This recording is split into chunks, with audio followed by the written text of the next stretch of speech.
Alrighty. Good evening, everybody. And how we all doing tonight? Welcome back to more AD&D adventures. We finished Pool of Radiance last night, and man, I really enjoyed that game. I had a really, really good time playing Pool of Radiance. It's not without some, like, bumps and issues, but for what would be issues for other people were almost, like, points of positive for me. Having to, like, reference all the external documentation and then pull up the actual AD&D source books and whatnot. Man, I had a great time playing that, and I'm really looking forward to doing the, like, proper sequel, Curse of the Azure Bonds, which, we will be doing, definitely. But tonight, we're doing Hillsfar, which is an odd little, sort of action game, I guess, that takes place between, Pool of Radiance and Curse of the Azure Bonds. You can import characters from either game into this, and then load them into Curse of the Azure Bonds, which is exactly what we'll be doing. I've already, done the setup work for that. Got everything sorted out. If you caught the very end of the Pool of Radiance stream, you would have seen me messing around a little bit, very unprepared with Hillsfar. But we're here tonight to do a proper playthrough of it. Now, one of the big problems that this game has is the, like, original PC releases don't have music. So I've got some, like, backing music, just some sort of generic fantasy music, running. It'll change up tracks every once in a while. The Japanese PC-98 release of this does have music. And I probably have it in my big PC-98 collection, but I wouldn't have been able to do the save transfers using that version, unfortunately. So we are using the DOS version, just so that I can do proper sort of save transfers between each game, because there is some small stuff in Curse of the Azure Bonds that will acknowledge that you've taken a character through Hillsfar before doing Curse of the Azure Bonds. I don't know exactly what that is. I just know that it does flag that somehow. Yeah.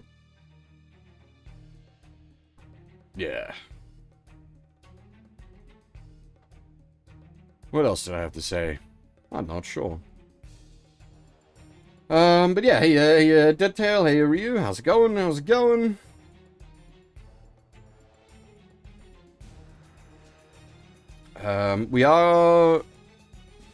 We've got this lovely map of the area the game takes place in here, in the Manuel, but also in the Manuel is the lore. And so we're gonna, because the game itself doesn't seem to have, too much going on in its own sort of internal text front, we're gonna start this, we're gonna kick this off by reading the lore. These are going to be very, I mean, you should know this by now after Pools of Radiance, but these are very, let's read kind of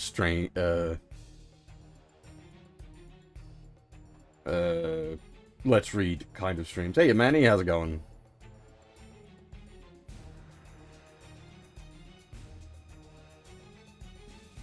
Alright, yeah, so we'll kick off with, a short history of Hillsfar and the Elven Court. Hillsfar is one of the great walled cities ringing the Moon Sea. Its history concerns both humans and elves, and its condition reflects the trust and betrayal of both races.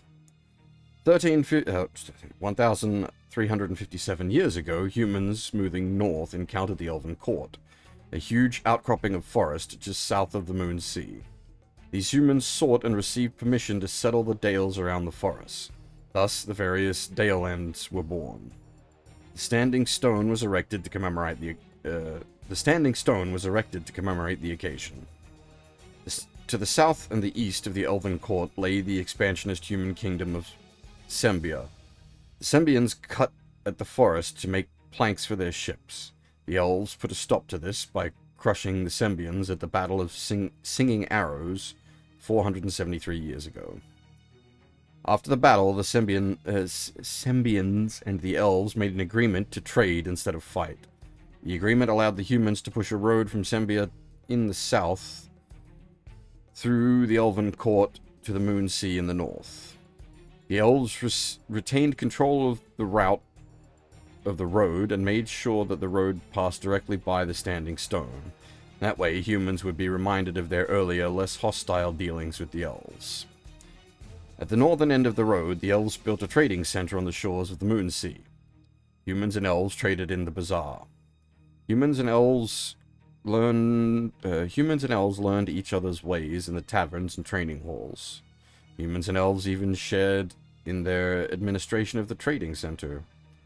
This trading center expanded into a town, then into a walled city, and a city into a city-state. The city-state is now known as Hillsfar. Hillsfar prospered in spite of competition from other major cities around the Moon Sea. Flan and Zental Keep rose to power and fell from grace, while Hillsfar prospered by trading between Moonsea reaches and the Elven Court. And I'm going to zoom this in a little more. There we are. But the Battle of Singing Arrows and the road from Sembia to Hillsfar started a great debate amongst the elves.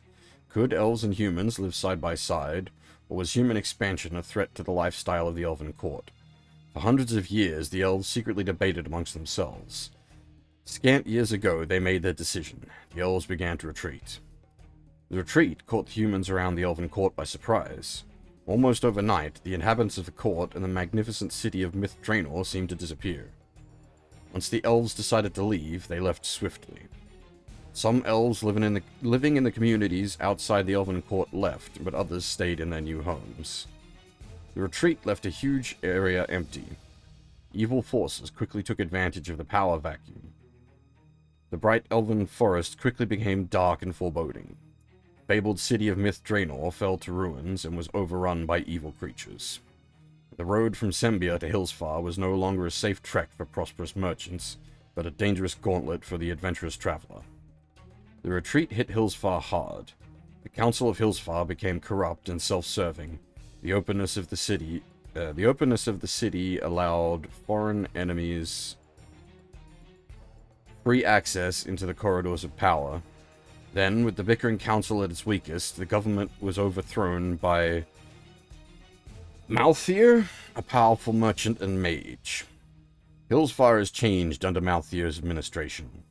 On one hand, his rule has brought order to a chaotic and corrupt city. On the other hand, he has destroyed the elven heritage that made Hillsfar a special place. Malthier multiplied the army by expanding the merciless Red Plume mercenaries. He used the Red Plumes in campaigns against Zental Keep. He raised new trading ships to travel the Moon Sea and new warships to protect the trade. With Malthier at the helm, Hillsfar had become more human, more repressive, and more expansionist. It is now but an unfortunate mirror of its ancient rivals that also ring the Moon Sea. So we've got a nice sort of map of the area that we're talking about here as well. Always lovely to have these extra art assets. But yeah, we've got Hillsfar up here, and then the road through the Elven Court with Draenor.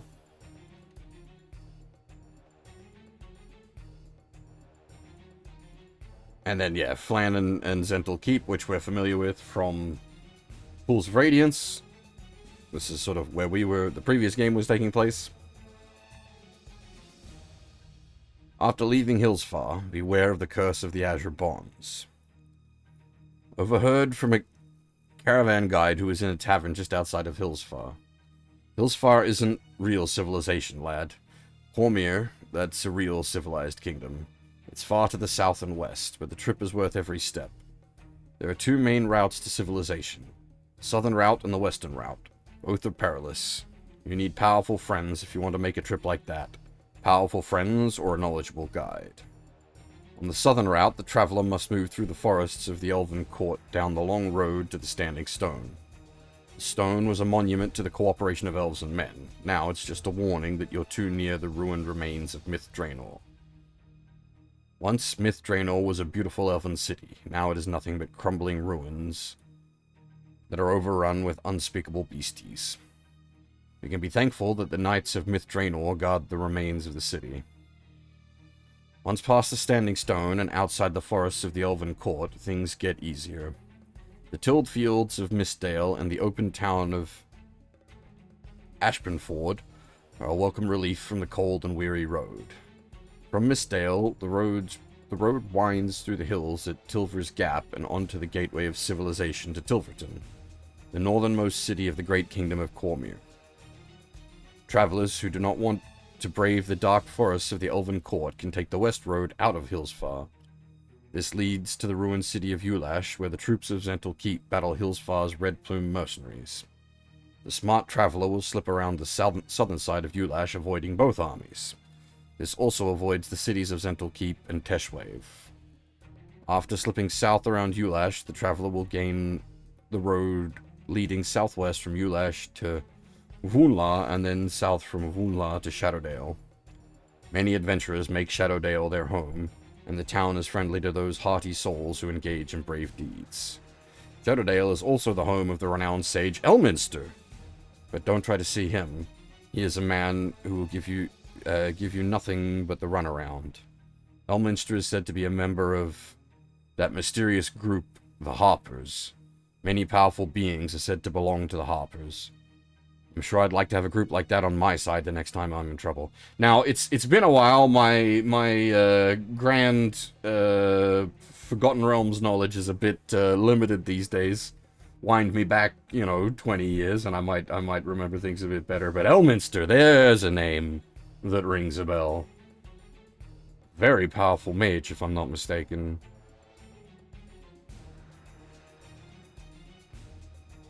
The road south from Shadowdale is well traveled and leads through the Shadow Gap to Tilverton. Careful travelers will note a path leading northwest towards Daggerdale and Dagger Falls. Avoid this path. The inhabitants of Daggerdale are not friendly to outsiders. Once the traveler crosses the Shadow Gap, the road leads directly to Tilverton. All of the civilized services are available in Tilverton, though these services demand civilized prices. From Tilverton, all of Cormyr opens up to the south. If you're traveling to Tilverton, you may be interested in this story. King Azon's youngest daughter, the Princess Narcia... hang on, I'm gonna try that one again. Narcasia ran away from the royal household almost a year ago. Rumor has it she fled an arranged marriage and ran off with a cleric from Tilverton. Word has it that Narcasia and the cleric have had a falling out and that she's been seen near Tilverton recently. The king has a large reward out for her return. A small group of adventurers could do very well for themselves if they found the princess and returned her to the king. Good luck, lad, no matter which way you travel. And you have fun in the civilized Southlands. That's basically just an ad for, Curse of the Azure Bonds, that back half. Is literally just the lead in to Curse of the Azure Bonds. And then we have what I'd consider the actual, lead in to this game. Introduction to Hillsfar. After weeks of hard campaigning, your supplies and rations are all but exhausted. Your party sets up camp just outside of Hillsfar. You had thought to make a quick stop at the city to gather supplies, maybe drop into your guild to see what things are like. You had no idea what you were getting into as you stepped through the gates. No weapons allowed inside the gates? Magic? Only His Excellency the First Lord's magic is allowed in Hillsfar. Also, His Excellency does not allow training up levels within Hillsfar. The dreaded Red Plumes see all and tolerate no threat to the enforced law and order of the region. Welcome to Hillsfar, a Forgotten Realms game adventure and part of, Dungeons & Dragons gaming system. Hillsfar was the most open city on the Moon Sea until the council was overthrown. Merchant mage Malthier, self-proclaimed First Lord of Hillsfar, now rules the region with an iron fist.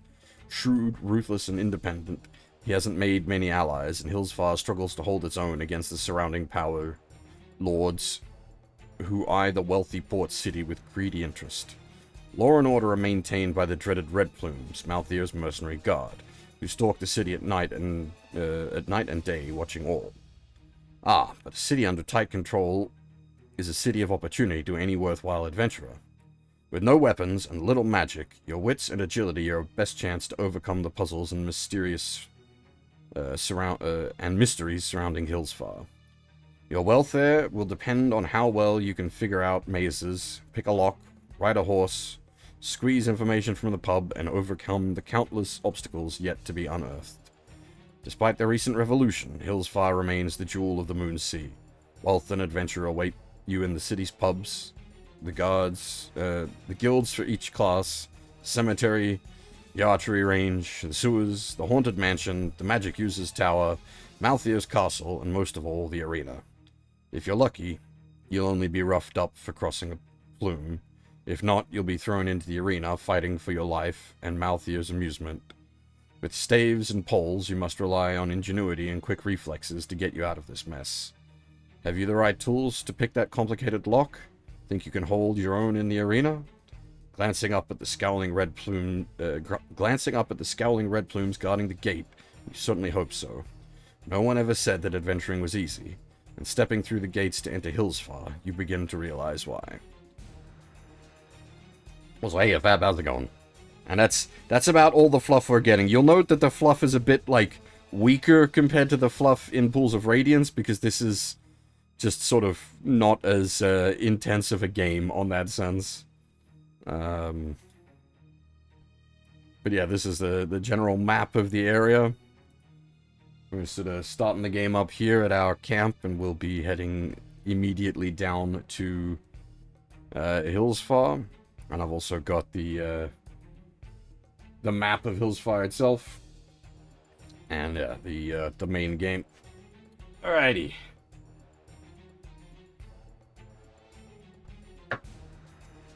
That was not the smartest decision on my part. My coffee is now empty. I forgot to make a fresh one. I just had what was left in the cup.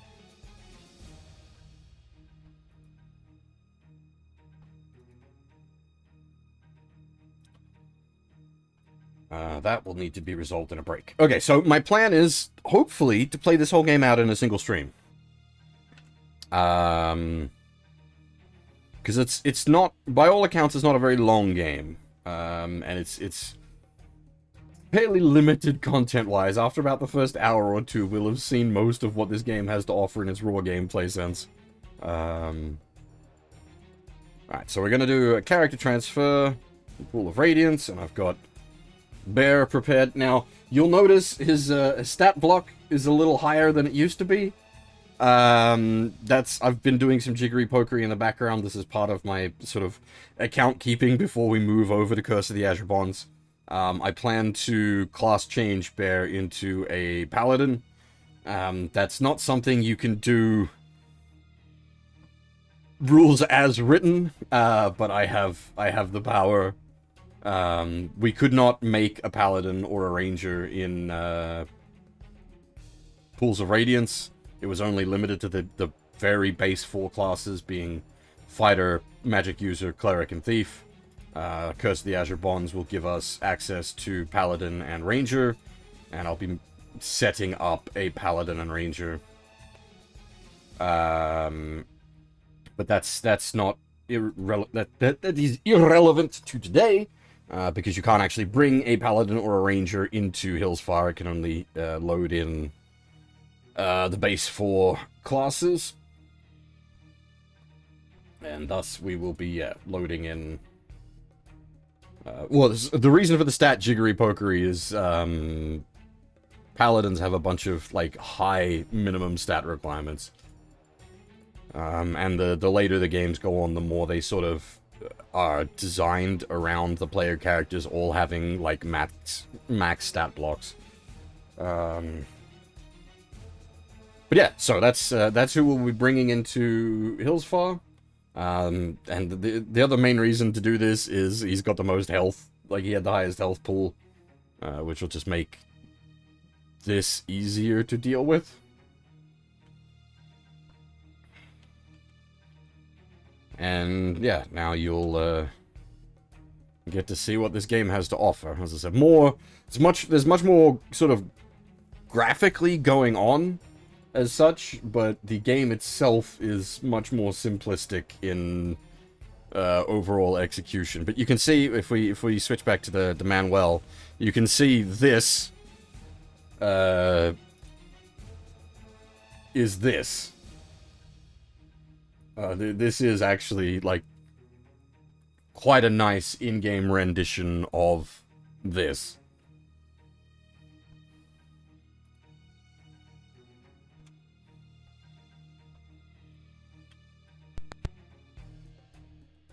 And this is a pseudo arcade sequence. The horse riding, you've got to dodge the oncoming obstacles. This is very simple for now. There will be, like, you need to duck and jump in later scenes. You're at the city of Hillsfar. Do you wish to enter? Yes. And now we have the sort of primary city layout, which we have the map for over here. And, like, this is, honestly, this is quite nice. Like, I really quite like how this has been done graphically. Like, it's definitely a step up just on a pure, like, art level over Path of Radiance. Path of Radiance? Yeah, no, it's not graphically... It's not graphically superior to Path of Radiance. Actually, I probably like how this game looks compared to Path of Radiance, but I'm not a big fan of the 3D Fire Emblems. Pool of Radiance is the game I was after. That's the previous game. A rogue approaches you and says, "Hello there. I'm a weary soul looking for work, and I'm an expert locksmith. I will assist you in picking locks on your adventures for half of the gold we find. Will you hire me?" No. We probably will pick up a thief so that we can do the lockpicking minigame at some point, but for the moment, we're just going to remain as ourselves. And our first port of call will be the Fighters Guild.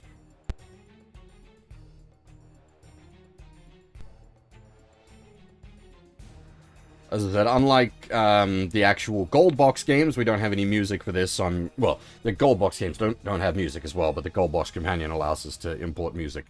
But I'm just using some sort of, like, generic fantasy music that felt reasonably appropriate. Welcome to the Fighters Guild. How may we help you? Talk to the master.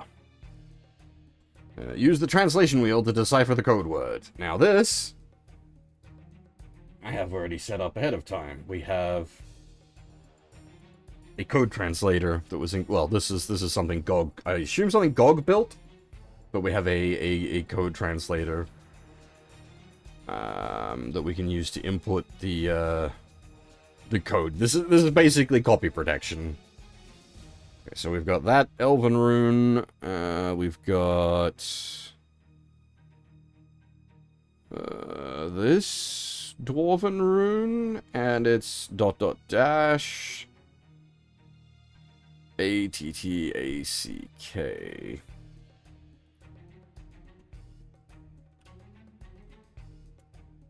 Ah.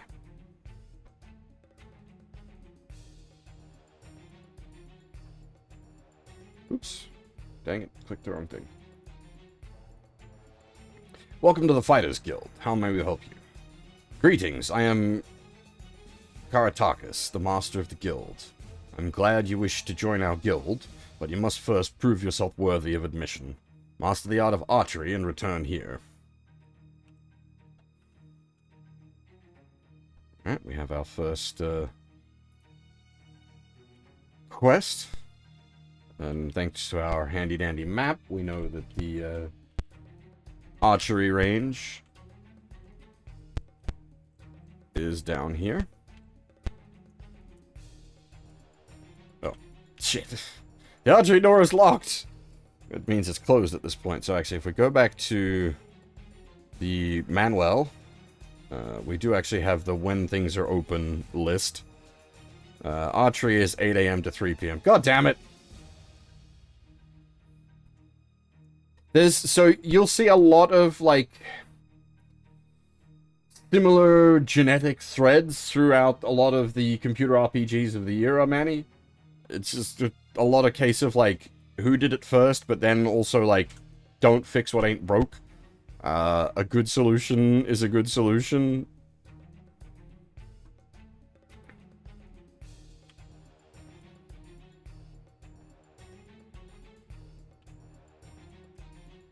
You can also, like, just break into, like, random houses. And then it turns into this sort of, like, this is another one of the modes.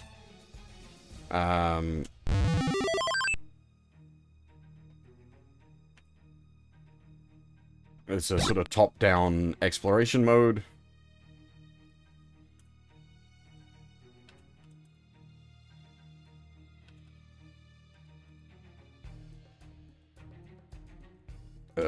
Why won't it let me leave?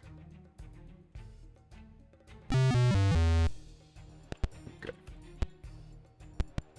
And now, these are sort of weird. You can see the time left. The longer you're in a place, guards will start coming after you.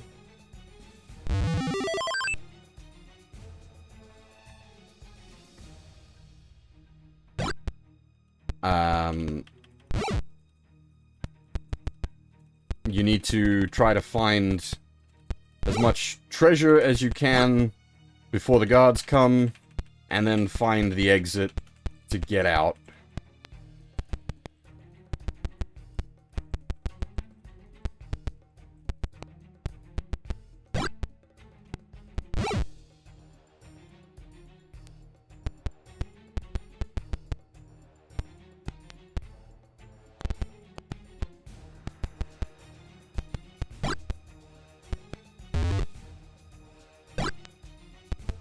Okay, so the exit is now available. We need to find it.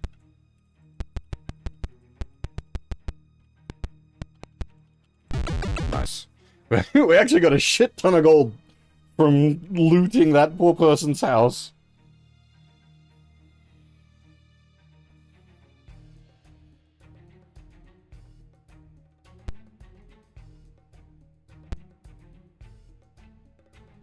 A rogue approaches you and says, "Hello there. I'm a weary soul looking for..." Oh, okay, that's the same. Lockpicking.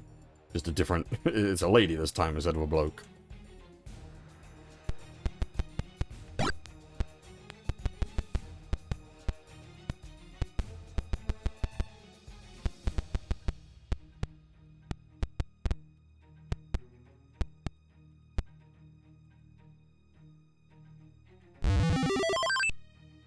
As I was saying before, compared to, like, the actual, like, RPG games, this is much more sort of limited in how it's doing.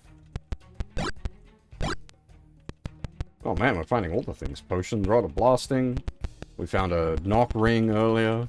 Knock ring automatically unlocks a chest.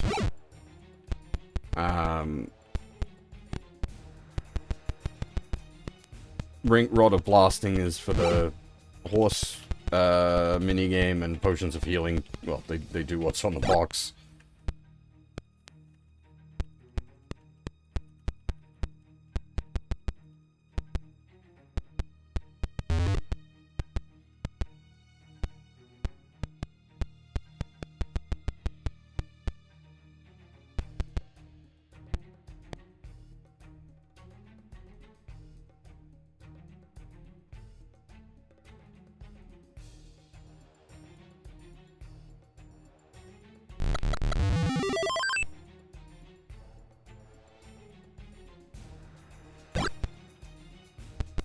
Shit. Okay, so the guards are gonna... Oh, nice.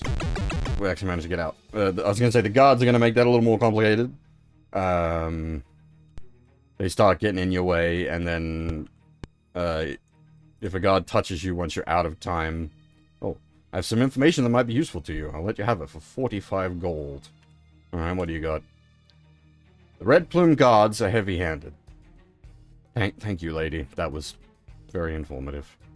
You may buy a healing potion for 264 gold. I think there were 250 gold each at the actual shop, so that's a slight increase in price to not have to go down to the shop and buy it yourself. I think if we go to the guild, we can nap to pass time. And that'll let us open up the archery range. Which we can then go in. Welcome to Tana's target shooting range.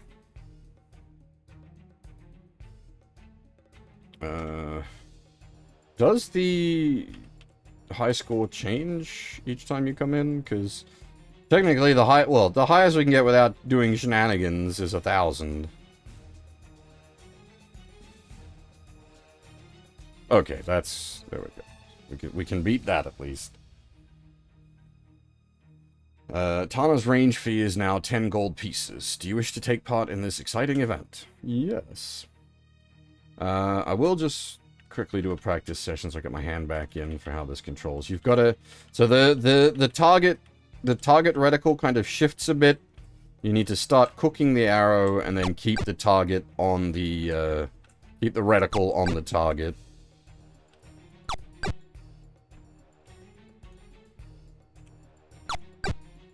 You see the rat running across there? You can shoot the rat.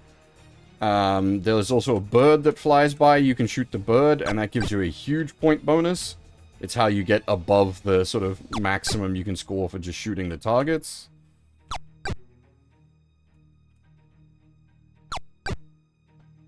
But, like, setting up for that is quite tricky. Like, as you can see, the bird, like, you need to... because especially with the arrow, you gotta, like, wind your shot, and then...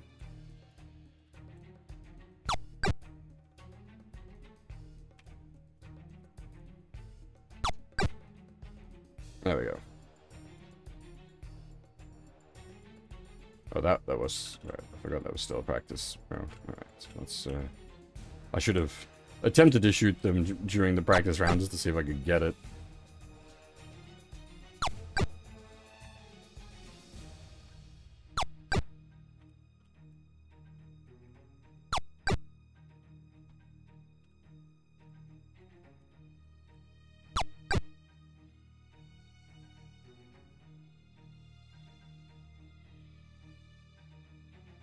Heck?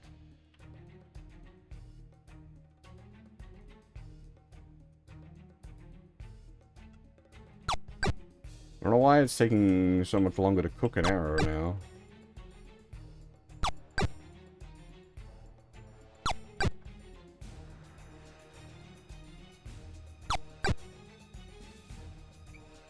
Alright. We topped the high score there, at least. You take one last look at the scoreboard as the next person steps up to start shooting. And then we gotta do it again.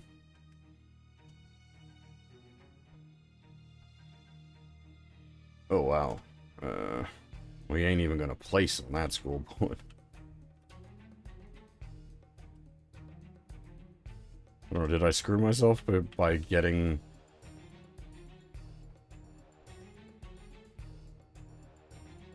first place?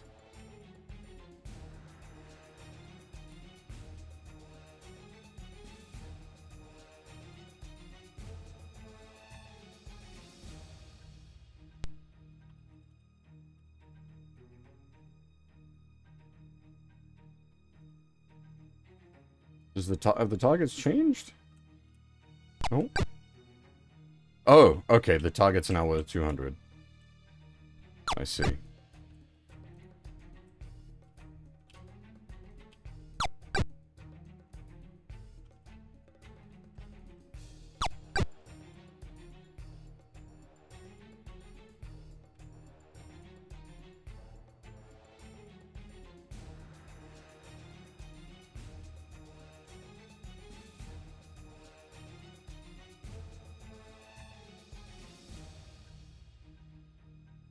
I don't know if it's just like they randomly come out or if it's only like maybe like once, but oh no, there we are.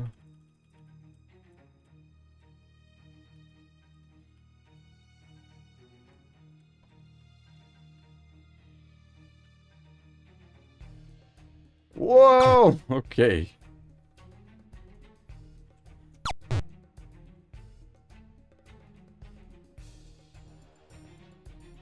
Yeah, okay. Trying to hit the bonus targets is much harder.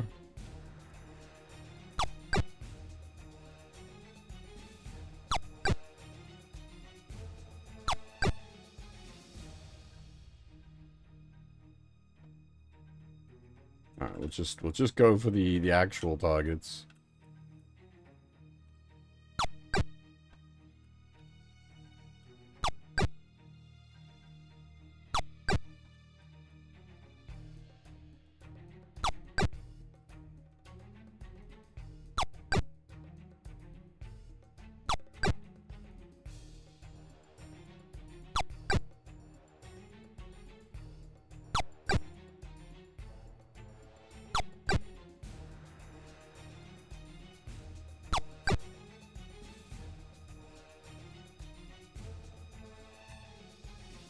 Tana, the owner of the target range, approaches you and says, "You have become a most proficient marksman. I will tell your guildmaster of... I will tell your guildmaster of your achievement. You placed second."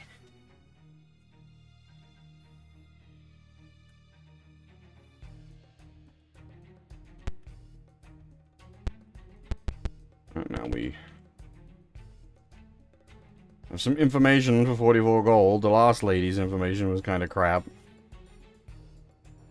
Tarl is the arm wrestling champion. Well, okay. Thank you.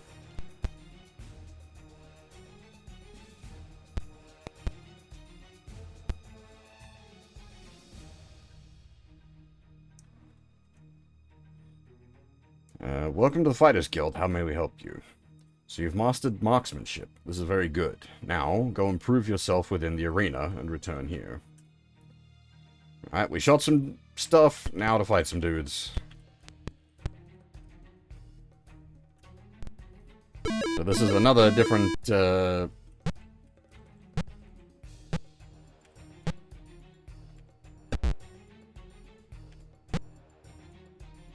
sort of mini-game altogether.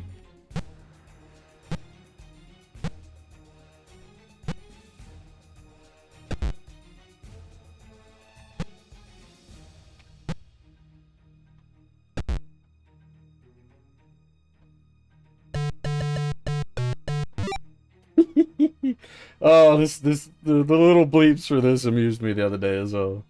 Bleep.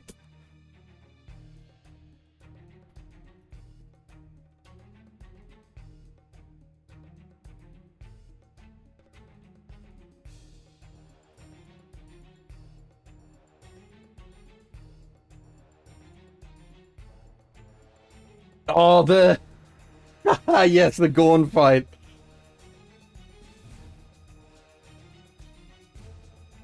Yeah, that would be kind of perfect, actually.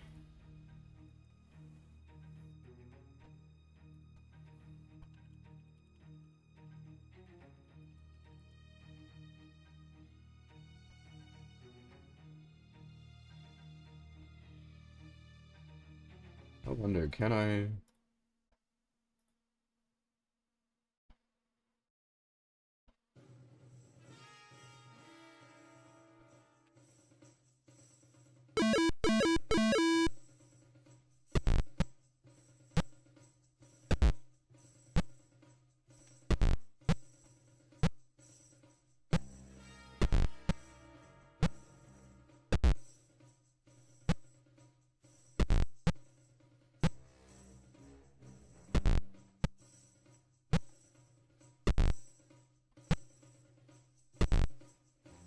I don't know if you can hear the music, it might be too low.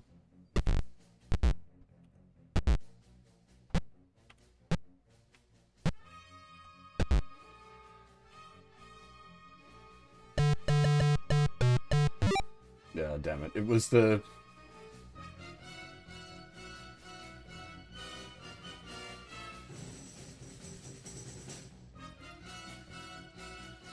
The arena master approaches and says, "You are a excellent fighter. Return to your guild."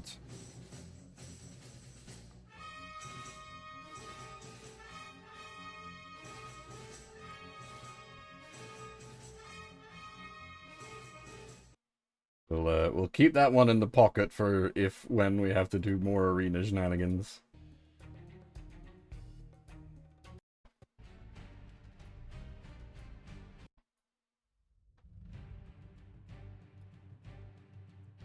But yes, that was a good call. That was very appropriate music.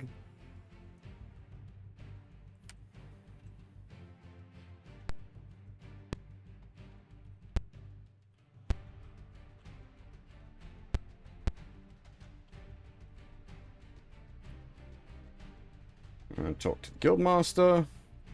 You've proven your mettle as a fighter, and are thus granted admission to the guild for the sum of 150 gold pieces. We have a small mission for you to complete for the guild. A member of our guild was recently murdered and buried in the cemetery.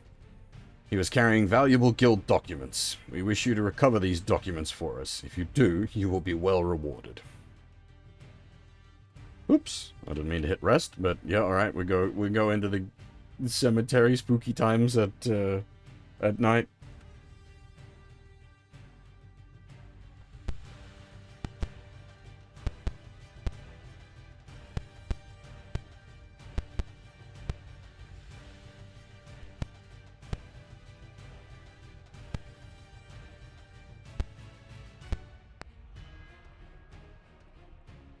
Actually, we'll do a sewer run while we're here as well, why not?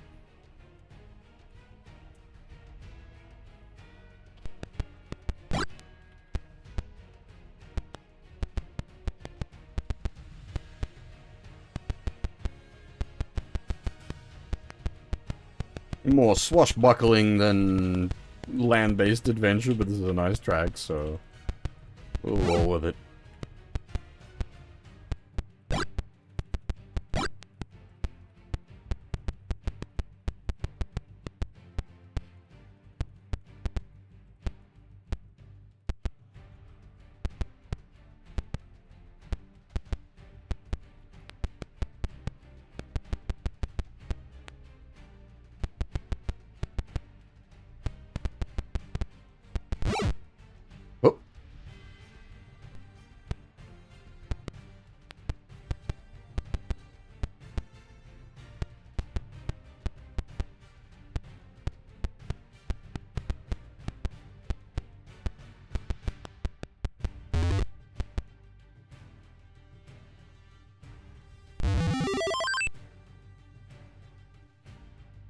Now we have 1800 strength, so generally speaking, we should be able to force most locks we come across.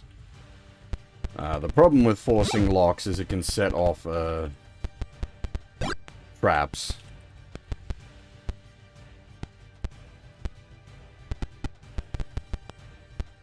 Uh-oh, things get dicey now.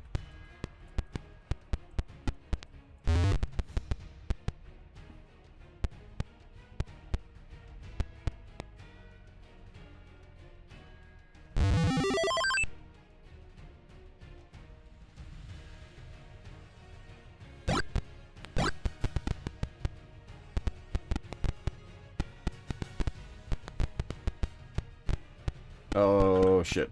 We're boned. There's no escape.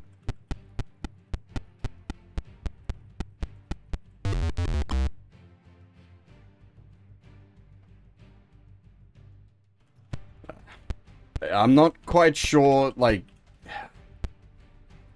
how, sort of systematic you can be about trying to track down the exit versus having, like, getting caught by the guard.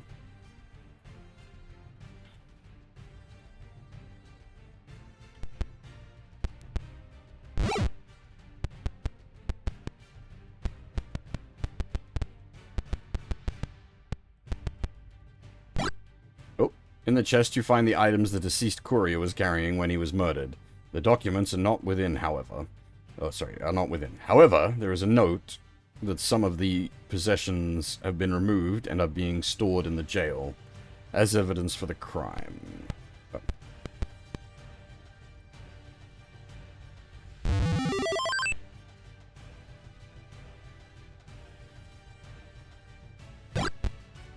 So I think even if we get caught, I believe we're all good on the... Oh my goodness. We're all good on the, like... getting the objective done front. I don't think you have to actually, like, escape the dungeon for it to flag that you've opened the document box you were sent to find.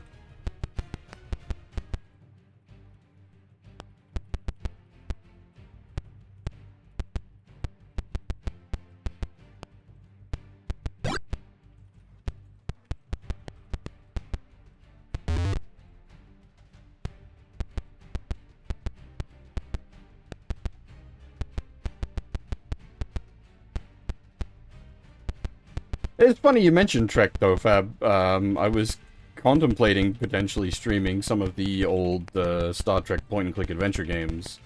But they're actually really good. They're definitely a bit on the clunky side. But it's almost like playing an episode of the show. Like, they are really good.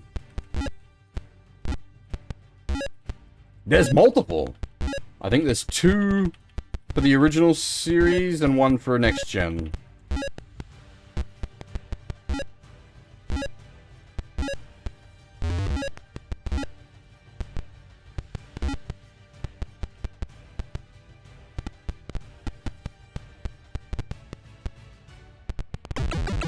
Holy shit, we actually managed to get out.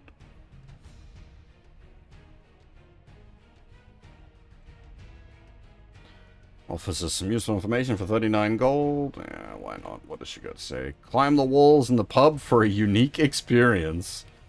Well, that is certainly some information. I feel like we got ripped off a bit, but okay.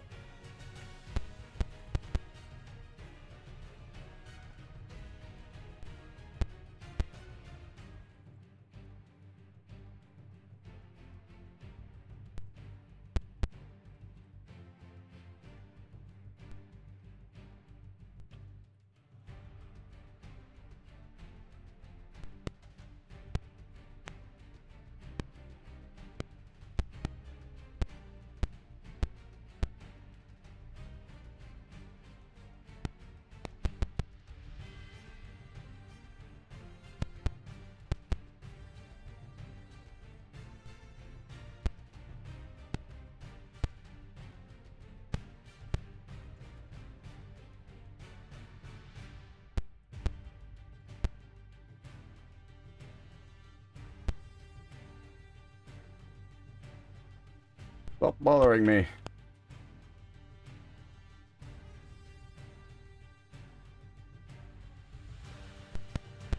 I don't know if we need to go back to the guild house first.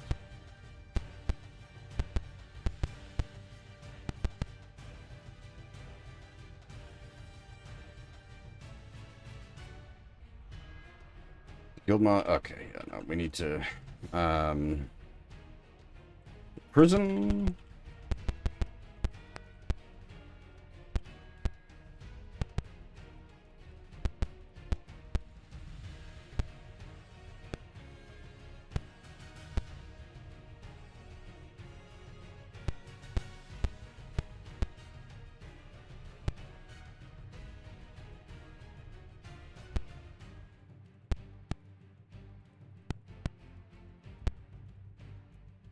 Okay, the door's in an awkward spot.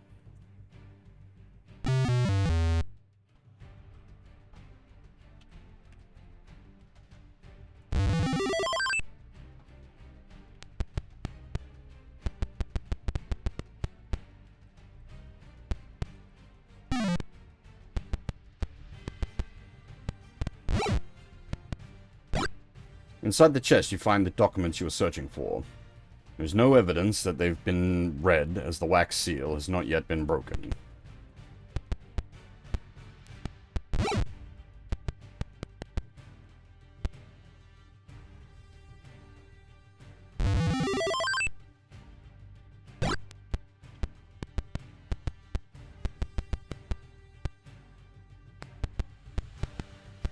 The worry as well is that, like, it's,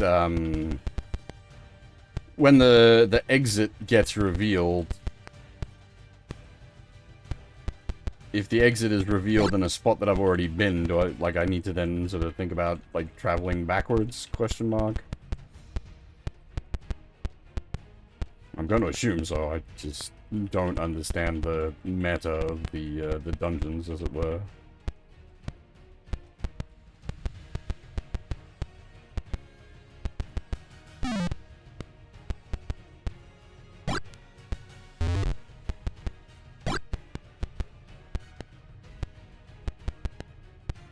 I don't know if the exit has a spot that it's, like, likely to spawn at, or,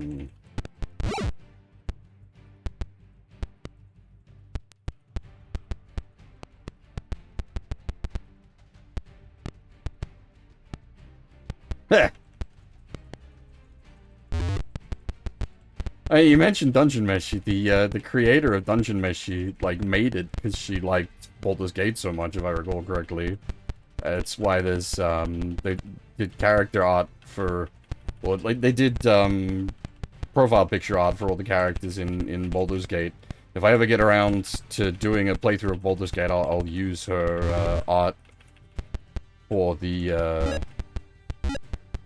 like, I'll replace the character portraits with the art she did for all of the Baldur's Gate characters. It'll sort of make the feel of things a little different, having the anime character art for the Baldur's Gate characters, but it's fun.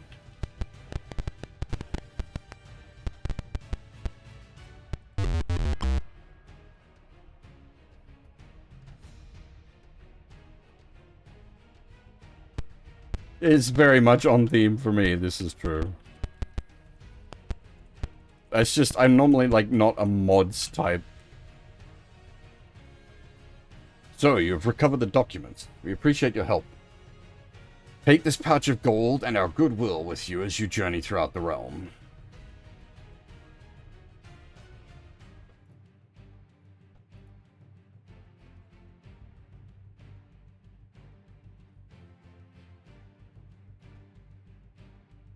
So I think that's the end of the first quest line, which is why it pays out the gold there.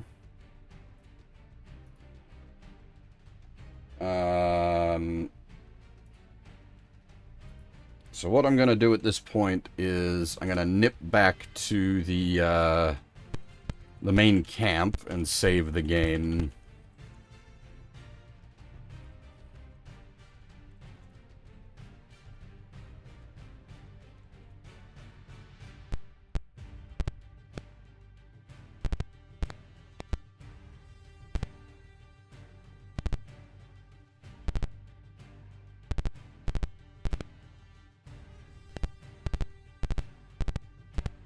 Unfortunately, I don't think any of these arcade sequences were ever, like, implemented in the main games. It's just something for this.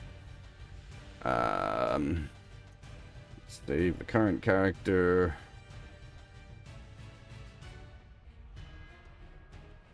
Right, current character to Hillsfar. Yeah, it actually kind of works for the horse. Then it's not bad.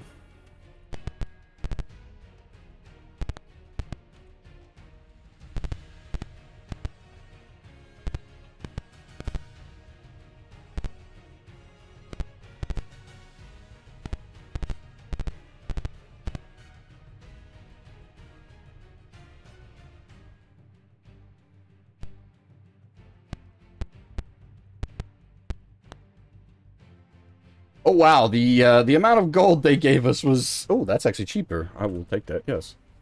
The average market price for healing potions is 250, so less than 250 I will take.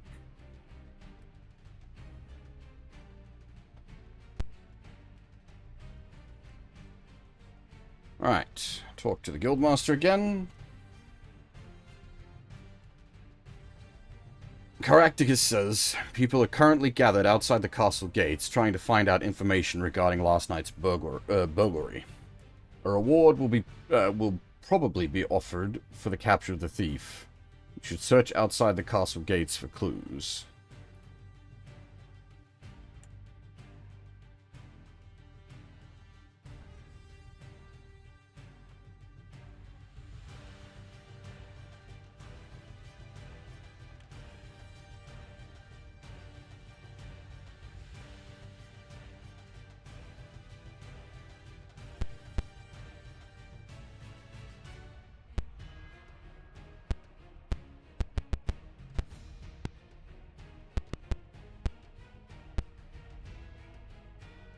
The castles do not, the guards do not let you near the castle doors.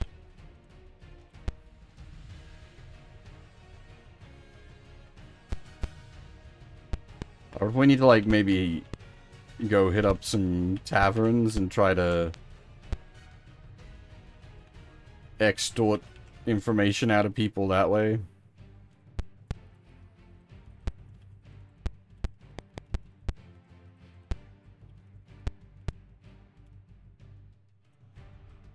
Fuck it, let's break into the pub. Rock and roll.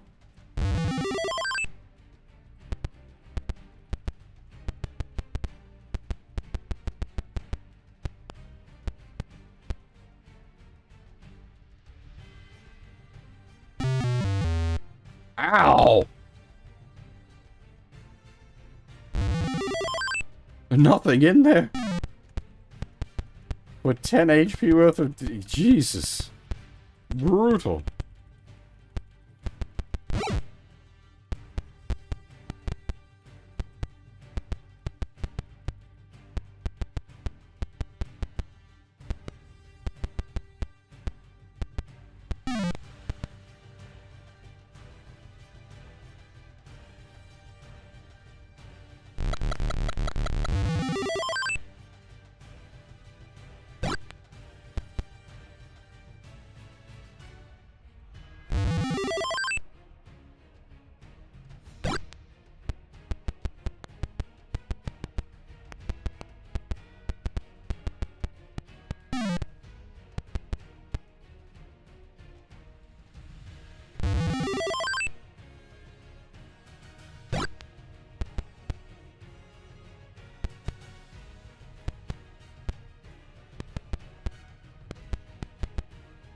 Okay, healing potions do more than, they're not just a regular healing potion, because regular healing potion is basically cure light wounds in a bottle, so 1d8.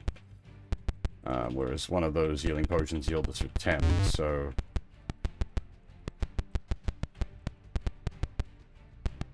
I mean, this is obviously not a, strict implementation of D&D rules. So...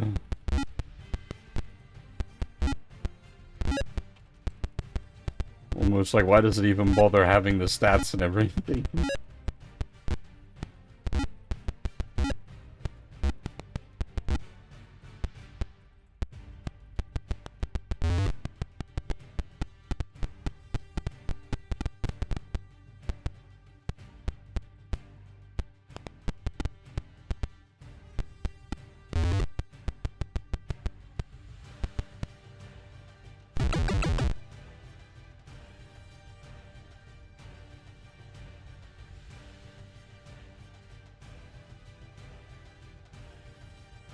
Alright, where's, what time does the pub open? 4 PM to 7 AM, yeah, that sounds about right.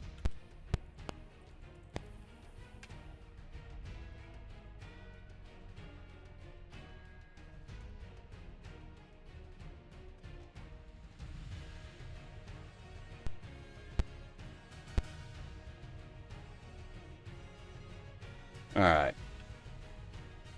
Let's, speak to the barmaid. Buy a drink. Shot of whiskey. The barmaid spills her tray of drinks all over you accidentally. Shitty fucking barmaid. Listen to gossip. You hear nothing of interest? Someone who is playing darts in the corner accidentally pierces the ear of a person next to you with a dart. Arm wrestle. A large man takes up your challenge. The wager will be 4 gold pieces. Do you accept? Yes. Crowd is amazed at how quickly you slammed the big man's arm down on the table. You won 4 gold pieces. Okay. Buy house around? 48 gold pieces? Whoa. You overheard something. Listen, kid. I'll tell you how to beat Lefty the Orc. Oh, wait. Yeah. He throws left hooks. That's why he's called Lefty. Fights in a pattern of 3 left blows followed by a right.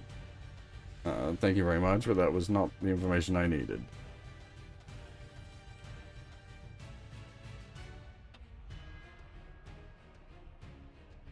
She whispers in your ear, some knock rings may not be what they appear to be. Interesting. A burly fighter rumbles up to the bar and orders a drink and bumps you on the way back to his seat. Listen to you gossip, you over here. There are many pubs in the city of Hillsfar. We might need to try a different pub. Brag. You know, that Tal ain't as tough as everyone says he is. The other day I saw him arm wrestling Opar, and it took him a while to bring Opar down. I could put Opar's arm through the table in about half a heartbeat. You seem to be boring quite a few people. A burly fighter rumbles... Gossip. Someone's noticed you're eavesdropping. Hey, I'll give you 20 gold pieces for some information. Do you accept this offer? Whack Rathar is crazy. Hey, Ravage, how's it going?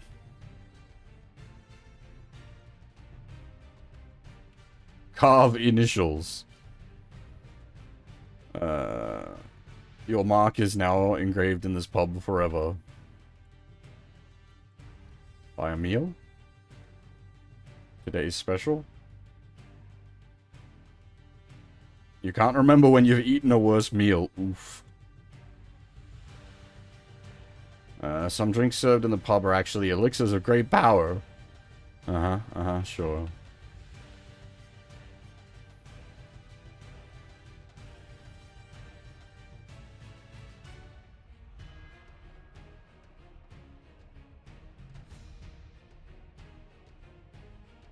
Alright, what other pubs do we have available to us? Dragon's Lair pub, maybe?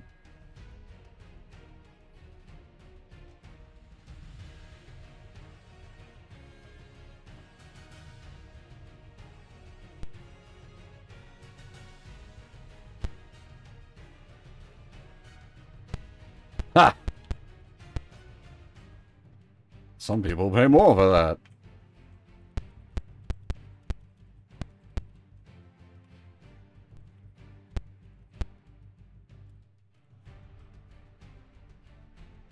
Here's some gossip you think is interesting. Unfortunately, it's in a foreign language.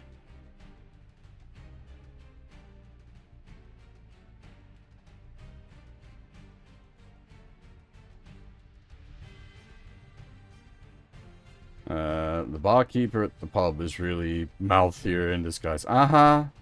Sure.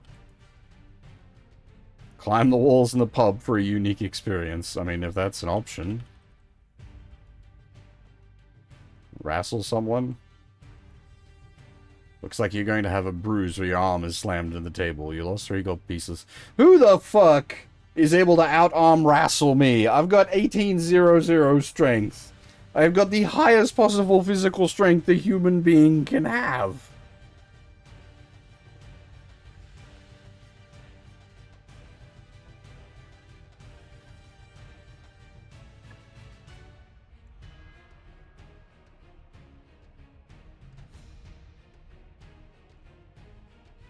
You overhear someone bragging about an arena battle.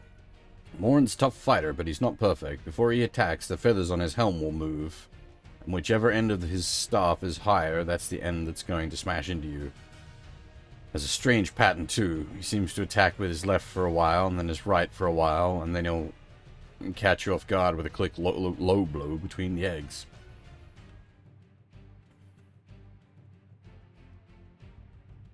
I don't believe Half-Orc was an option yet, game-wise. I think it is in the PHB, but, yeah, I never understood why it has the 18 and then, like, 100 percentile. That's never made sense to me.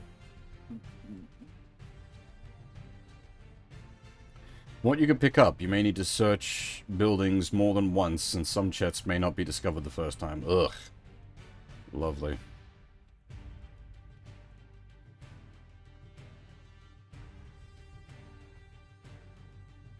Well, BG2 is AD&D second rather than AD&D, but I'm still pretty sure AD&D did have half-orcs.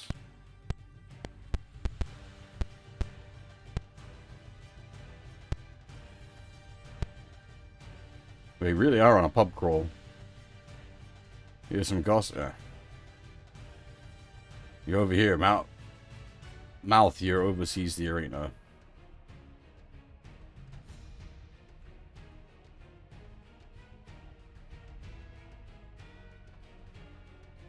Guzzle drinks. A large man takes you up on your challenge. Wage will be 5 gold pieces, yes. Slam, slam. It was close. Your opponent got his mug down faster than you. Well, rip.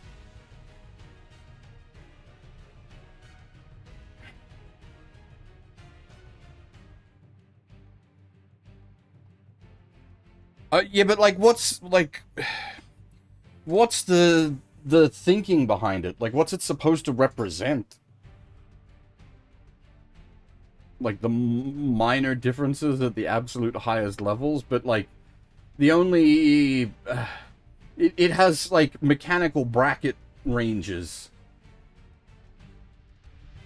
And those are the only like bits that matter, as it were.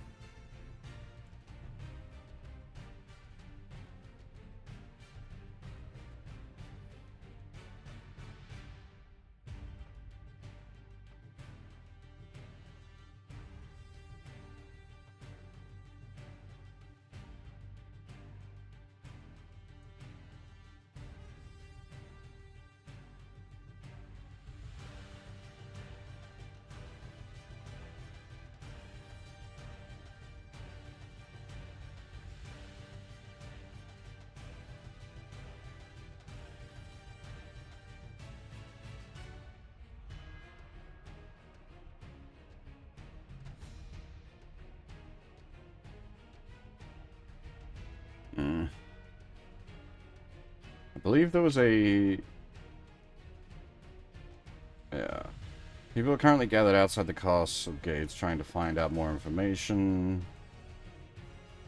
Search outside the castle gates. That really doesn't help us much. Well, maybe the Hydra's Den pub? That's near the castle-ish.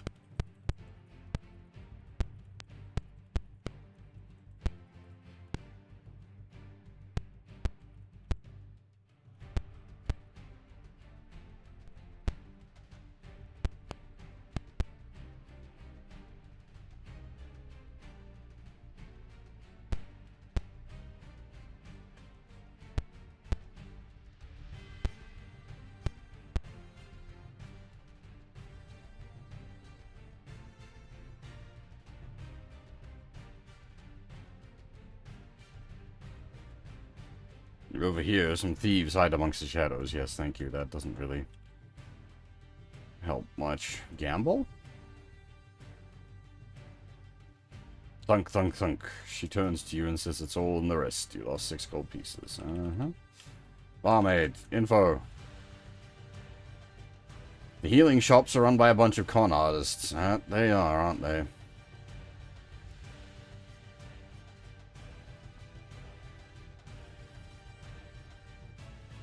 Huh? There are more routes from the stable than is apparent.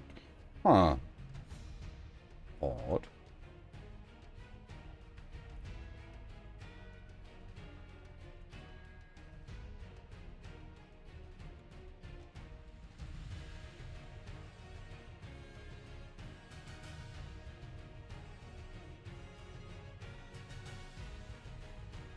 Untold fortune lies in the hollow of the old, the hollow trunk of the old tree.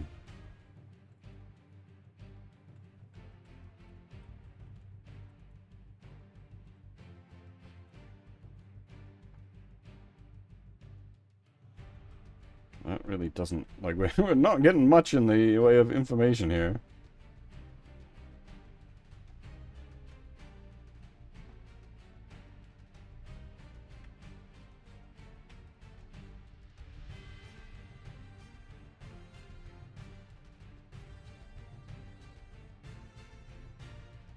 It's just the lefty info again.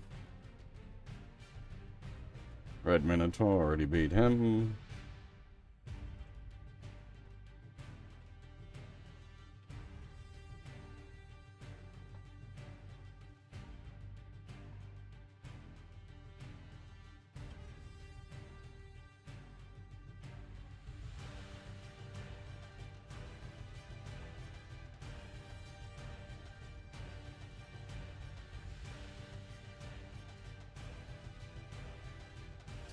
Listen for clues to how to beat things in the arena. Yes, thank you. That's...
Empty chest, Jesus.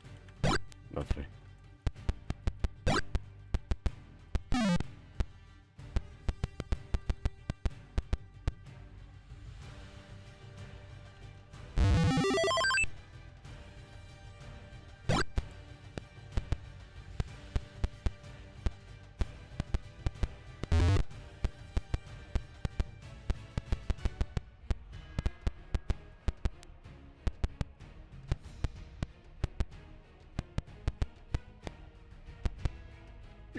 Yeah, a little bit. So, well, I'm assuming the bleeps and bloops are more what's doing that for you.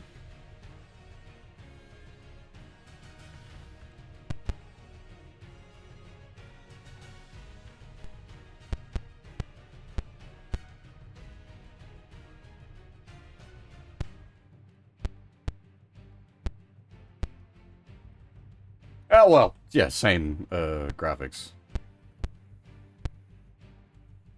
It's all from that DOS era.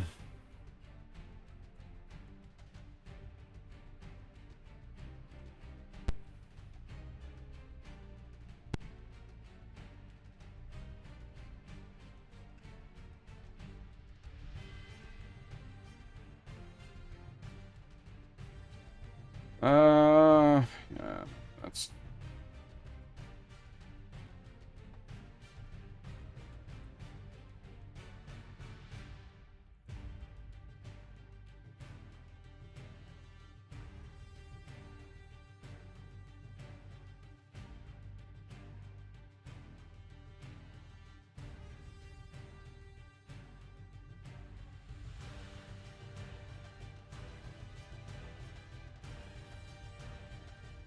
Not having much luck tracking down this information.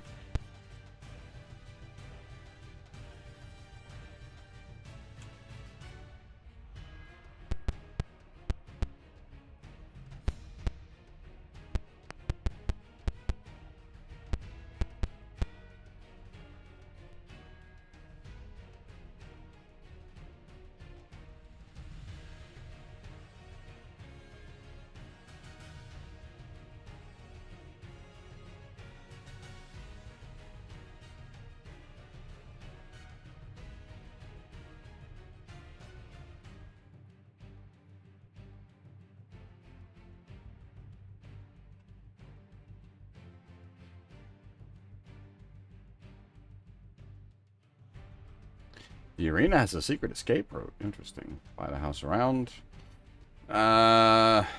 Grateful Peter thanks you and offers some news. Have you heard? And I'll tell you, he didn't even know I was there at all. The red plume guards ain't worth the coins they have invested in their helmet plumes. Someone, okay, that really didn't give us anything we could go by.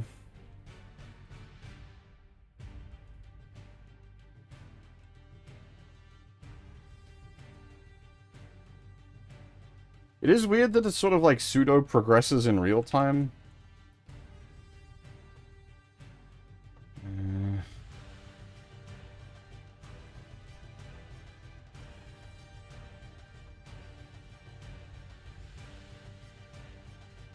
Just because it just kind of scrolls the text off the screen after a while.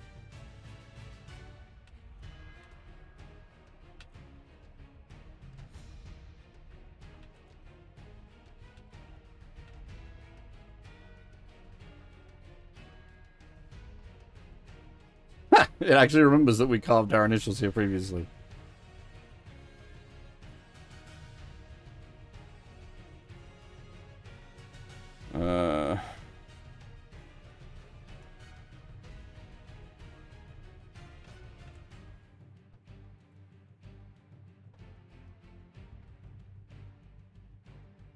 Gold is necessary to survive in Hillsfar. Thank you very much. That's just very useful information there. Very, very good. Very good. Thank you.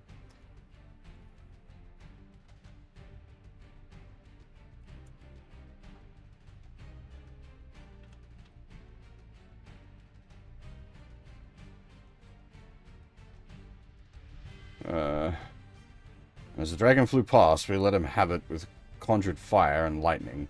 I'm sure I must have hit him 5 times. He hit the moon's sea with an awesome splash.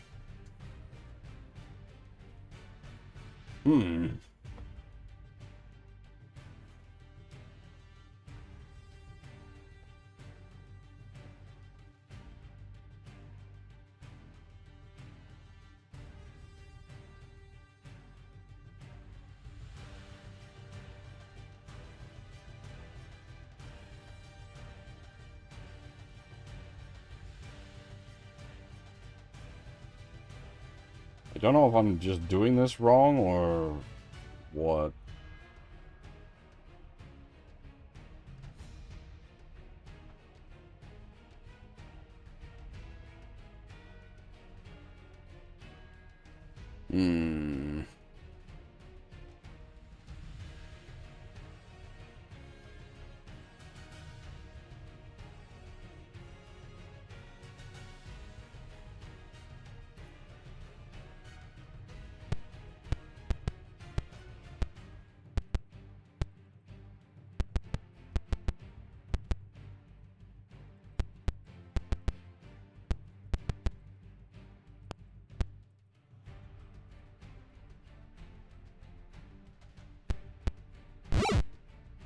Supposedly, there's something that can happen at the cemetery, but...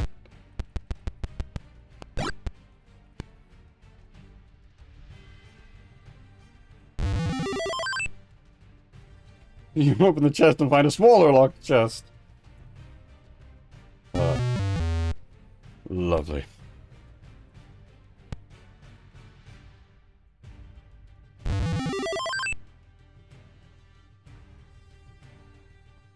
Double chest. Caution, great chest ahead.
No, I made a mistake. Ugh.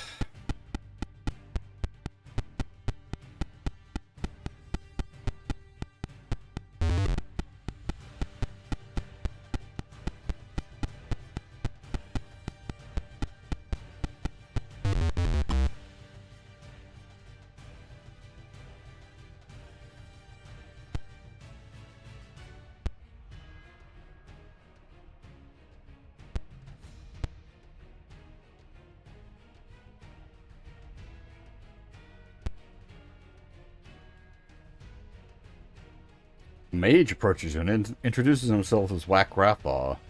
Asks you, would you like to see a magic trick? No. Apparently that guy's mad.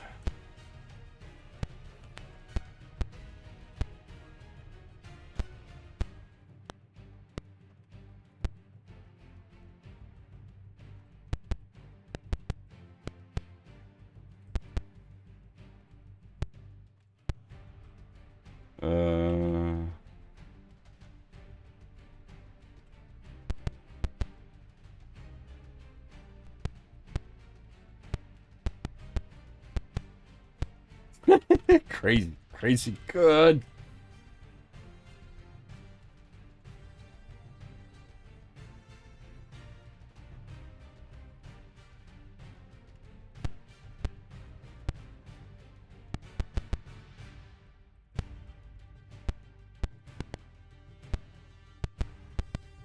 I'm just curious, what happens if we attempt to go to the cemetery in the daytime?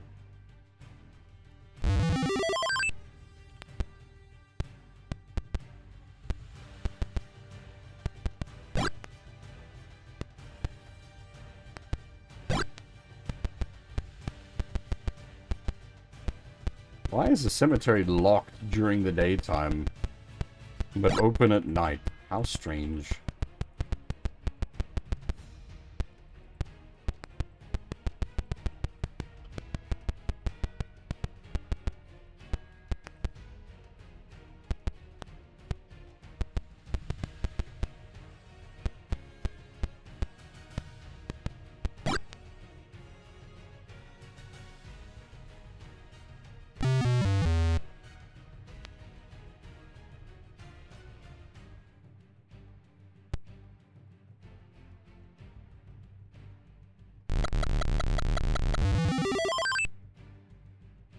Yeah, damn mourners, get out of cemetery, how dare you.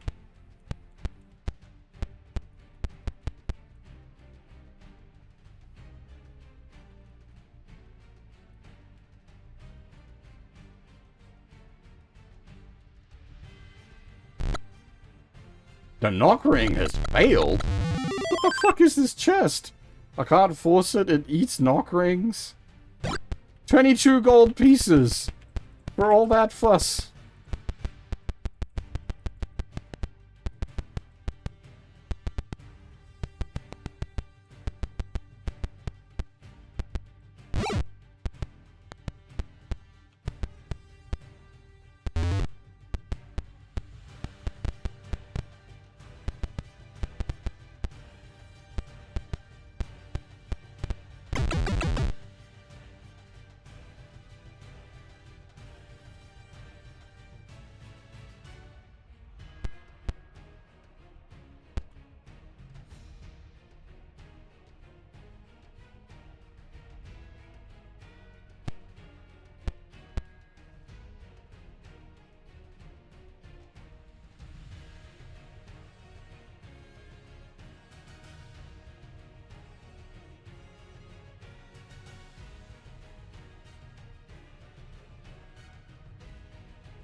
It's basically just repeating, like, the random shit we heard in the pubs.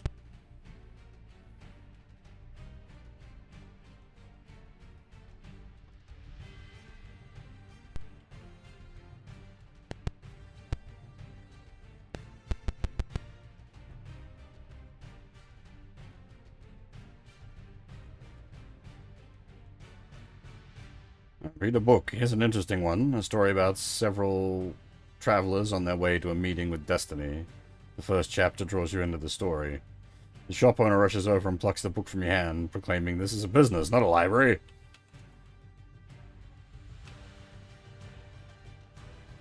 Okay, that didn't really help us much. I'm guessing that's probably like a key location for a certain quest or something.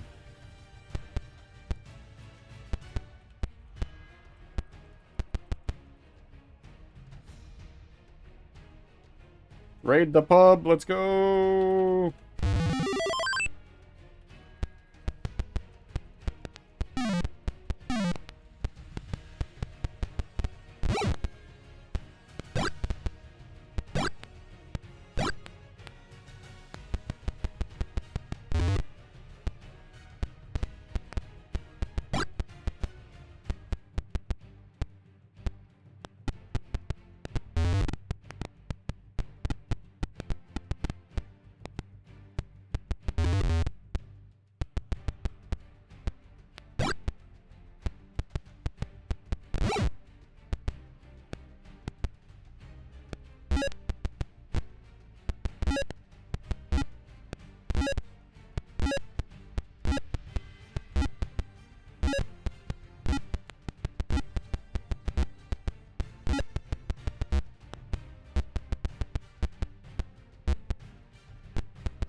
Was about Steel Dragon Tavern? What?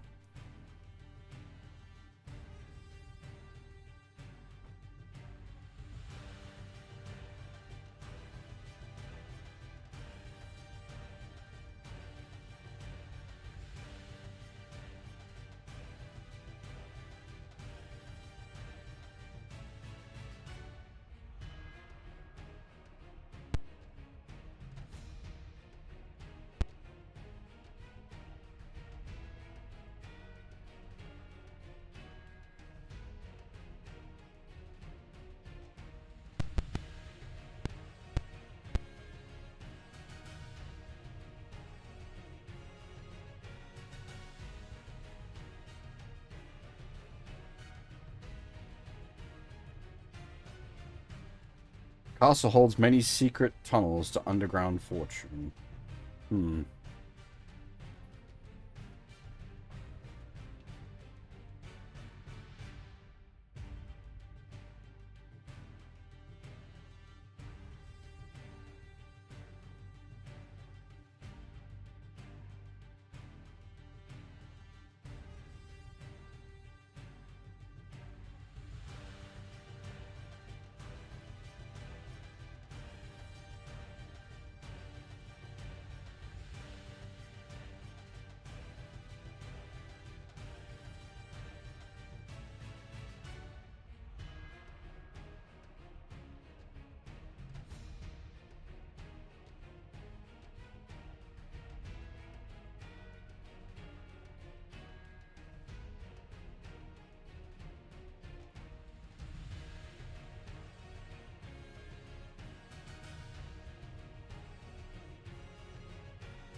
I might have some useful info for you. Alright, Rincewind's offering to sell us info. Much gossip can be heard up there. Thank you.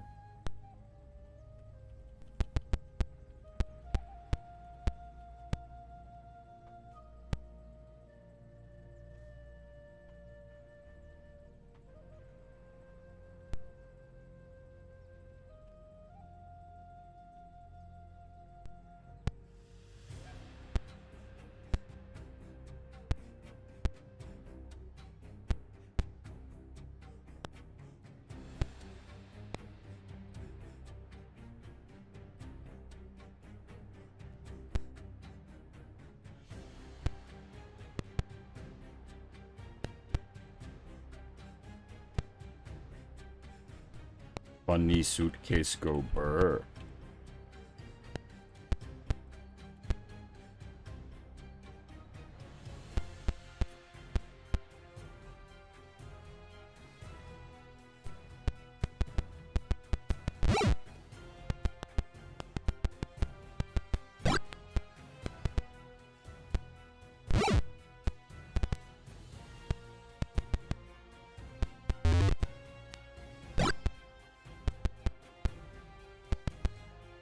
I feel like it's a bit like, the guards eventually come and kick us out of the sewers as well, but, like, what about all these, like, homeless people that are in here? Why do we specifically get kicked out?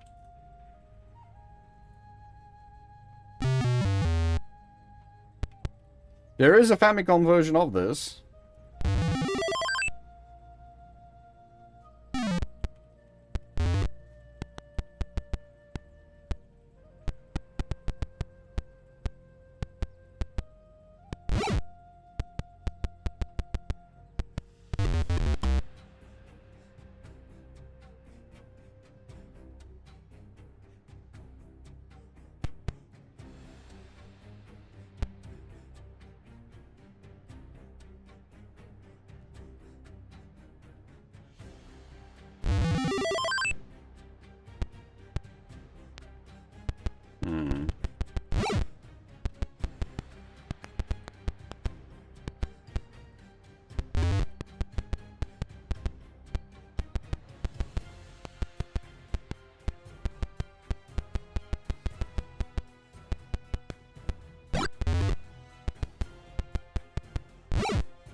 I am not sure what I'm supposed to do right now.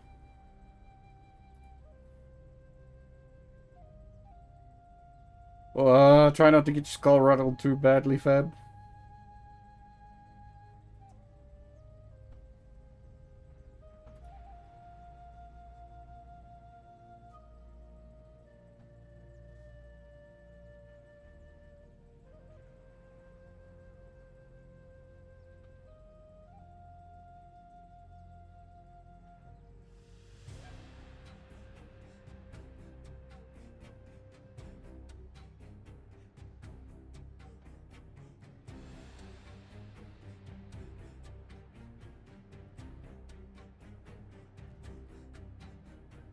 So you say.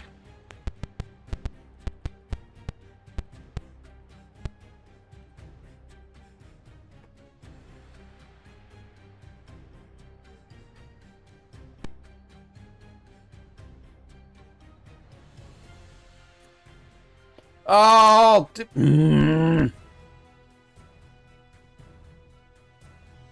There's a search button!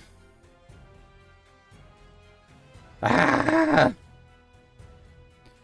You ever hear a woman whispering to a friend, "I cannot believe that Jared Jim, the princess's childhood friend, could steal the princess's jewels and kill her bodyguard. I hear they're having a funeral at the cemetery today." The friend says to the woman, I heard that someone actually saw Jared running towards the Rat's Nest pub. Alright, so now we've got... Yeah, okay, cemetery and... pub.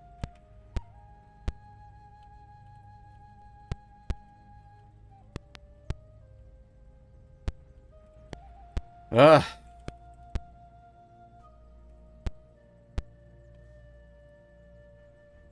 Does search allow me to, like, waste time?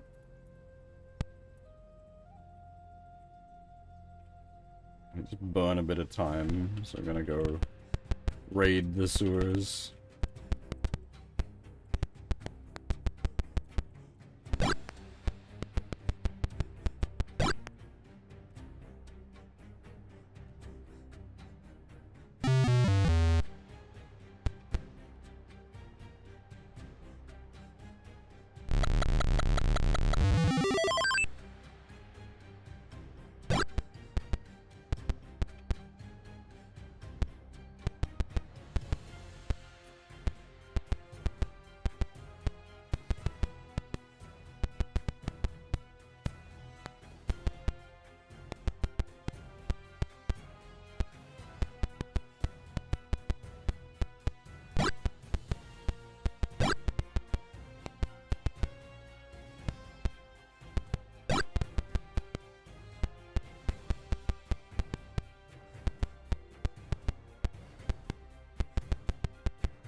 I don't think it said, like, okay, I was gonna say, I don't think it said the exit can be found yet, so...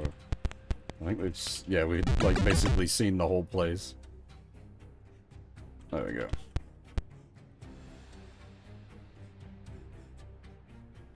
Oh, this is still... So I figured we need to go into the cemetery when it was, like, actually open.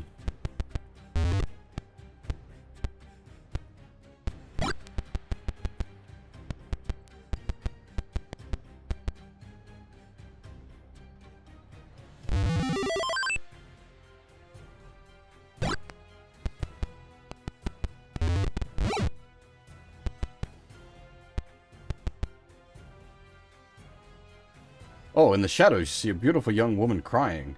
She glances at you. Do you approach her? Yes.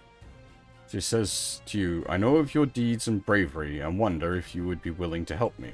Yes. I am King Malthier's daughter. Jared Jim is a close friend of, and I know he didn't commit any crime. My father is on a hunting expedition in the Elven Forest, and I don't trust the wizard Mordak, my father's advisor. Please find Jared before Mordak does. Jared and I used to play together as children near the shipwreck. When you have the needed information to clear Jared of the crime, go to the Bugbear's Cave pub.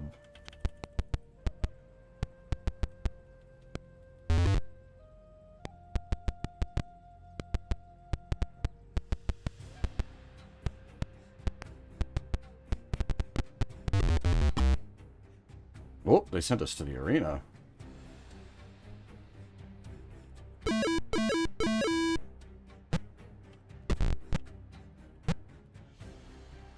That pauses the thing, right? Okay, so if I do... Now is...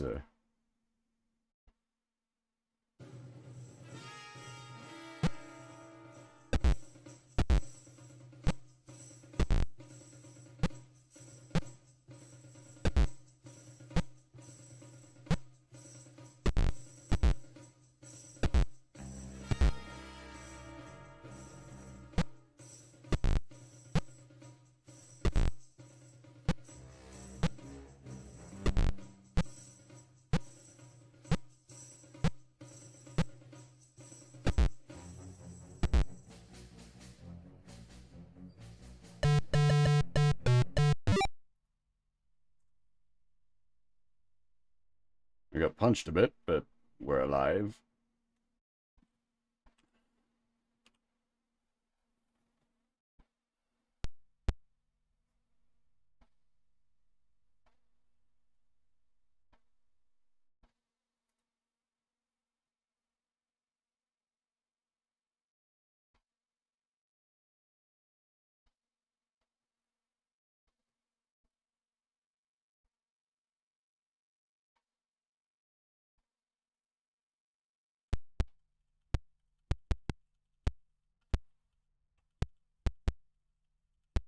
And so I think we need to leave the town.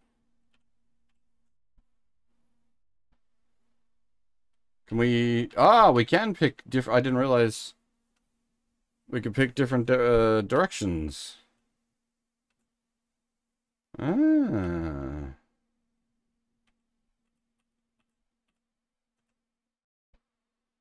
We need to go to the shipwreck, so...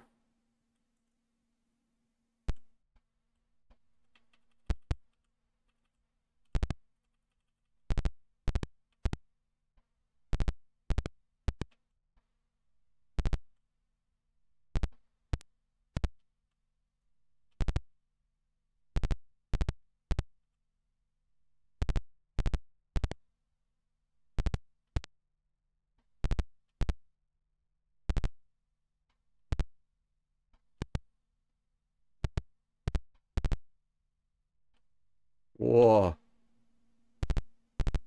Multiple obstacles.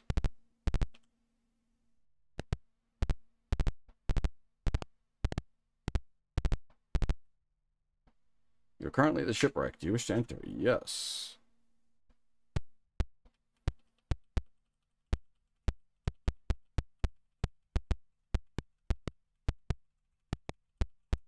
Not quite sure why the shipwreck is a hedge maze, but sure.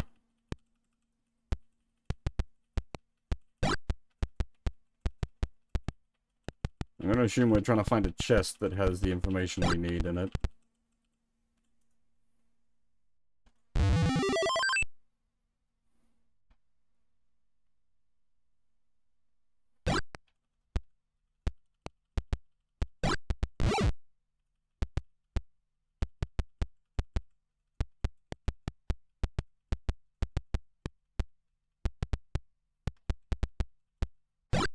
Ah!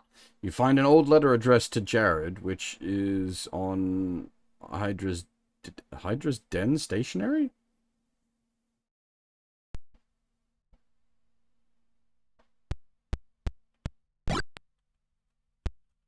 What now?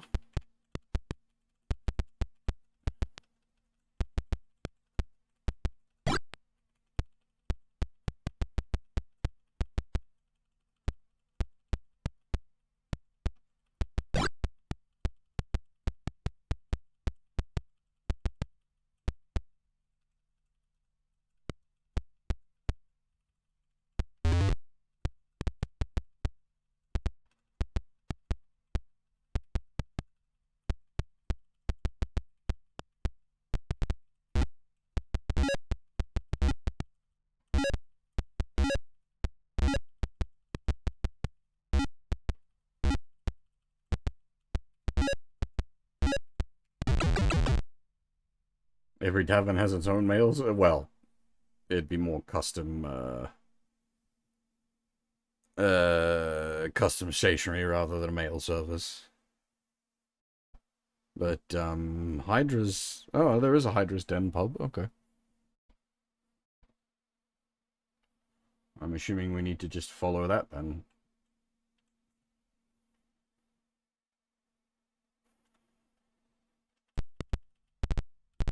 Oh.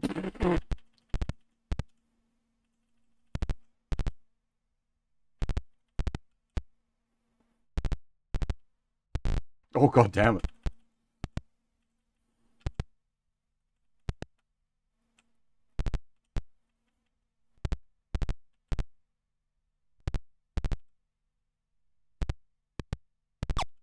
Whoa!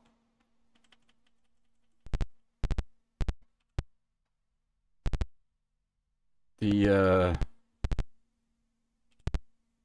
Dodging the arrow could be a problem. That came very fucking fast.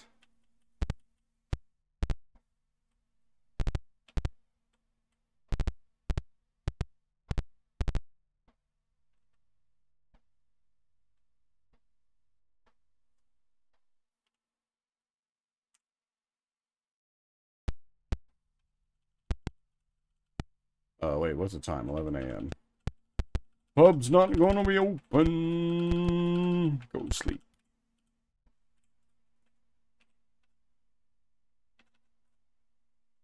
Pub's still not open. 1 a.m. That'll do.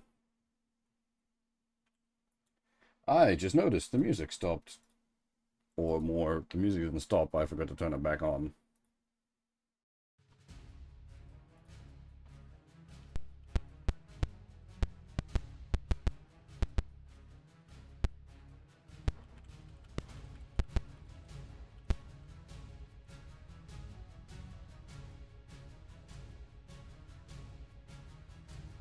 Get info from the barmaid? She whispers in your ear. I heard about the burglary at the castle and that they think Jared did it. Someone said that they saw him earlier at the hermit's place.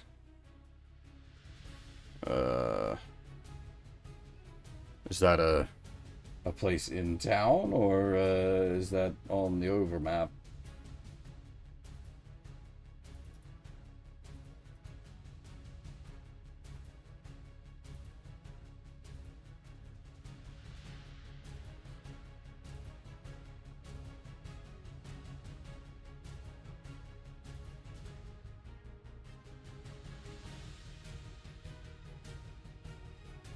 Oh, okay, it's on the overmap.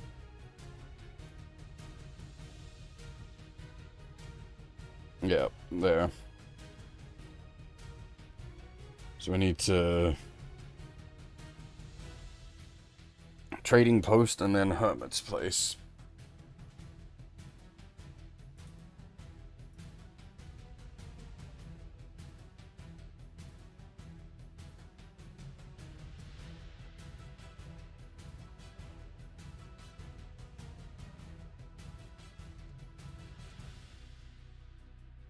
I don't think we've carved our name here. Yes, there we go. By the time we're done, we'll have carved our name in every pub in the town.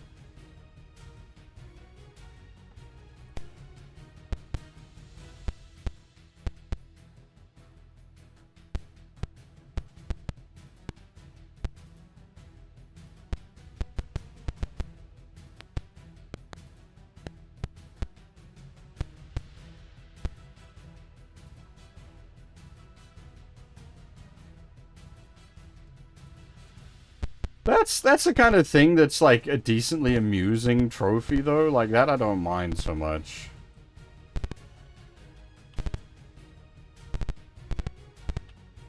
Like if it's something silly that like that where you know that's kind of fun.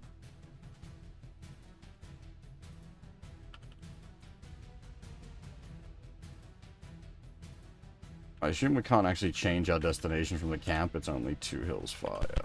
It's from Hillsfar that we can then further change our destination.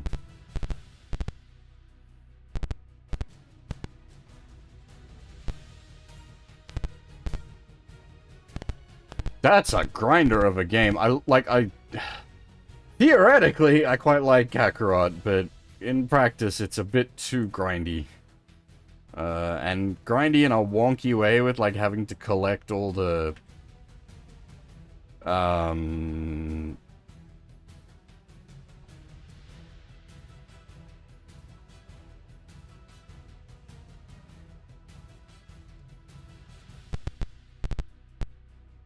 like the orbs. It's like...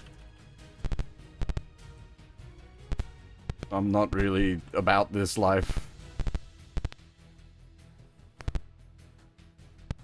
This is not what I came to play a Dragon Ball game for. Orb collecting. If I want to collect orbs, I'll go play Dragon Quest.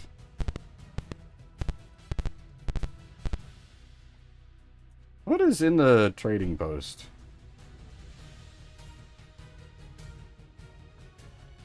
Welcome to the trading post. So the post hasn't been doing well lately. A man's got to make money in any way he can, so I'll tell you everything I know for 18 gold pieces. Sure.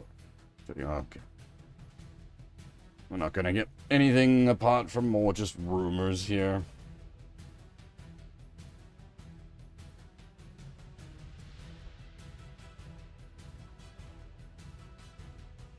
So, based on this map, that should get us to the Hermit's place.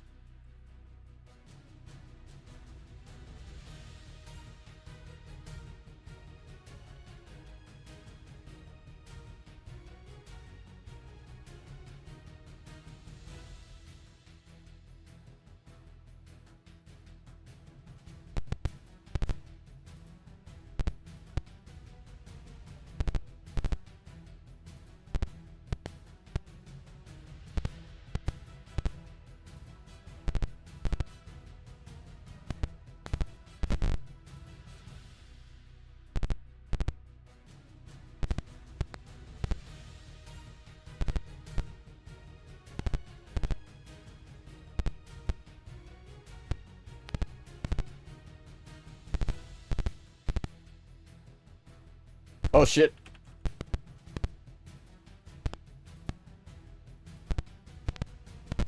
Oh god damn it.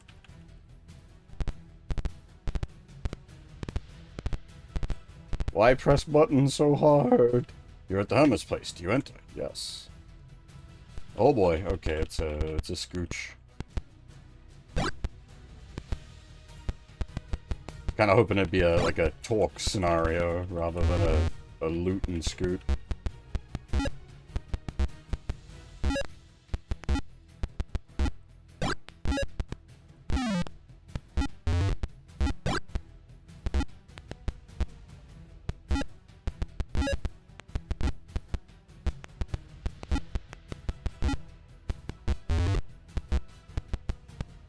Well, we found the exit, but that's not going to do us any good, because we actually haven't found the... Ah, here we go.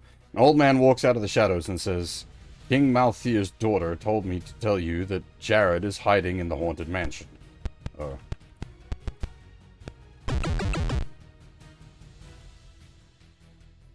Well, we got the information we're after.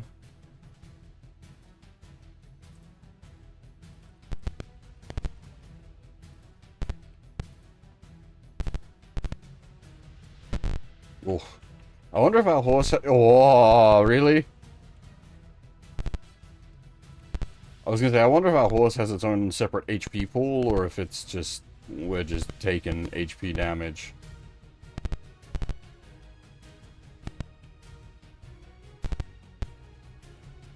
Ah, shit. I double tapped the button.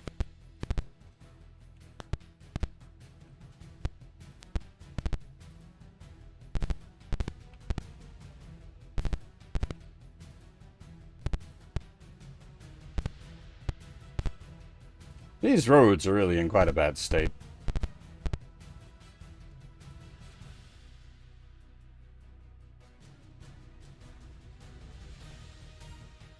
Okay, we have been going for 2 hours, so I'm going to take a short break here. I definitely need another cup of coffee.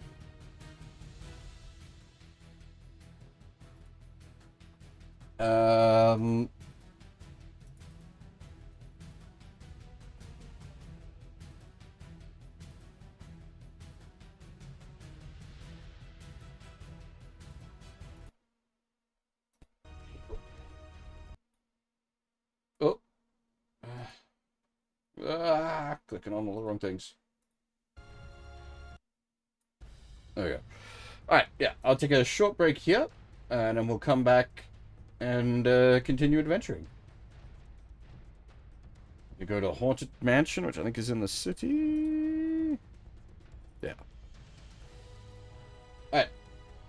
I will be right back.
Alrighty.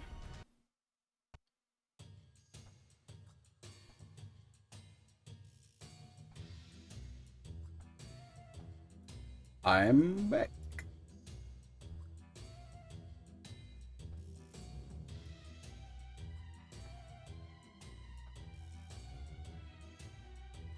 Yeah, it was a bit of an odd track.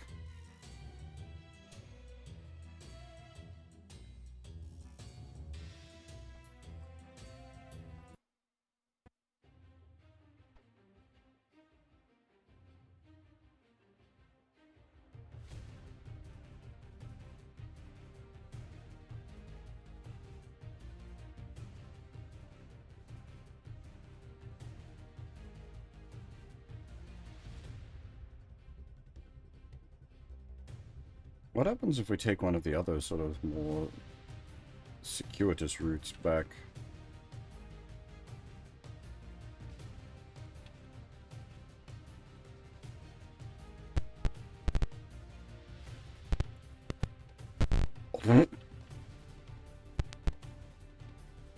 Hey.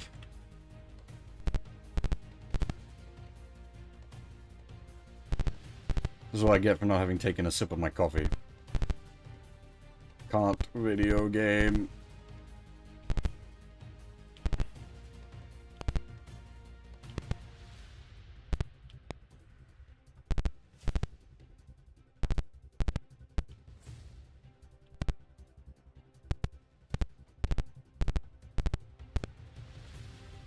You're at the big tree. Do you wish to enter? Yes. We'd heard rumors that there's, like, something hidden in the big tree.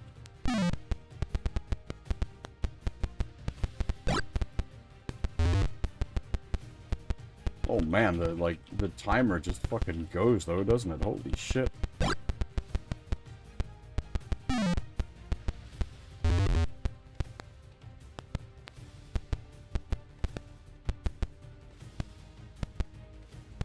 We don't have like a quote-unquote story reason to be here. We just came here because it's on our way back.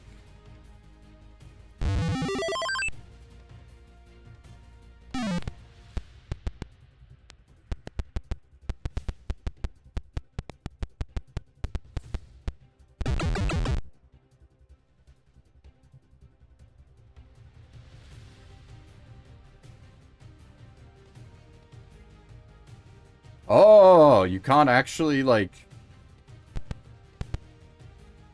go back from the tree. Interesting.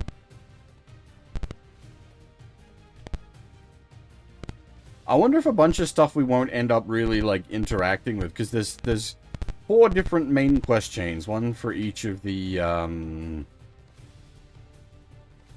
classes.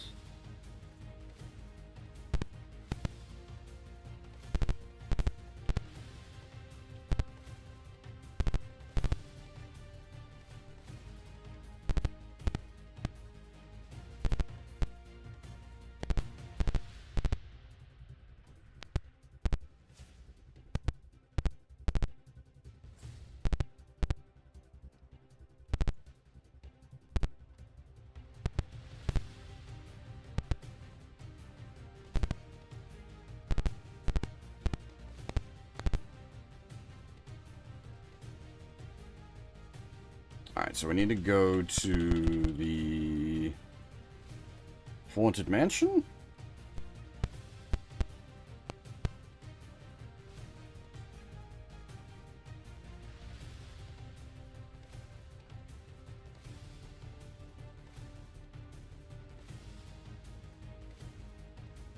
Sorry, just sipping some of my coffee.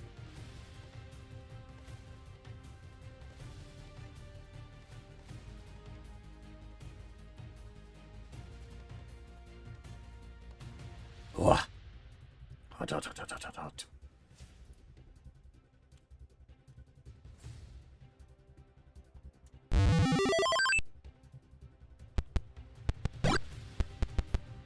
Haunted. Oh, see a man hiding in the shadows and discover that he is Jared.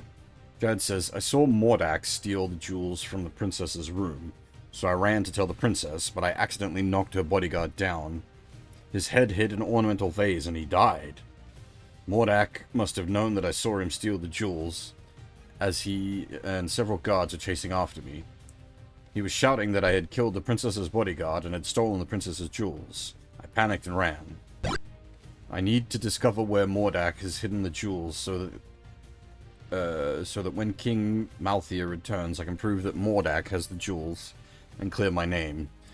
Mordak has probably hidden them in a secret room in the Mage's Tower. Okay, we're gonna have to go secret hunting? It's really weirdly implemented having it, like, as chests. I sort of understand why mechanically, like, this is the system of mechanics you've created, but why create this system of mechanics? I feel like if you're gonna have, like, NPCs hiding out in dungeons, just have the NPCs hiding out in dungeons.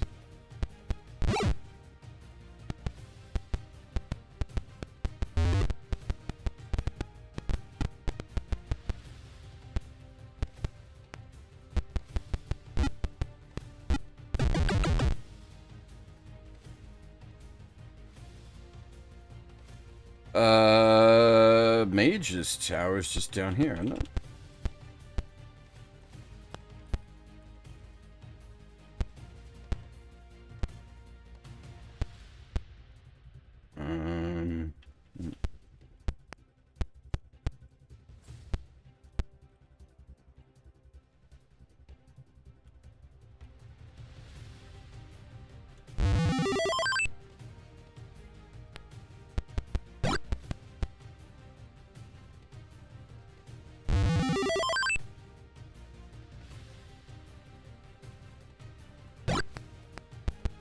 I don't know how we go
That was a confusing mess.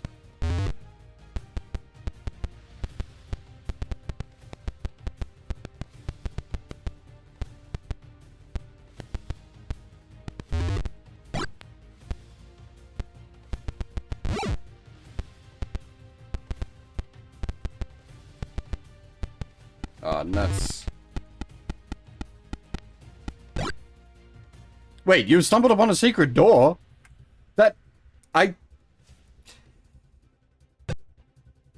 You found the secret treasure rooms beneath the building above. You what? How? I was trapped by the guard. That really was the, Jesus,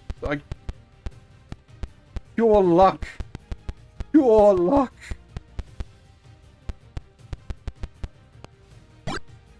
Find the Princess of Jewels and decide that this information to be passed on to the princess at Bugbear's cave pub.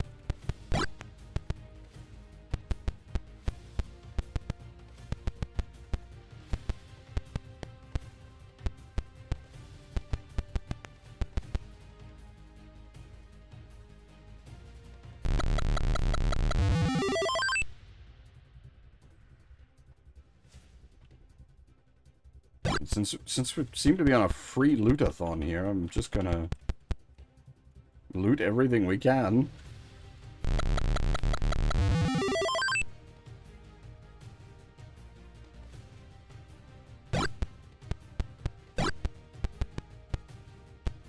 We don't appear to be on a time limit.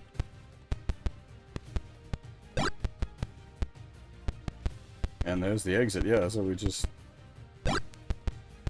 How are all these, like, scholars here in this secret room? Not very secret.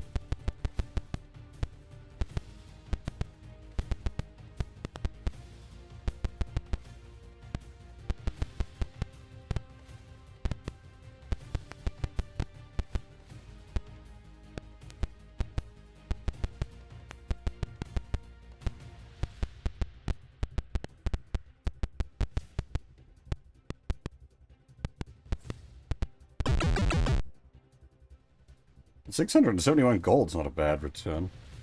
Admittedly, we did just burn most of that on healing potions, so hey.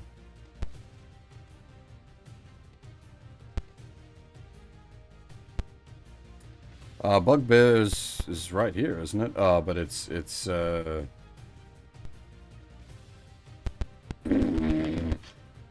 of the day, pub's not open.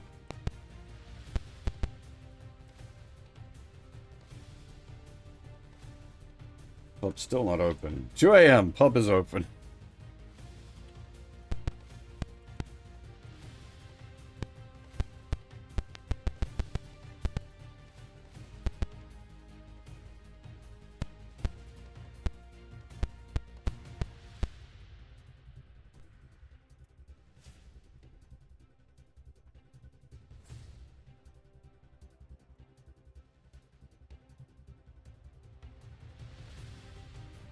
Do you know anything about Jared Chimp?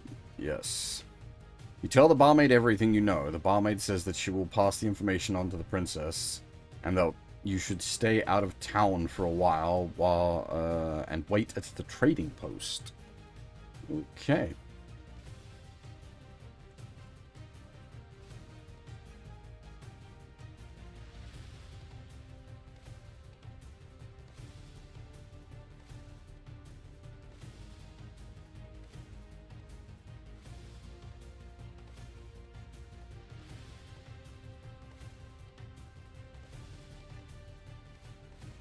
I was thinking more like Diogenes Club rather than Scholar Club, some sort of like hidden club for very rich people.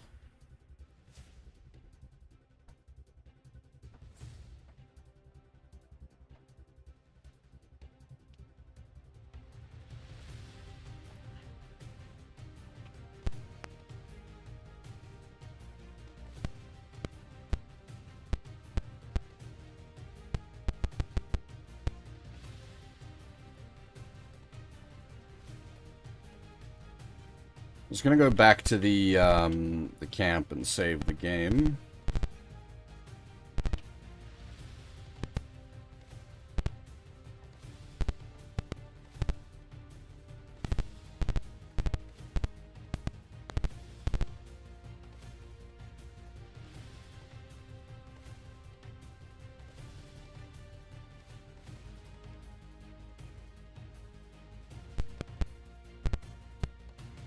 And we need to go to the trading post.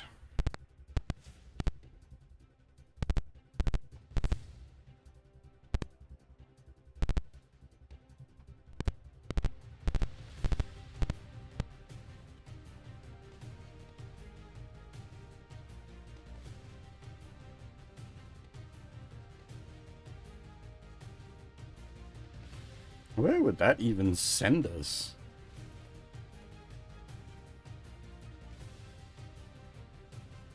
To Ulash? A bit off target.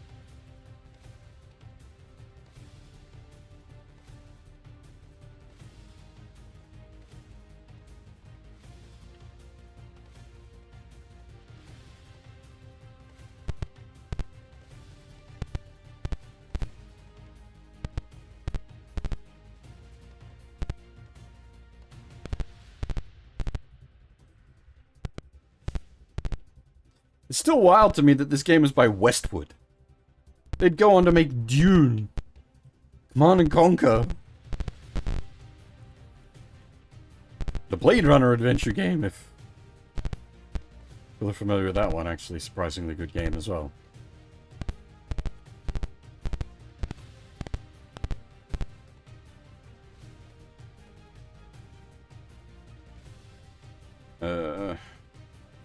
The trader asks if you have heard the news that King Malthier uncovered a plot to steal the princess's jewels by his own advisor Mordak, and that Mordak tried to frame Jared Jim for the king's theft. Fighters Guild is looking to reward the person who helped uncover Mordak's fiendish plot. I'm gonna guess that means we can go back home.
Karaticus says, "Thank you for your help in uncovering Mordak's treachery.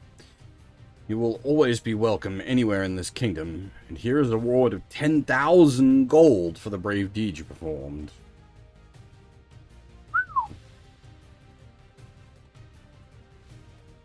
The one policy of my guild is that I enforce the most is that each member should help one another, especially in a time of need. One of our members, Hector Sams, has had his daughter taken from him. We're not sure if it's kidnapping, because there has been no ransom note. I've told Hector that the guild will help him. Search for his home next door to the stables. I would like you to try and find Alana, or any information that might help us find her. Come back to me if you find something, and I'll let the others know about it. I'll update you on anything we find. You might want to talk to Hector first. Good luck. Alrighty.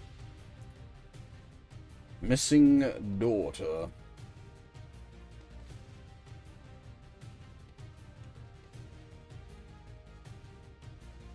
Sounds like a fairly reasonable quest.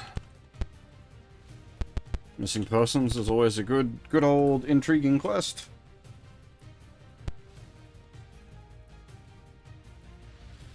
Hector Sams answers the door. He looks as though he hasn't slept for days. You decide that you should keep this as short as possible. You ask him when he last saw Arlana, and he says, "It was 3 days ago. She was going to put some flowers on her mother's grave in the cemetery." He starts to cry, and you tell him not to worry, and to try and get some rest. He thanks you. I'm guessing we're off to the cemetery, then.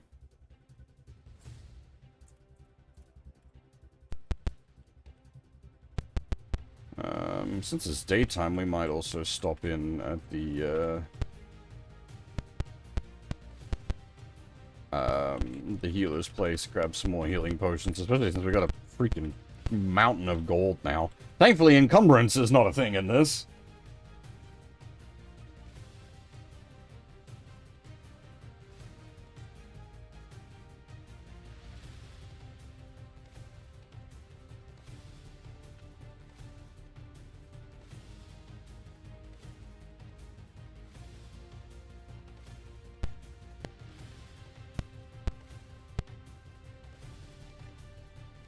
Actually... Oh, damn. As if the temple is open, I'd like to go in and just see what's in there, but, Alright. Rock and or roll. Breaking into a cemetery.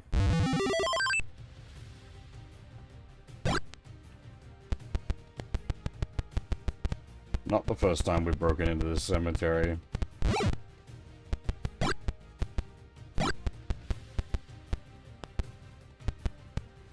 I do wonder if the quest chests are, like, static, or if they're, like, open X-many chests. You notice that the name on the tombstone next to you is Sarah Sams, and there are some wilted flowers on the grave. You also find a rough map with a path marked to a big tree outside of town. Okay. We're off to the big tree, I guess.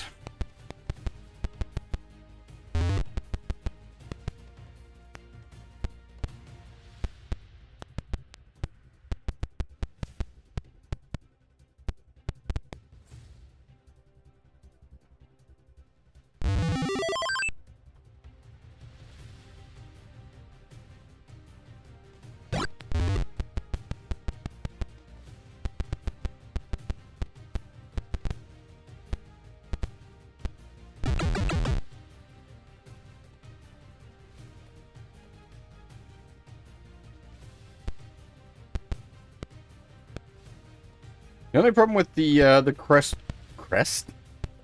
rewards, like, getting so big is it's like the money you get from other activities is sort of pointless. Alright, we can't cheat our way to the tree, unfortunately. We'll quickly nip back to the main camp, update the save, and then...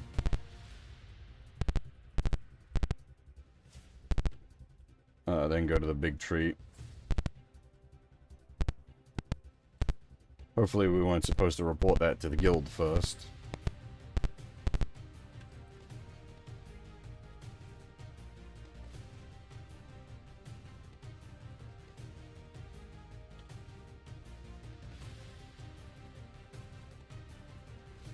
As I say, like, this game's mildly interesting in its concepts, but not very interesting in, like, overall execution. Like, I like all the, like, pieces, but not as a, like, as a whole, it's basically just a set of mini games. I think, like, the function of some of these would be kind of cool to have, in, like, one of the actual games. But even then, like, the problem is, like, arcade sequences, it can just be frustrating.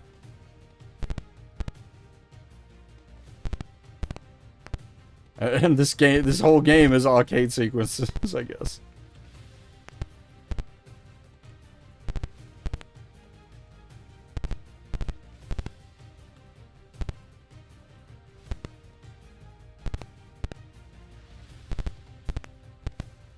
Because I got this as part of a Forgotten Realms like combo package that had like Pool of Radiance, Cursed Azure Bonds, Silver Blades, and Pools of Darkness, and then this as well. And it's like, in that kind of a package deal sense, yeah, it's all right. But if I'd like bought this as a standalone game back in the day, it would have been a bit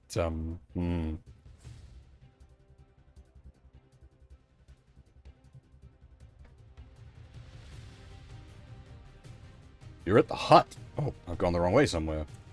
Might as well enter. We've not checked out the hut before.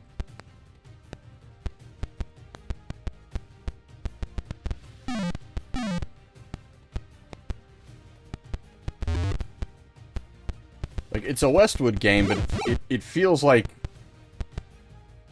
a two blokes kind of game.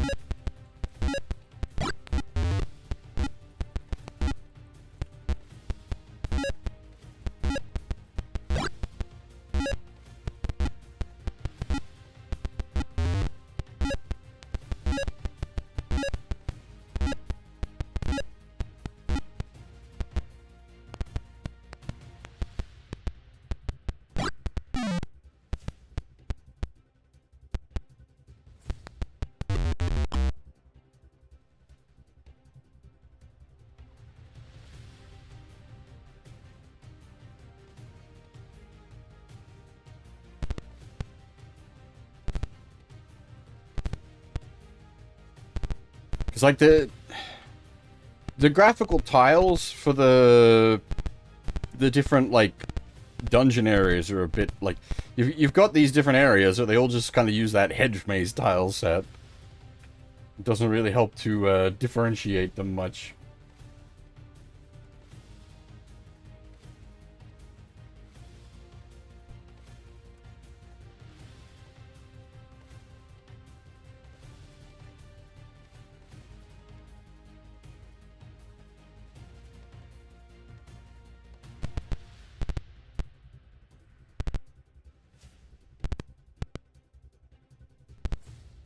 And, like, the game is sort of very light on story, but then that's to be expected given the type of game it is.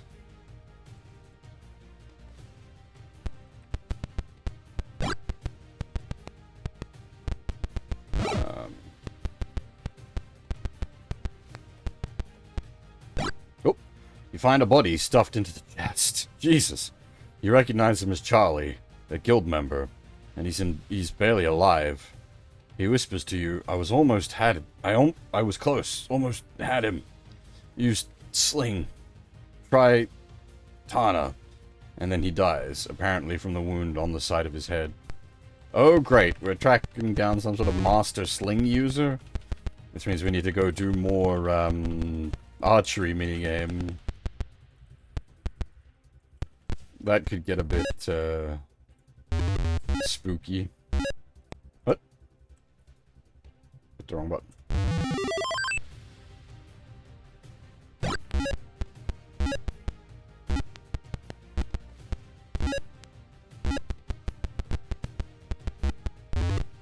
Depending on like how high tier we have to go with the archery minigame, that could be rough.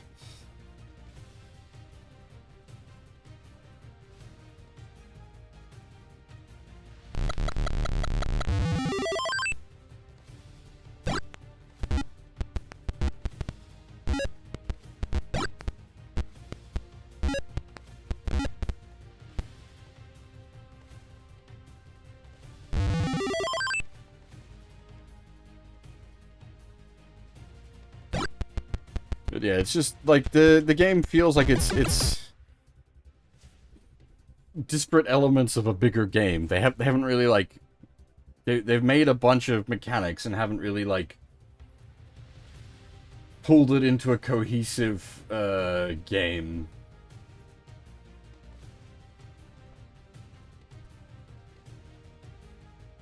I mean, you're like, well, it's 1989. Yeah, Rance 1 came out in 1989. Fucking Dragon Quest 3 came out in 1989.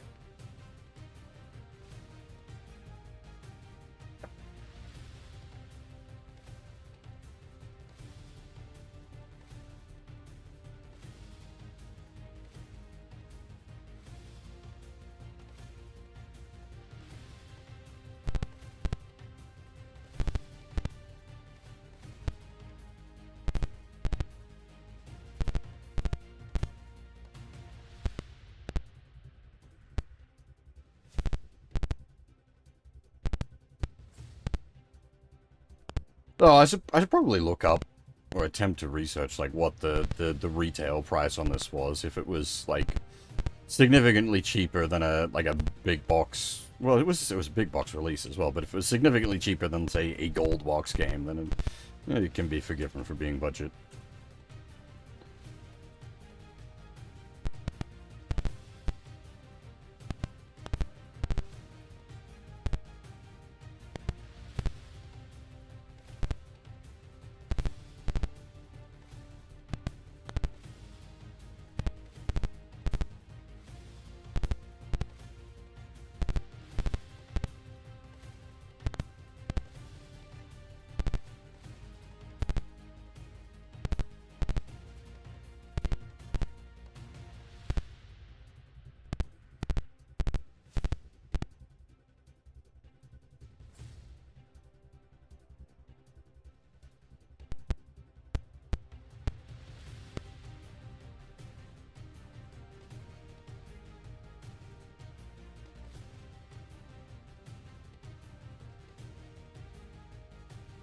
Yeah, okay. I knew that, like, moving targets were going to be a thing eventually.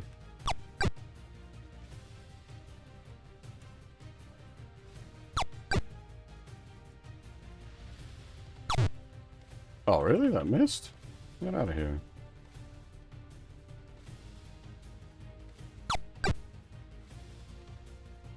So the swingy boys are at the most.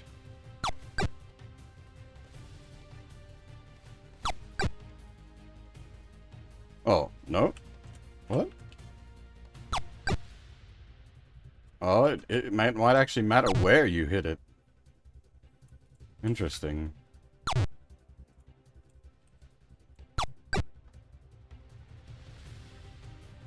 Hold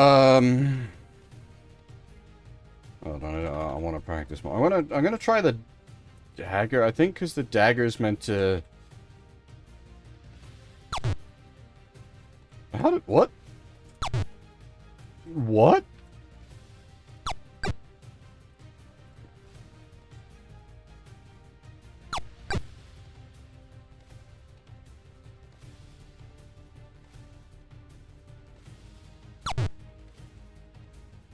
Please explain.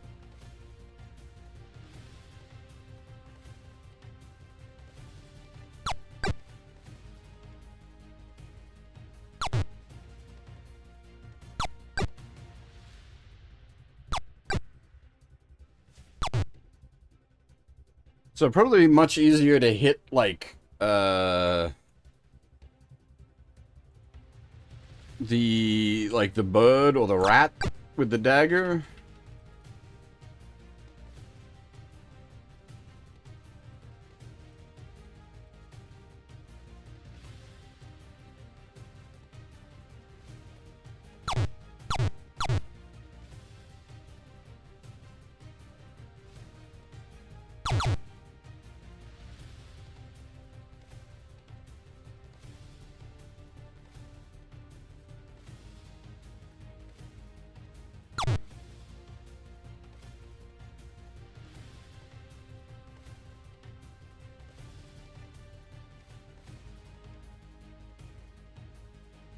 This is also kind of awkward to control its speed with the D-pad.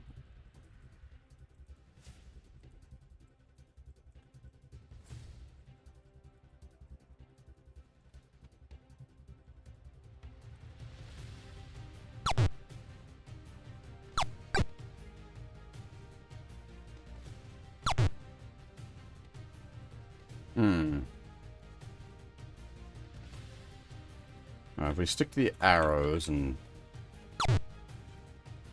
Hmm.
How is that a miss? How, you look at it was literally a bullseye.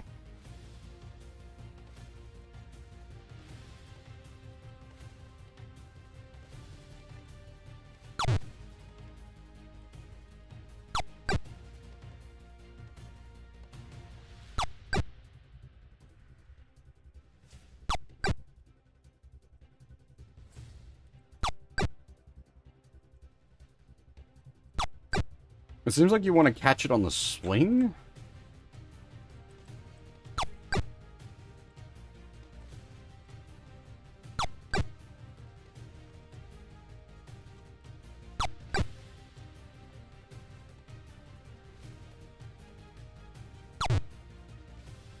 $2,700 should still place, right? Third. Yeah, alright. You take one last look at the scoreboard as the person steps up to... Oop.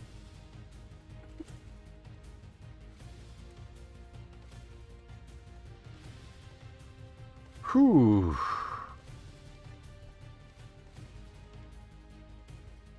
Oh, wait, what?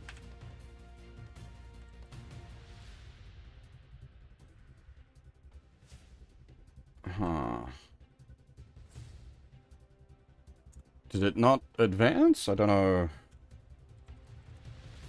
Oh, shit, what the fuck?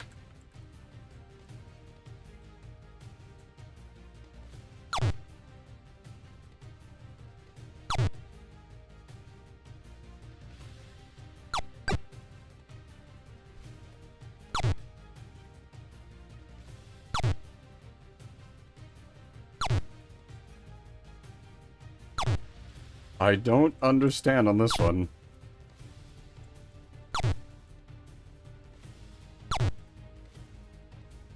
They clearly appear to be hitting the target pretty directly.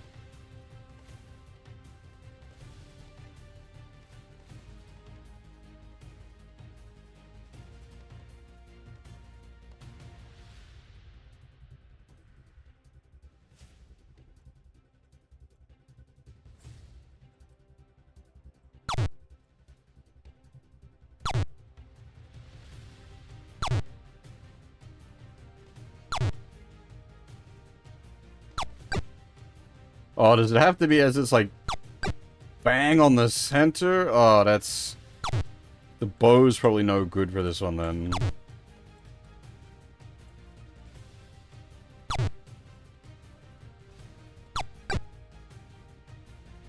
The dagger might work, because it's more quick fire.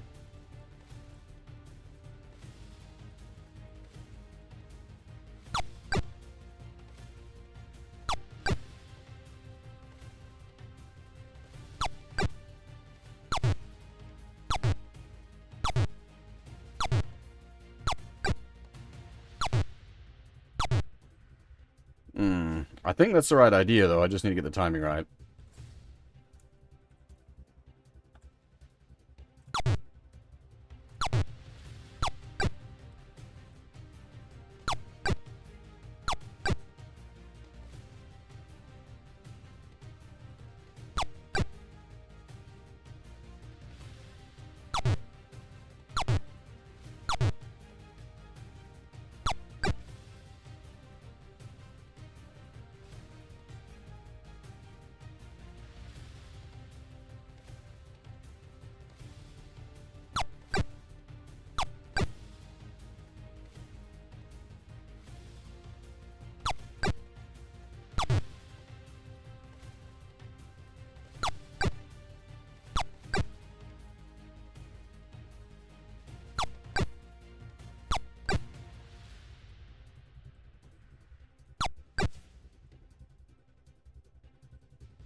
$4,500 should be first place.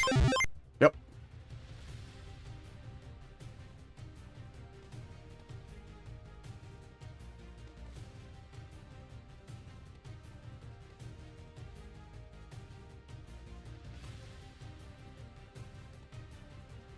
$4,800.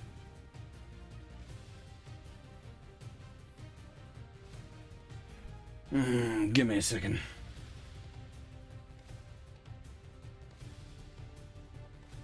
I don't know if it's, like, advanced to the next tier or not.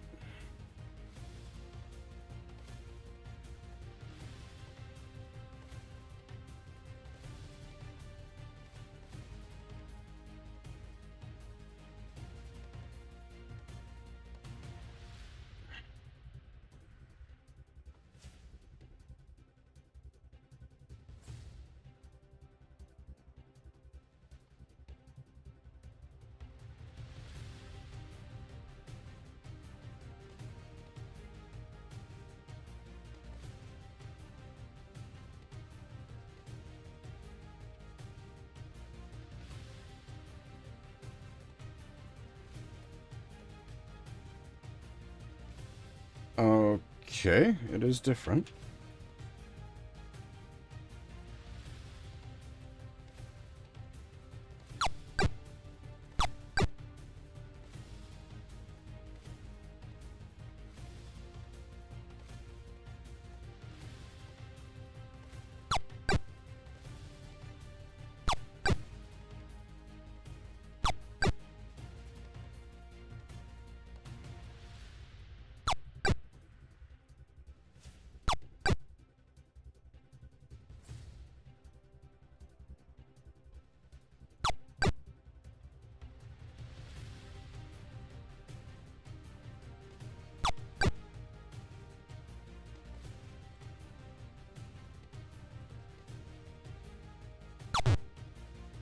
I don't think we need to place first place, but if we play a perfect game, we should place first place.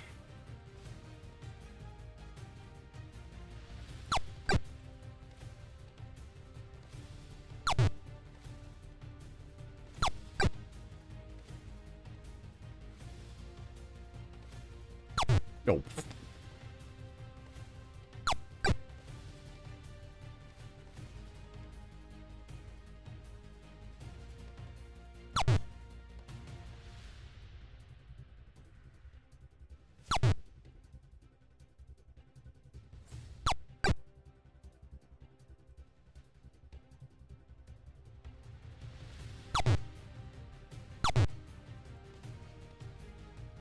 Yeah, that was terrible.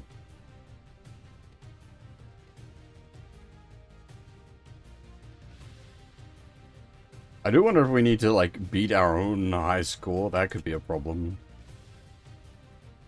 Literally a perfect game.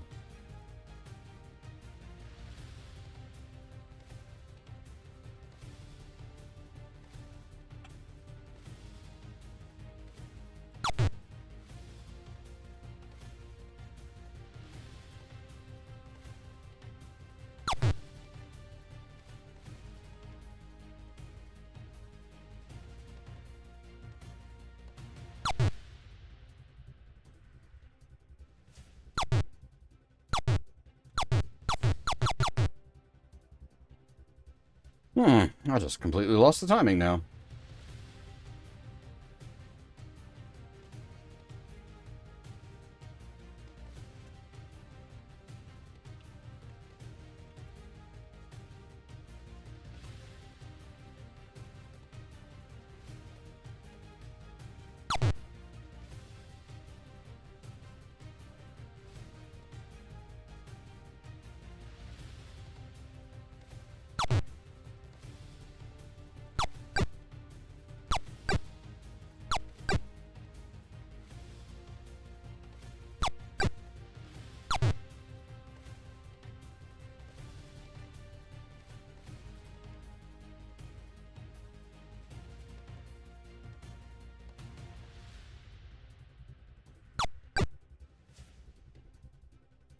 Oh.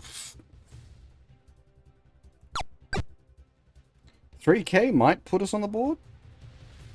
Yeah. You ask Tana about anyone who's good with a sling. Tana says there are a lot of people in Hillsfar who are good with the sling. You figure that you should tell Caractacus, Caractacus about Charlie. He may even have some information for you. Luckily, you barely beat last place.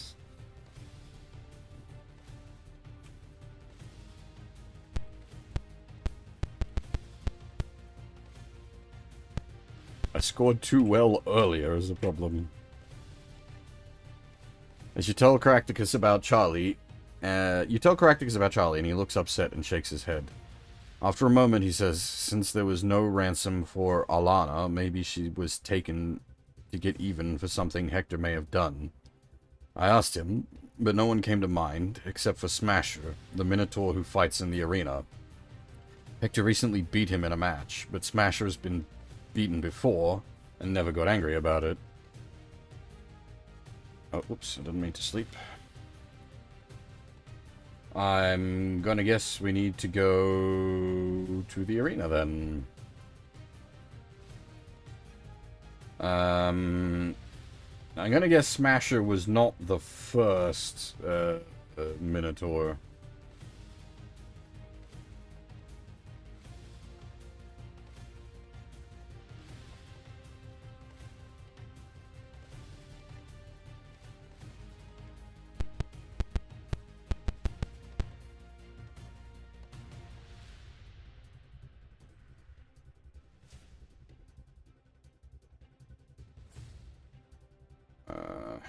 Some sort of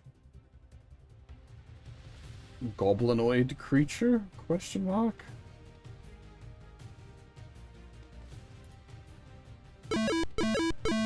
Otis the Orc from Thunder Peaks. Oh wait, hang on. Let's get the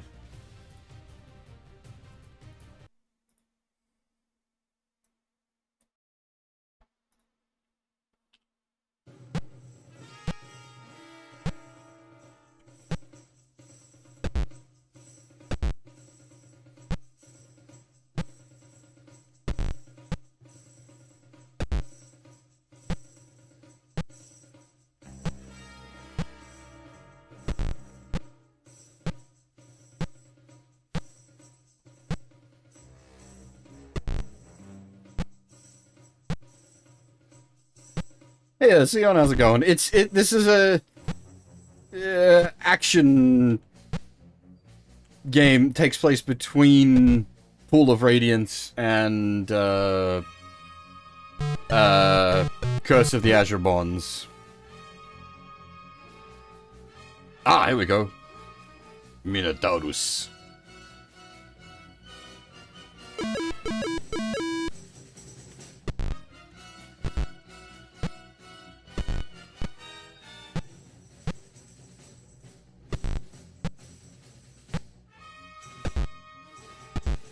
It's got a few sort of pseudo mini games in it. We're doing the arena one at the moment.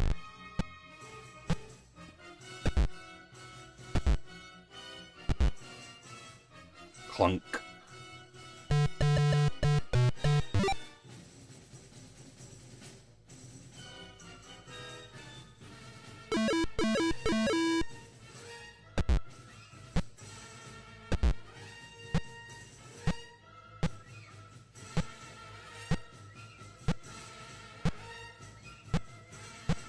Now this is very appropriate because we're basically fighting a Gorn.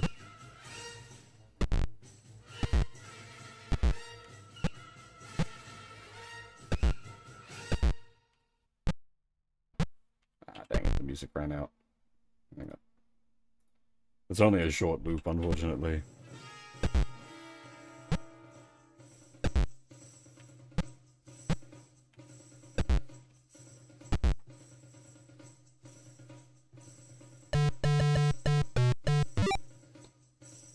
Smasher congratulates you on your victory. You ask him if he has any hard feelings after losing to Hector. He says, no. I've been beaten before, but I heard someone lost a lot on the fight. You see, I'd beaten Hector before, so I was a heavy favorite to win. While in a pub, I heard that a man had lost everything betting on that fight. Ah, okay.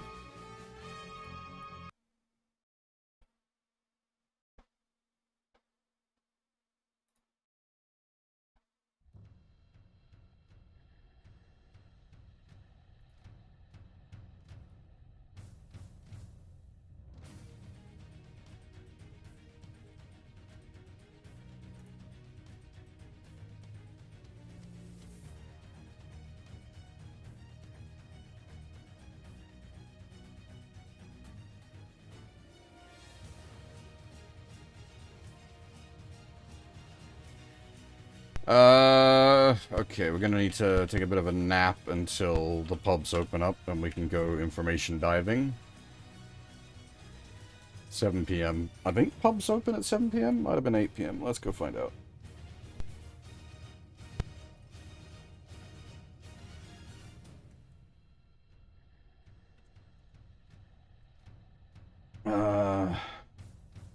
Did you hear what happened to Franklin Smith? You mean the guy who works in the healer's shop? Not anymore. Seems he lost everything he had on a bet and hasn't been seen since. Okay, well, there we go. We immediately got the information we needed, at least.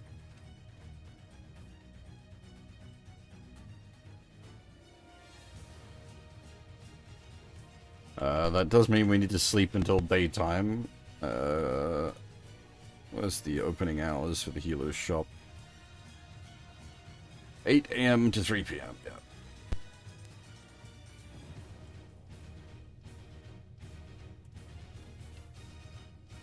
10 a.m. will do me nicely.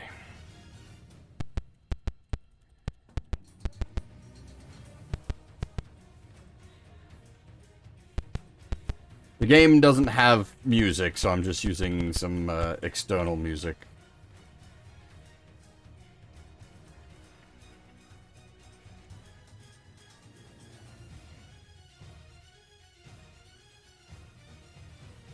The owner says, yeah, I know Smith. He was a strange fella. Always looking for a get-rich-quick scheme. Then one day he lost it all on a sure thing. I offered him my help, but he said he didn't want it. Said he was gonna get even, and then he left. I saw him once on the trail, and then when I was getting some supplies at the trading post. He had a desperate look on his face. He was heading north, maybe to the Rocky Quarry. Well, alrighty then. Map.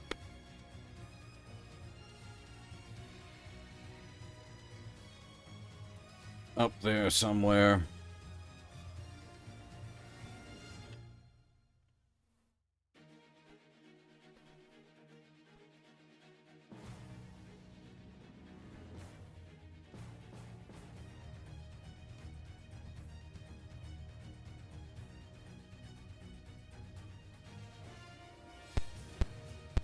You missed earlier. We would get a big chunk on the archery range as well, which is another one of these sort of action mini games. And now you'll see the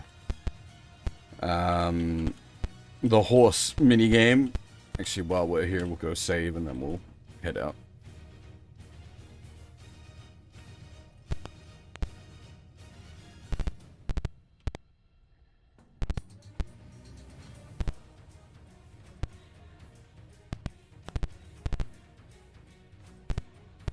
It's literally just a string of mini games with a very, very loosely connected plot.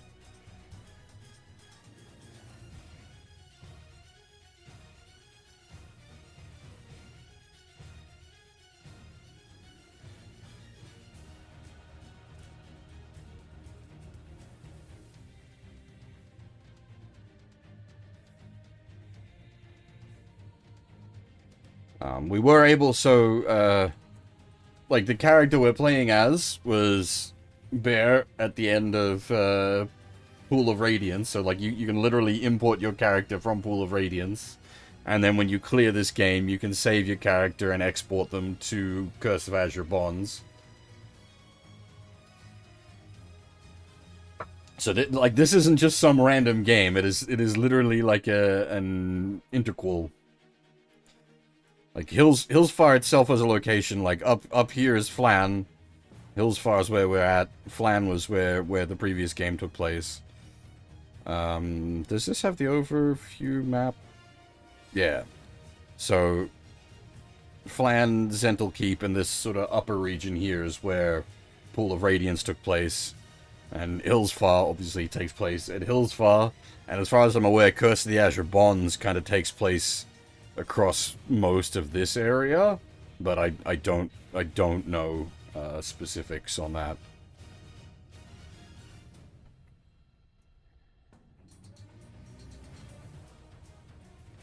But the way the game works is there's four. You can play as either a warrior, thief, mage, or cleric. that none of that really changes much in the way of how the game works, but it just changes what sort of main quest line you do.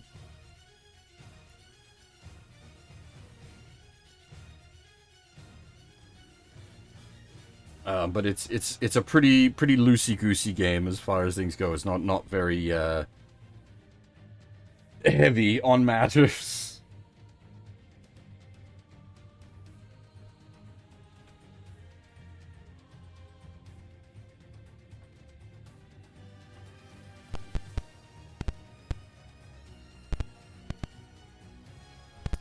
The general concept is the city of Hillsfar being a big human trading city has now been sort of taken over by a tyrant.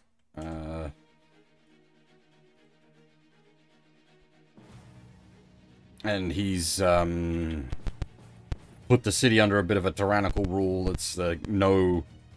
As to set up the way the game works, there's no weapons or magic or whatnot in his city, which is an interesting thing, but it just means that the game itself doesn't actually have any, like, you don't carry over any of your gear from Pool of Radiance, just your stats. And it's also why the game doesn't have, like, a complicated gear system that you would expect from a D&D game.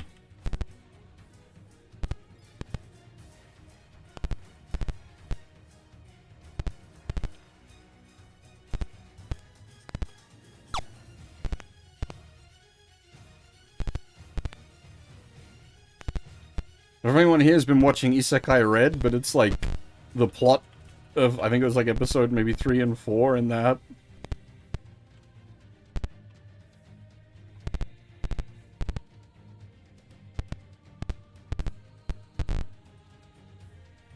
It just is an odd coincidence. Playing a game from 1989, an anime from 2025 happens to have a similar plot thread.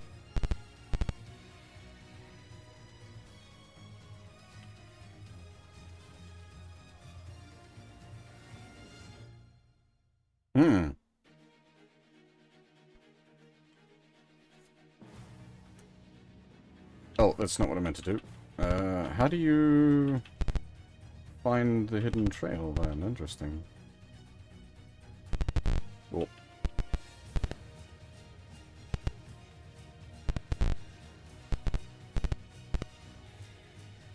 I'm hoping it's not like we need to sniff out rumors in the tavern or something. Oh, that could be...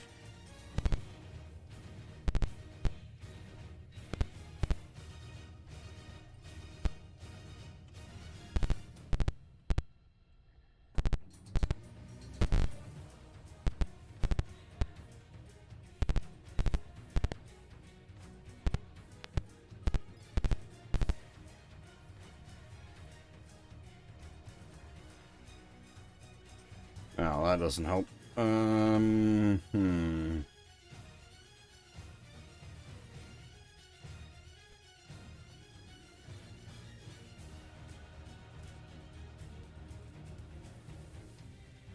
It's like the walk quarry. The walk quarry. The rock quarry is, clearly up from there, but we need to find the secret path? Question mark.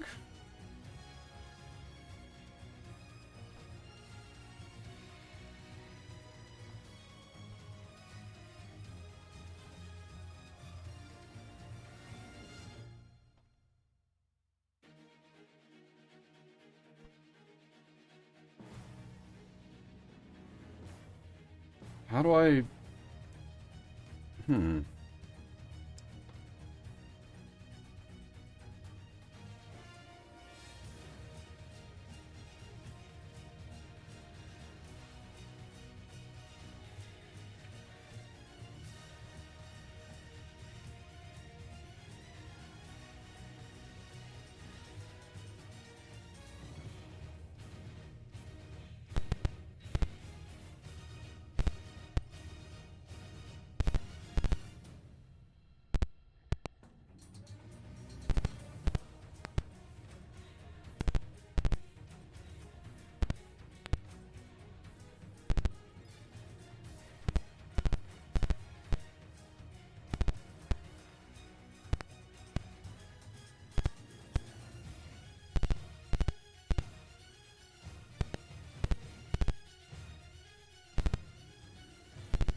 Do I need to maybe find a hidden exit in the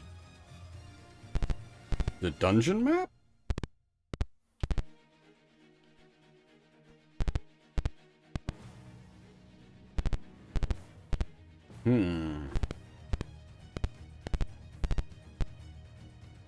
Oh. We just had to hit enter? I was just kind of mashing through it.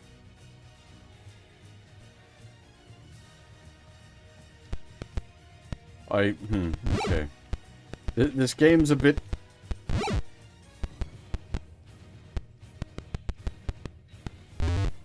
Old video games of, like, how am I supposed to do the do, but, like, this is...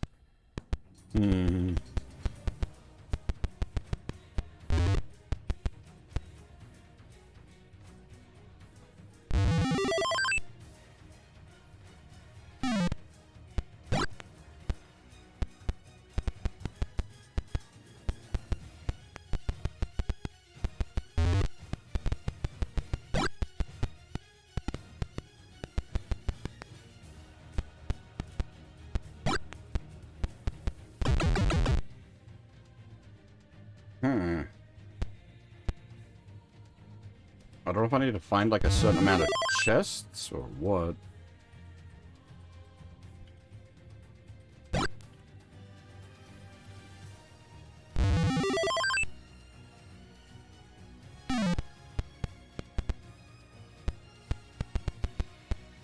don't know if I'm, like, looking for, like, a specific chest, or just X many chests.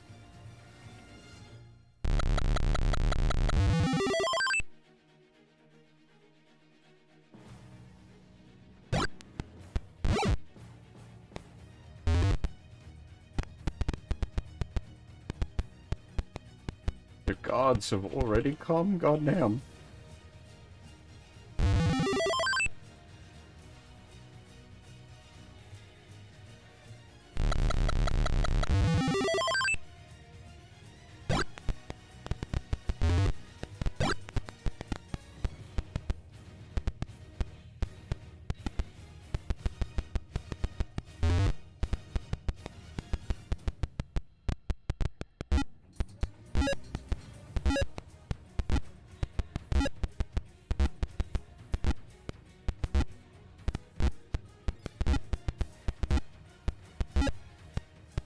Yeah, I know the exit was like way back down the other way. I don't like care about the gold, as it were. I'm just trying to find the oh bollocks.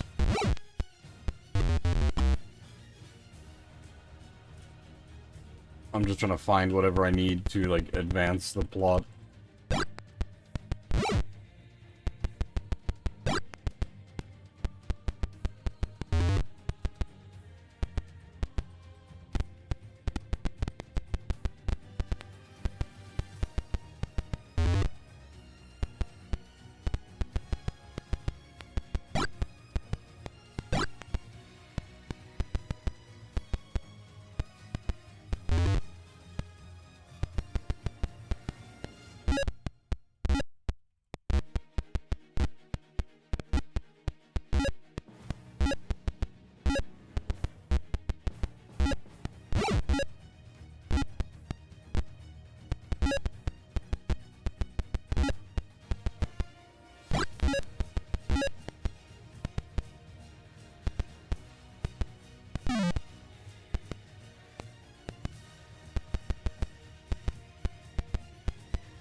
Ah, there we go.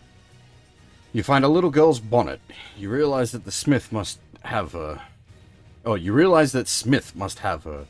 You decide to tell Caractacus so everyone can try and find him.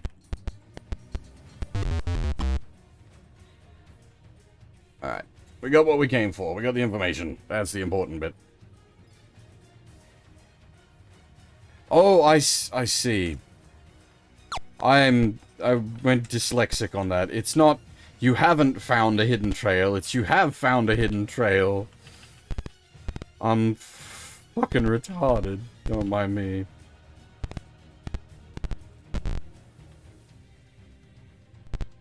Can't read English.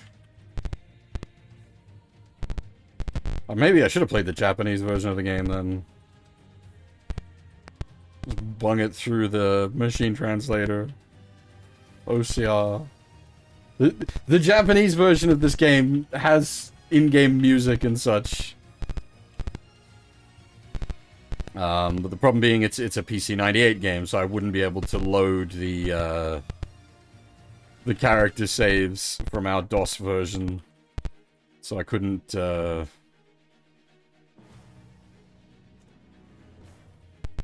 sort of defeat the point of moving the character saves through.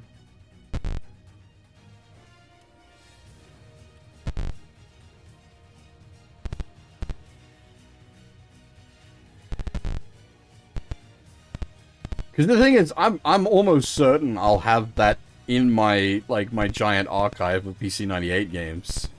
And I've already got all my PC98 stuff set up ready to go, so it would actually be, like, little to no problem for me to make that happen. Having to, like, OCR MTL this would be awkward, though, because the way the text prints is really very awkward and in, like, really random places.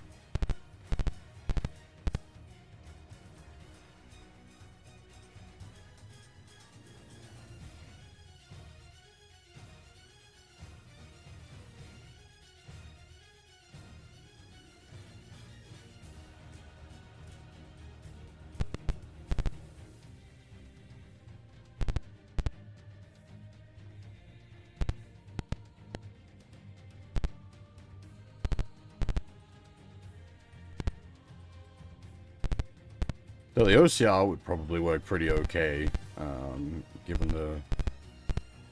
Well, it depends on how dense the kanji is. Like, a good font would go a long way.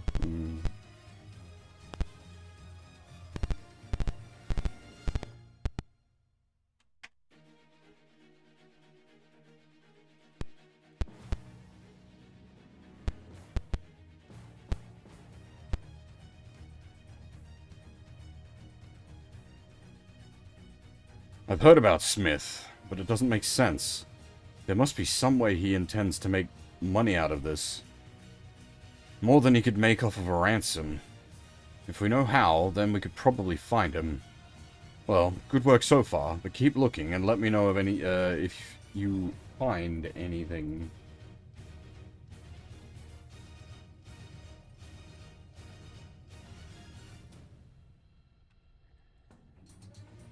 I'm gonna guess we need to go back to our old source of information.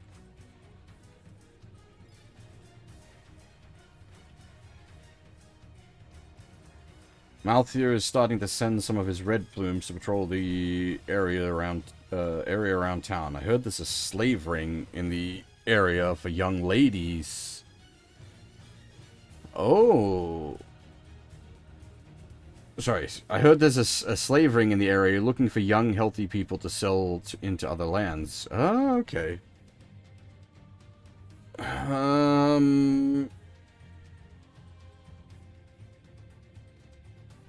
Interesting.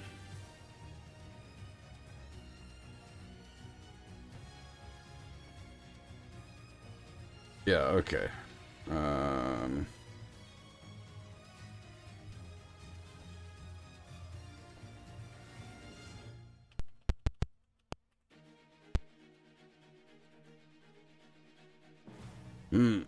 You tell him about the slave ring. Maybe we should check out the area ourselves. I'll check the shorelines to the east, and I'll send others to the north and south. I would like you to check the ruins to the west. We'll meet back here. Good luck.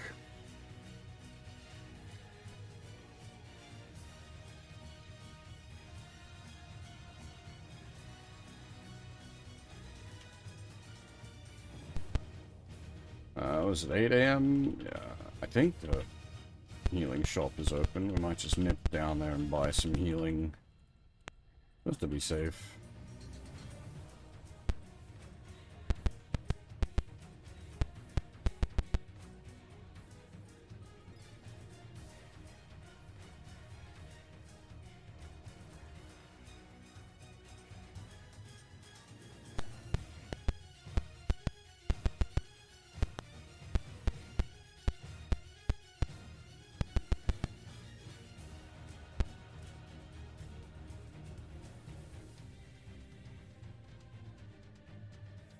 Alright.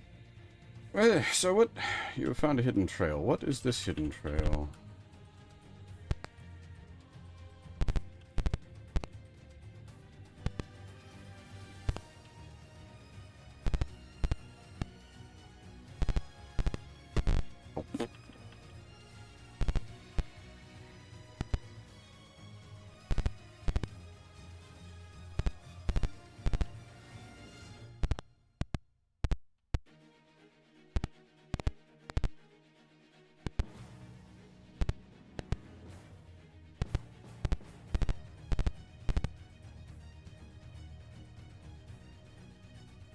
Oh, is it like a back door to the big tree?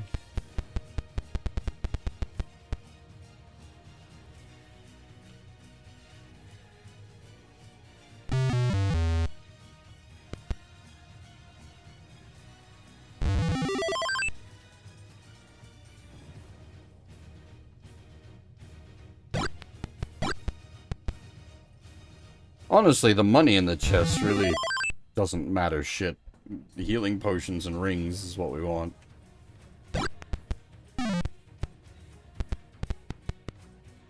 Unless the money is massive. Each healing potion is 250 gold.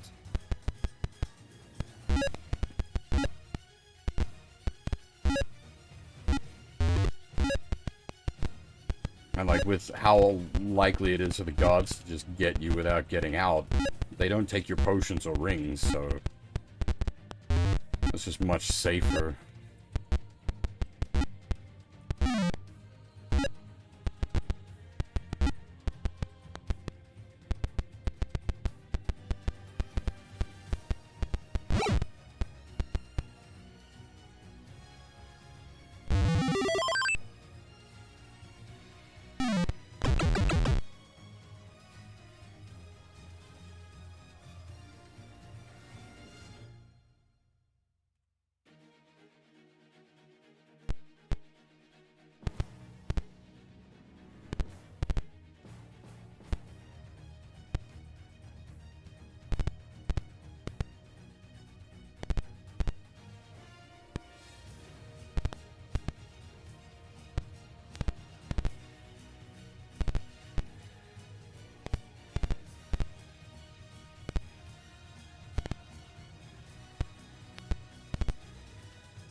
It's a shame the arena fight is only in the arena. I think if you had that, like, you had fights, like, capable in dungeons as well, just, like, repurpose them. Like, you need more graphics, I guess. And, like, the archery thing, if you had that, like, not just shooting target dummies, but, like, actual targets, I think. Like, there's potential here.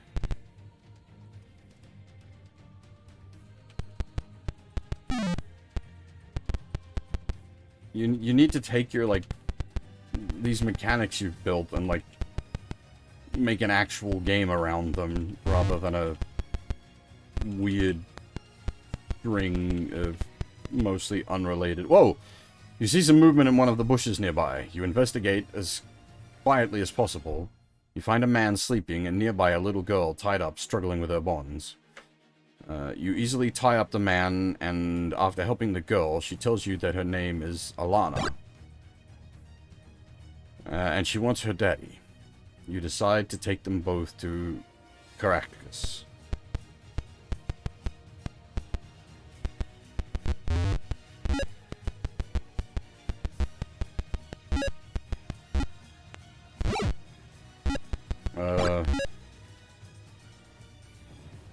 I'm not quite sure what you mean by Eastfield? Eastfield's much more coherent. Like, considerably more coherent. It's a bit, like... It's a little rough to get started, but it's all there.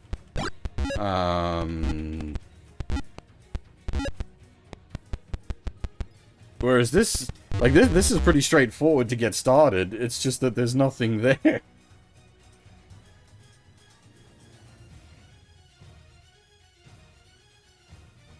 Like, East comes together... Like, like, East 1 is a little rough. Because you're just kind of like... Out you go. Figure it out, mate. But, like... There's a proper coherent plot going on with NPCs that'll give you, like, good clues and...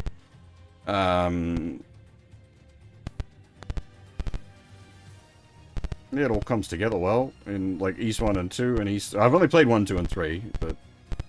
I really like all 3.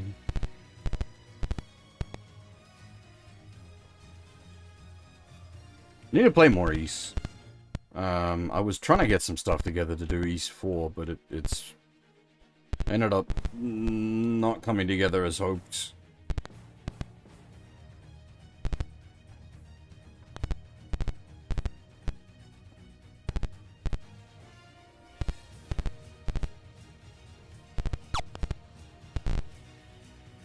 I was kind of boned there. Either jump to get past the bush, or duck to get past the arrow, and then crash into the other one. I don't think we can dump yuck. Dump yuck? Jump duck. There we go.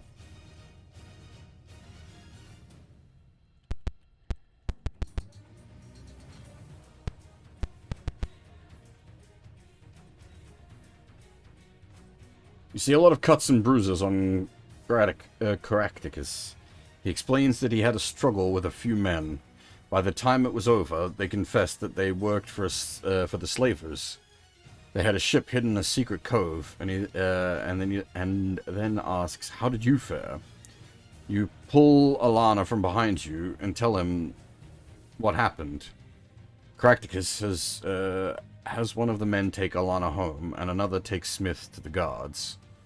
We could not have done this if it weren't for your help. So, for all your efforts, I will give you 26,000 gold pieces. In addition, with my Ring of Wishes, I will raise your hit points. Hot damn!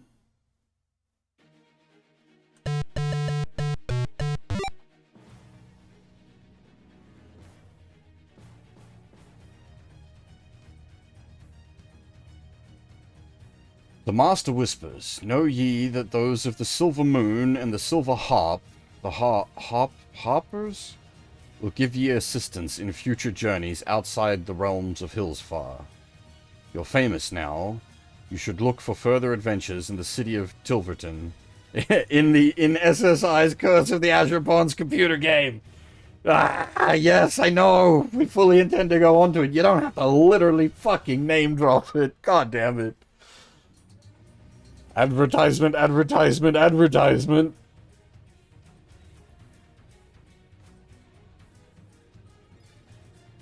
I didn't realize there was a health up.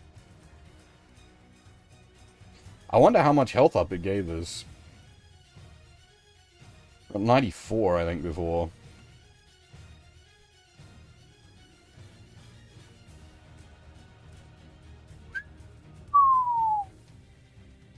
$30 fucking health. Hot diggity dog. Well, 31 health? God damn, that is a lot of... Also, a big chunk of XP. We were at like 260,000 XP. And we're finishing with 305,000 XP.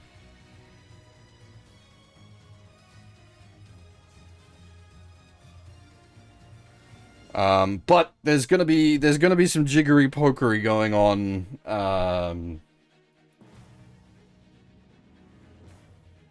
between now and Curse of the Azure Bonds. I'm gonna have to do some fancy poking. The fact that this should give me a complete, Hillsfar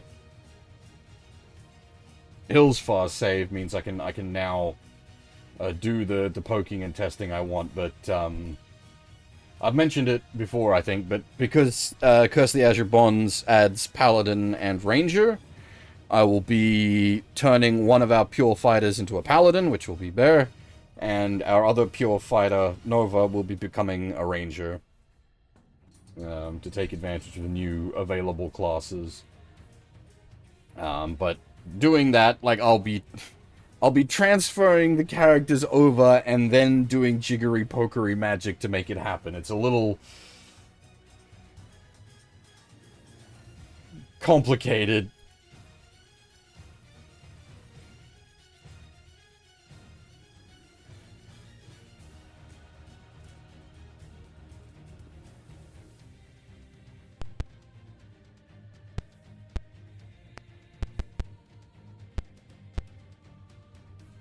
I'm hoping, actually, what I do doesn't break the fact that the character is flagged as a Hillsfar character. But I need to see what kind of files the save outputs, so that's just me on the back end needing to do poking about with stuff.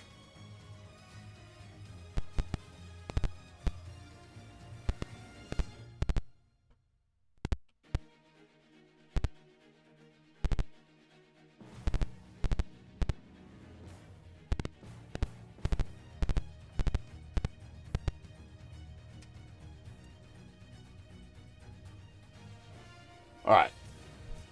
So that should now have saved the character. At the very least, with all of these numbers, I can just manually rebuild the character if I have to. Though the problem with that is I don't have a way of, like,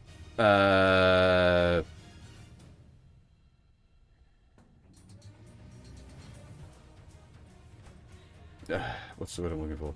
I don't have a way of, like, setting a Hillsfar flag for Curse of the Azure Bonds, as far as I'm aware.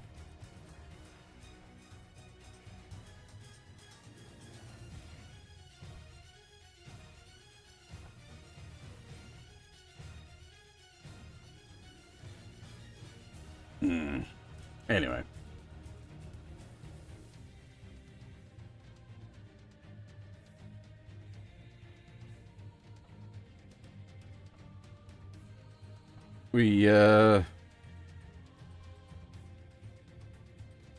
We finished a run of Hillsfar. Not bad. I figured it was going to be fairly short. And indeed it was. It's taken us about 3.5 hours. Well, it'd be less than that. Because we spent... Like, I did a 10-minute break, and then I spent about 20 minutes reading the lore stuff. About 3 hours to play the game out. Hey, Akoda, yeah, we literally just finished. We won.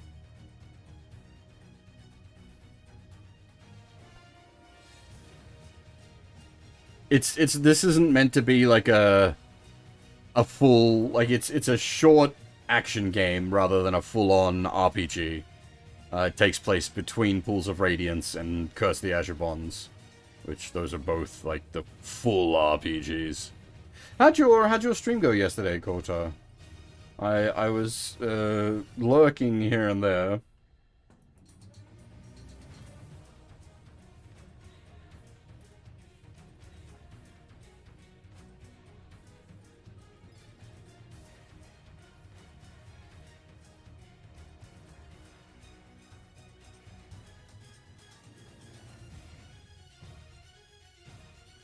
I need to... Sorry, I'm just going to quickly do some... While I've still got the game up and open and in this state. So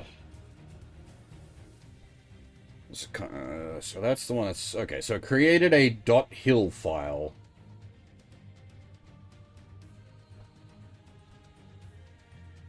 So I think I need to just... I need all of the character stuff and then the additional .hill file to make them a Hills...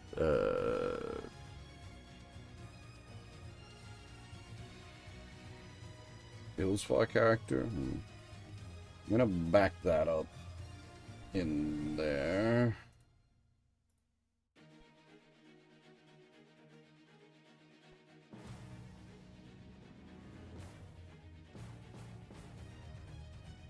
Oh, 3 Lude 5 Twitch.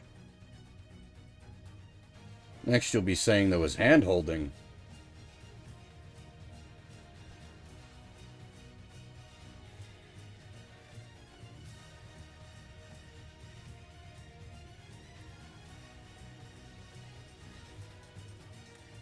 so I don't know if I need to do this, but we had to, at the end of Curse of the Azure Bond, at the end of Pool of Radiance, we had to remove the characters from active, no, but that's, I don't think that's right. That doesn't sound right for this.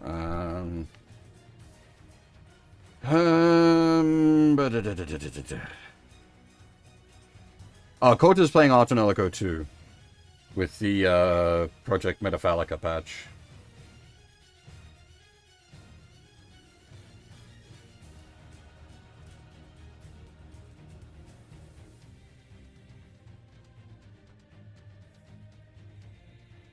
Let me just...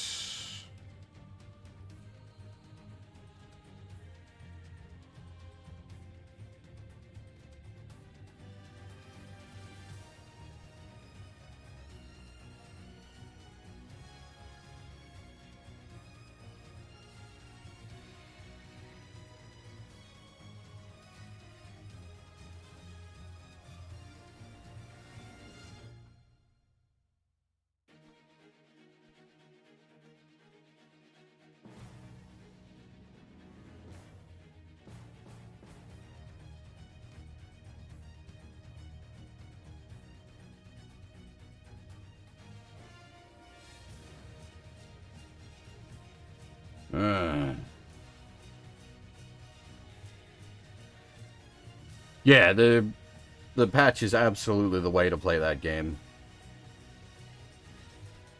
The translation's crap. It's buggy. And the official Western release cuts out like half the Japanese audio to put English audio in. So the patch puts all the Japanese audio in. I'm pretty sure it throws the English audio out. It retranslates a bunch of stuff. Patches a bunch of the bugs that Nisa introduced.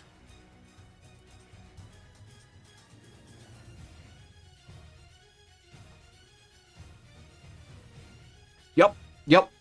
That's exactly the bug everyone remembers.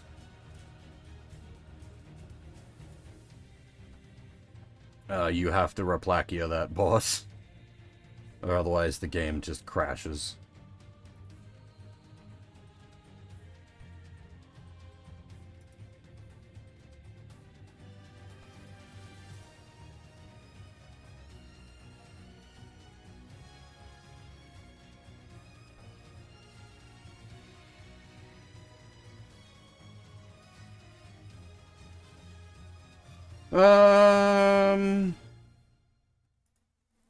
Sorry, this has now become a very boring stream to watch because I'm doing like back of house stuff.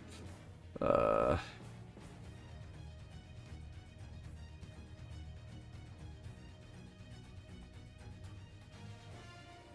unfortunately, there's very little information about like transferring from Hillsfar.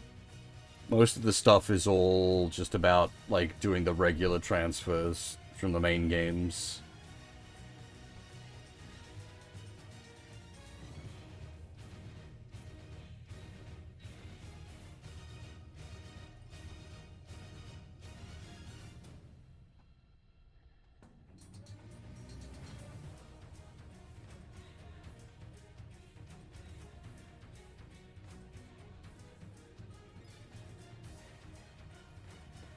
I think all we need is the .hill file.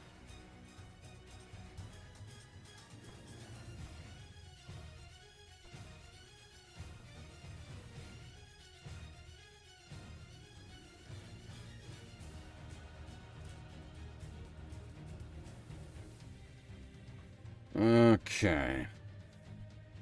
So I'm just so we're gonna do. Just bear with me a minute as I tinker a little bit.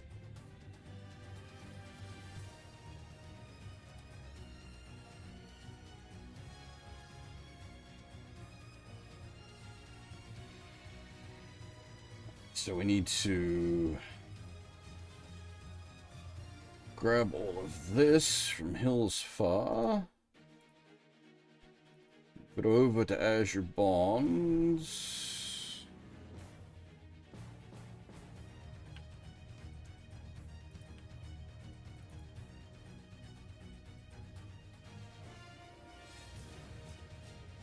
PS3 emulation is in a pretty good state these days. However, I don't know. I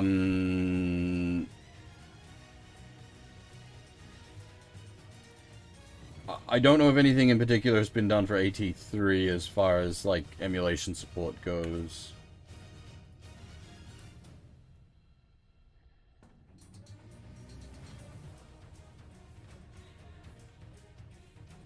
Now if we do...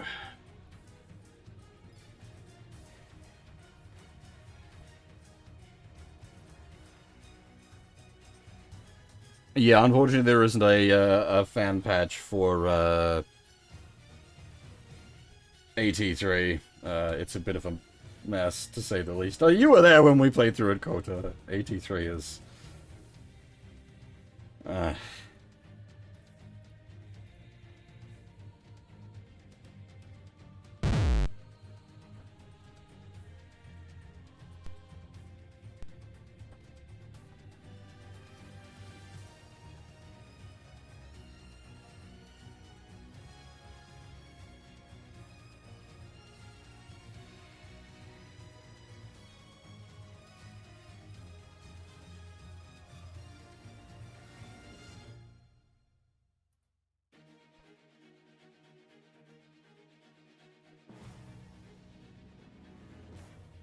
Alright, so now...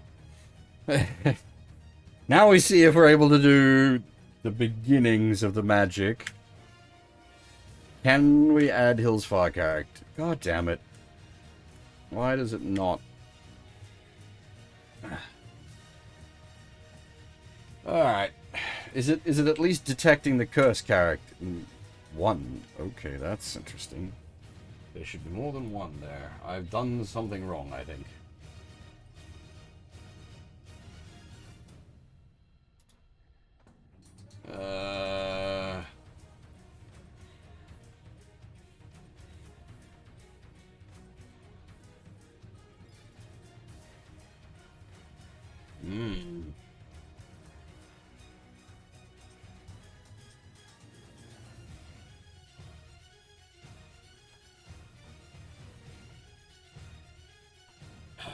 Where does the files need to go?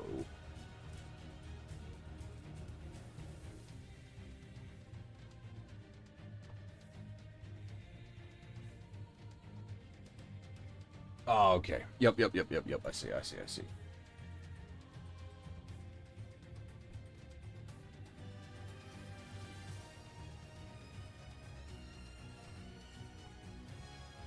Okay, hang on. So we need to close this.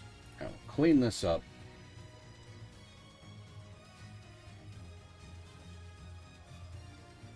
Send all of that into the save folder.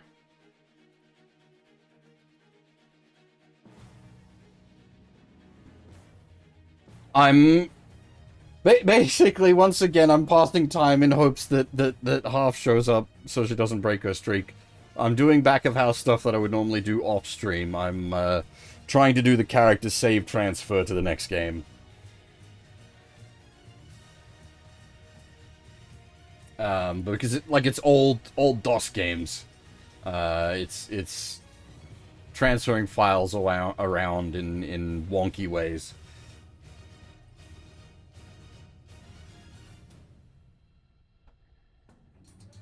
This music is way too intense. I need something not this. Stop. There was a good one I had earlier. What was it? Not really good for Hillsfar, but just good for now.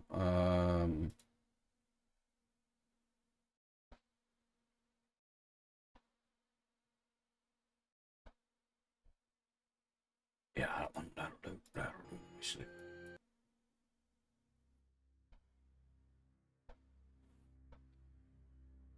Okay.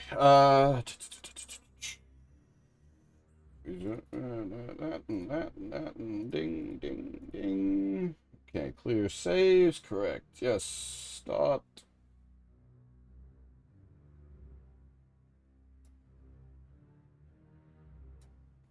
Bring that over there. That. Grab that.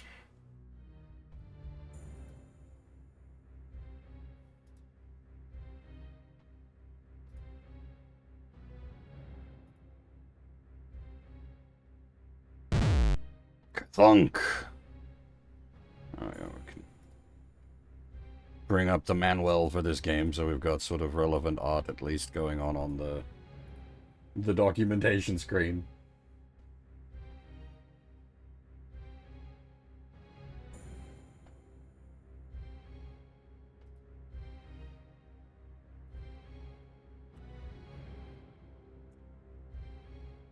Alright, please work. Add Hillsfar. Hey! Add curse. No. Wait, no, curse is what we're playing. Pool. Pool is what we want. Add pool. Nova. Hayb. No, wait. Hayb. Hiki. Reshi.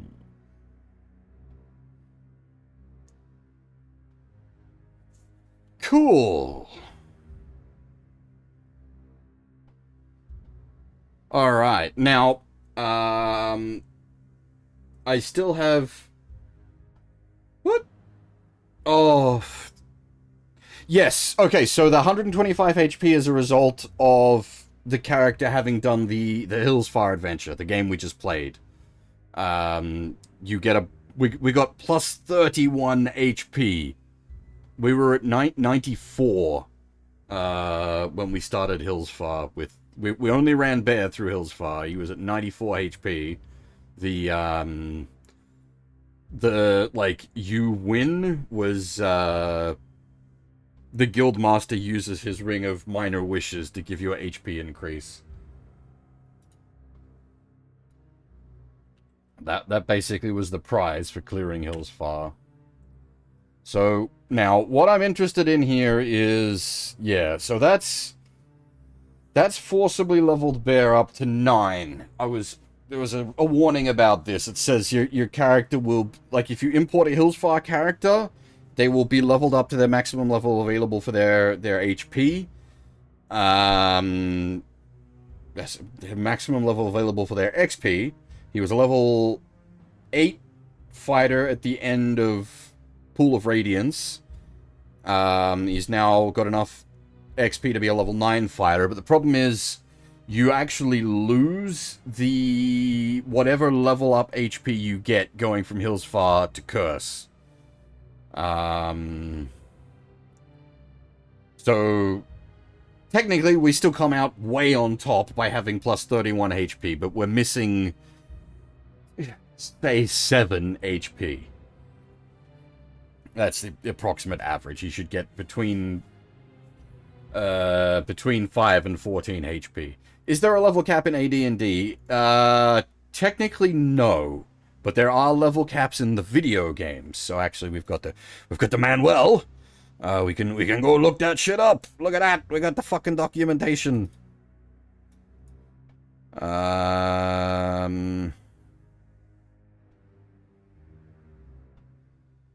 Maximum level limits by race class. Page 23.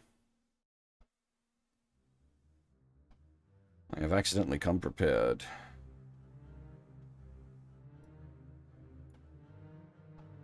Alright. So, to answer your question. Wait, that's not the numbers I'm looking for. Okay. Oh, it's, I think... Okay, the human will be the highest absolute level that a class can get in this game.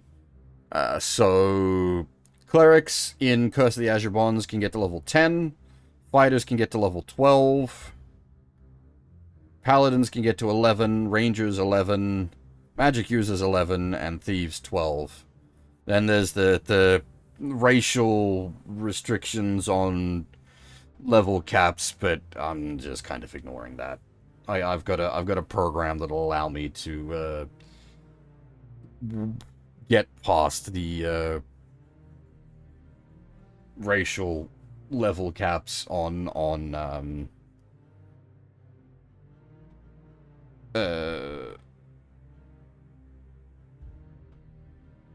what's it?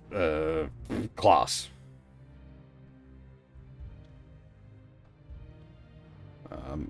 I think I could technically go past the game's actual level cap, but we won't because that would be cheating. But yeah, so let's see. Cleric can get to 10, Fighter 12, Paladin 11, Ranger 11, Magic User 11, and Thief 12. And I'd expect we probably will hit all of those caps, because we're importing characters. Though do keep in mind the XP is like it gets huge, the amount of XP you need. Hang on, I've got XP tables as well. These ones are a little harder for me to pull up on screen, but I can read them out for you. So to the relevant level caps. To get a level 10 cleric, you need 450,000 XP. To get a level 12 fighter, you need 1 million XP. To get a level 11 mage, you need 375,000 XP. To get a level 11 paladin, you need 1 million XP. A level 11 ranger is 650,000 XP. And a level 12 thief is the easiest one, 440,000 XP. So the paladin, which is what Bear will be becoming, he's not even a third of the way to level cap, despite the absolutely ridiculous character import.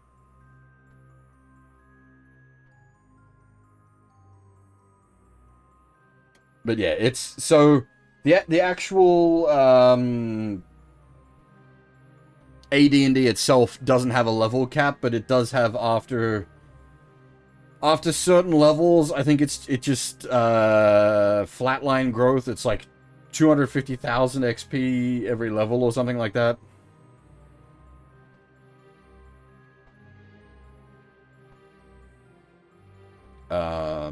But you also you stop getting more health after, well, not, you don't stop getting health, you stop getting hit dice, you get flat health.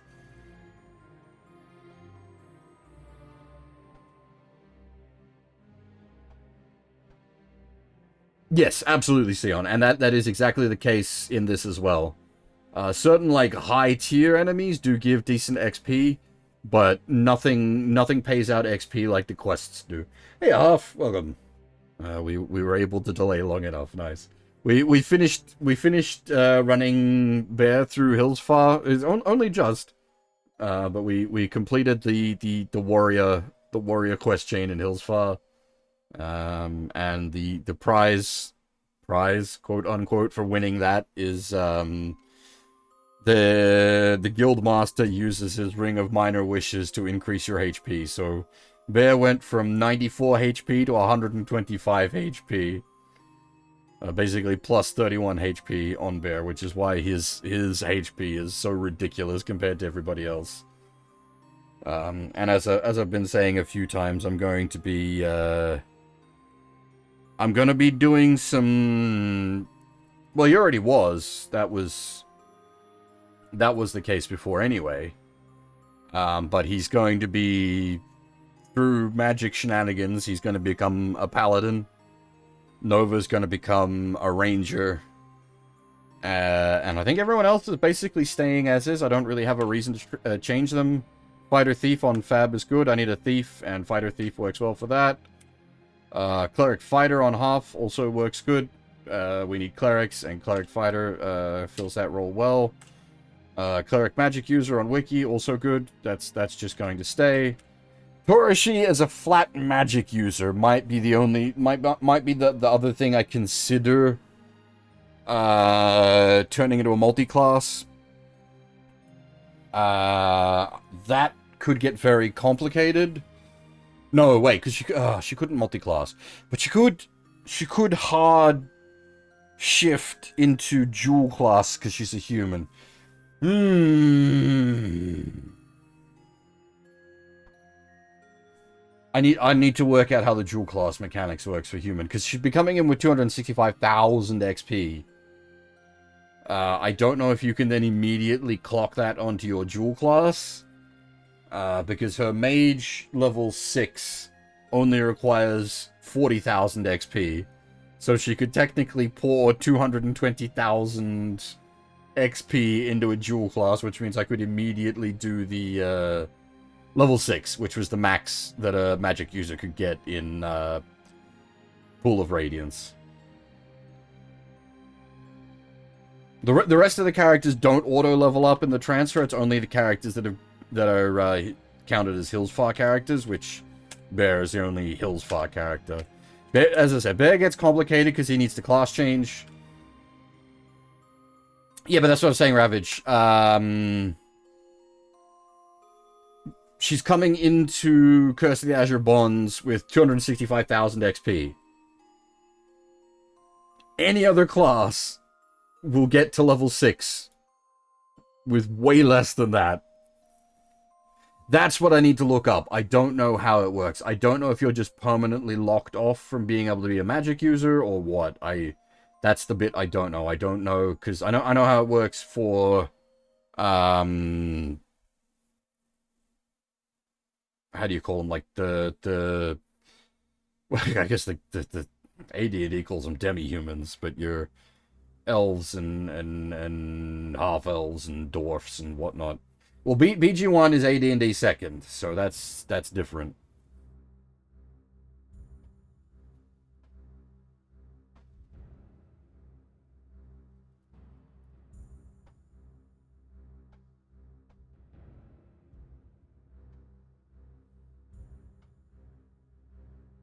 Poor Half wakes up, opens the stream, and just gets bombarded with AD&D math.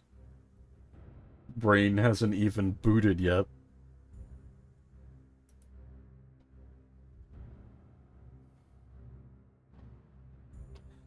She's not going to be a guinea pig, Ravage. I'm going to sit down and read the PHP, basically.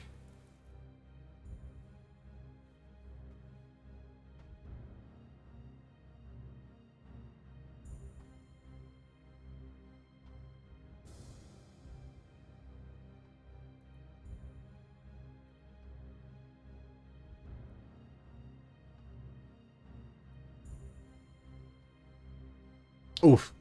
Well, we're just talking numbers. Anyways, it's the kind of thing I find interesting, but certainly probably beyond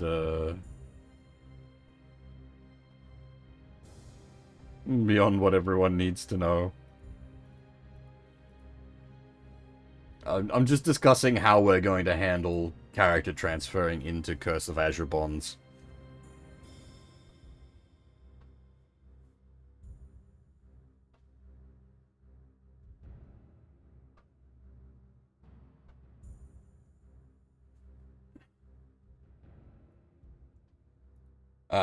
But yeah, I'm gonna have to...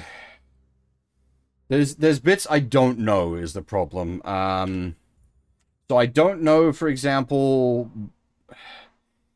Because what I want to do at this point is I want to actually export the Bear and Nova as Curse of the Azure Bond characters, so I can tinker with them as like updated character sheets, basically. But my big concern is I don't know if that retains the Hillsfar flag for Bear, which is the important bit for him. And unfortunately I need to do I suppose you know what? I'm gonna check something. Because I'm using like so many different tool sets to make this work. All right, if we go to the Curse of the Secret Pools Tinkerer,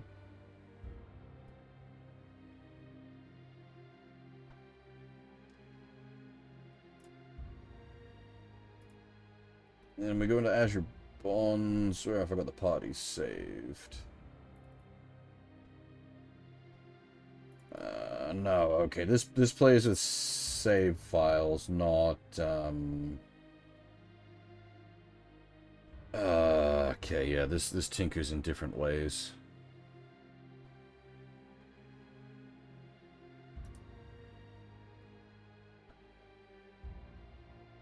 So I'd need to, but then they become Curse the Azure Bonds characters. But I don't know if that then deletes their Hillsfar flag.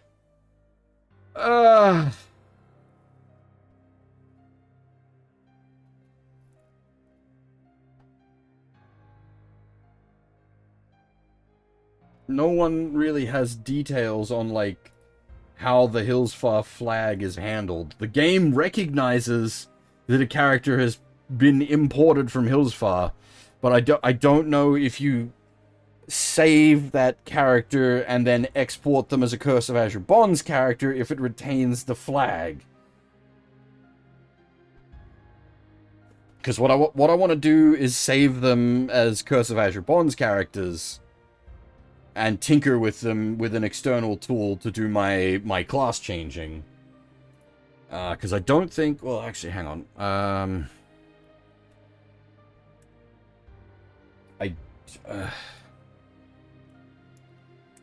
Never mind the plot right now. Just ignore all this. We'll do this. We'll do this actual. Alright,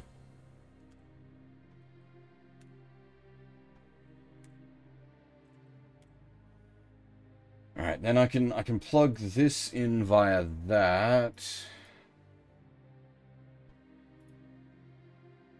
Okay, so now we've got our lovely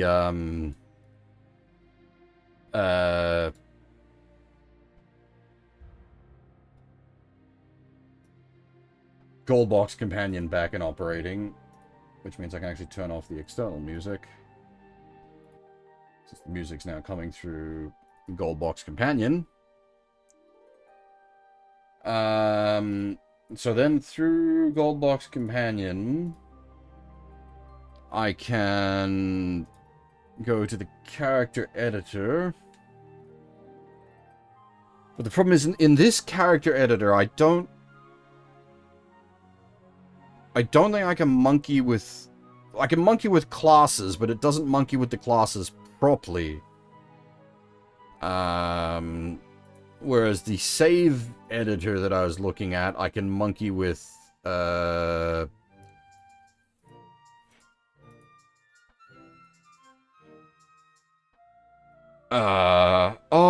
no, ooh, hang on, I'm seeing things, my brain's going tick-tick-ver. Hang on, I'll let you guys see what I see. Go, magic.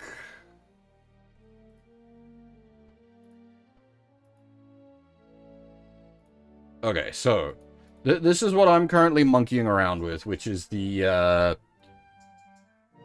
character editor for Curse of the Azure Bonds. Or, well, the Gold Box Companion, I should say. So now I've just noticed we've got class fighter level 9. Am I able to monkey with this? Because I can change the class up here to Paladin. But that I don't think that applies properly if I do it via this thing.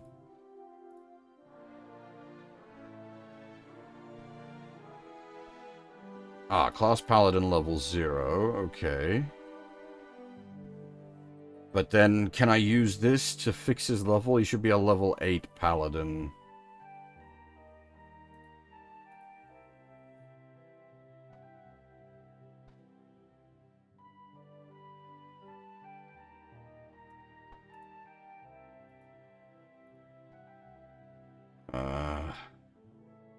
Because I know there is a way to use...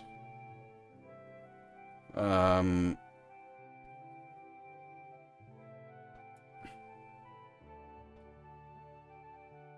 on, alright, hang on. Okay, apply changes, then we close this.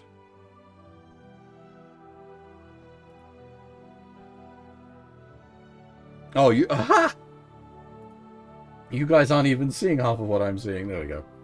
Alright, so if we come over to the level up button in this...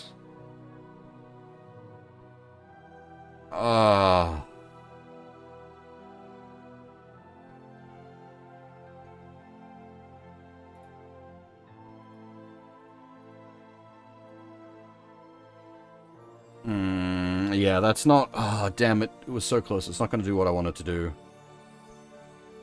So I wanna change this... shit. You need that back on over here. I want to change the character level in here to level 8, which is what it should be. And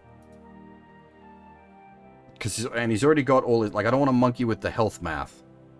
He's already got all his health from all the level ups he should have.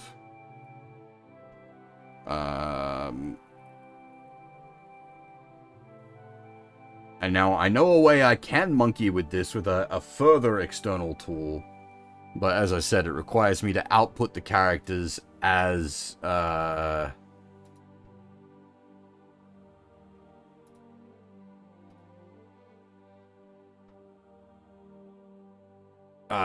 Curse of the Azure Bonds characters. I'm just worried that if I output them as a Curse of the Azure Bonds character...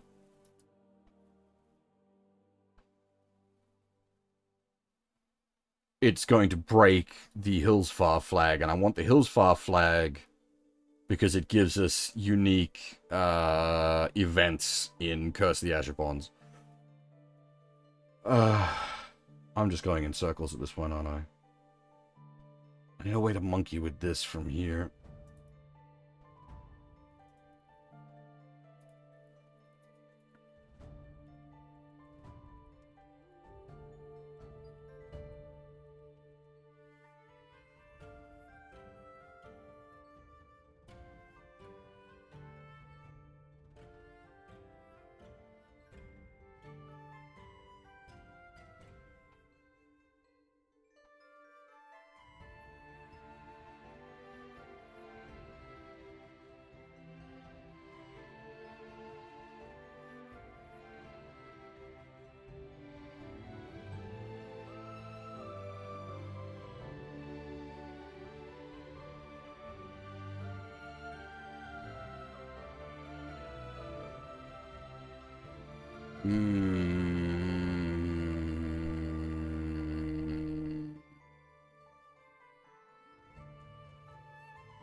I suppose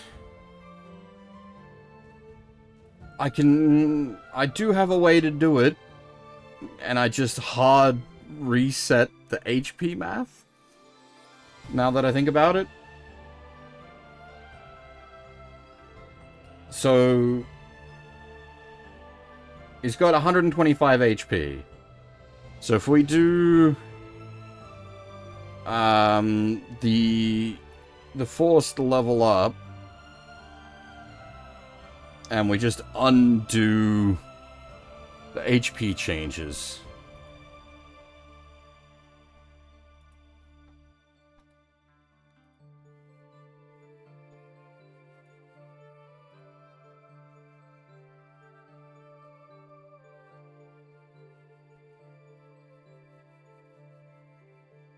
Alright, and then we... Sorry, this... I'm making things way complicated. You know, as I tend to.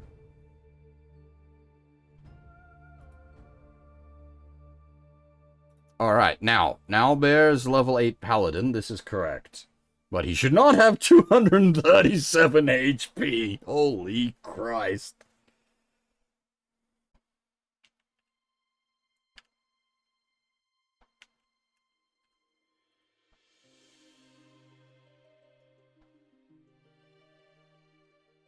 This doesn't feel right either.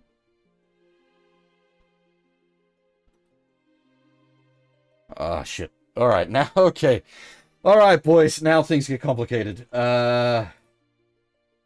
You know it's bad when I have to open up the actual source books. Here we go, PHB.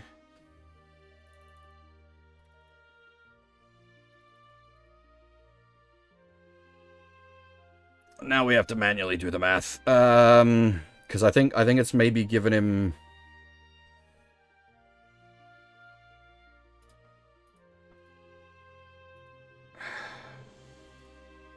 Oh no. That's right. Attack. Oh, it's... Okay, 3-2 is... That's how you represent a 1.5? I think. Alright, Fighter Paladin, page 20 to 22.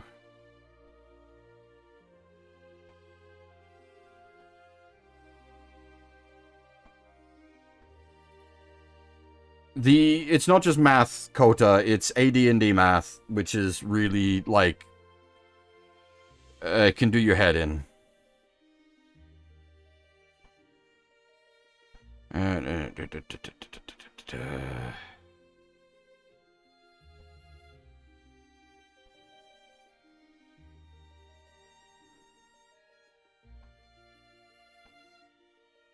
I'm just trying to see where it tells you, like, how many, like, when you're supposed to get your,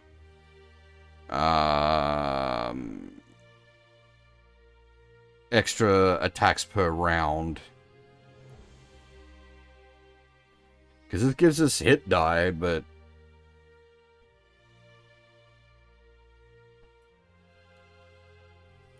Oh yeah, that's right, Paladins can start... Well, we start at level 8, unfortunately, so we don't get... Paladin at level 9 gets 1 Cleric level 1 spell, which is nice, because it's just basically an extra Cure Light Wounds.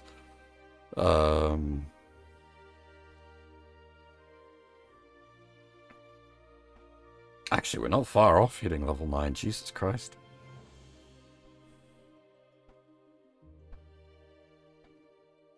Alright,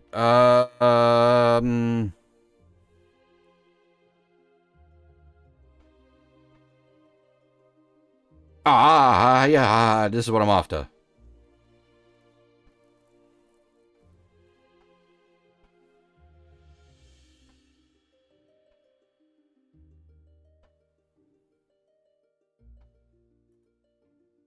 Okay, so up to level 12, they get the 3-2.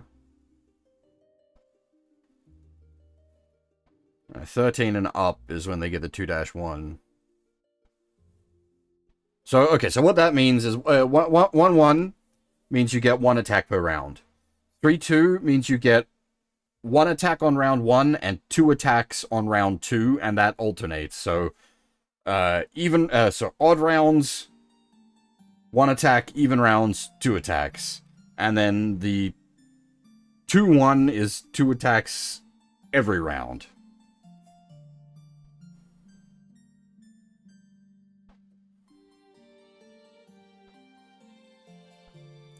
But with the, let me just get that other table back up. Fighter and Paladin, level cap of 12 in this game.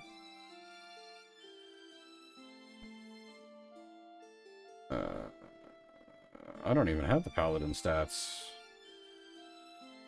Oh yeah, no, there it is. Oh, yeah. 11, okay. Okay, so yeah. Okay, Fighter can get to 12. Paladin and Ranger can only get to level 11.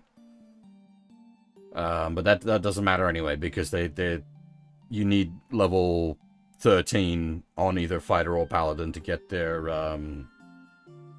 additional attack per round.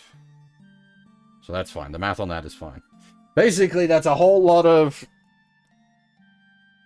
Our numbers are correct. It's a very long and convoluted way to say our math is fine. We're all right, as far as I can tell.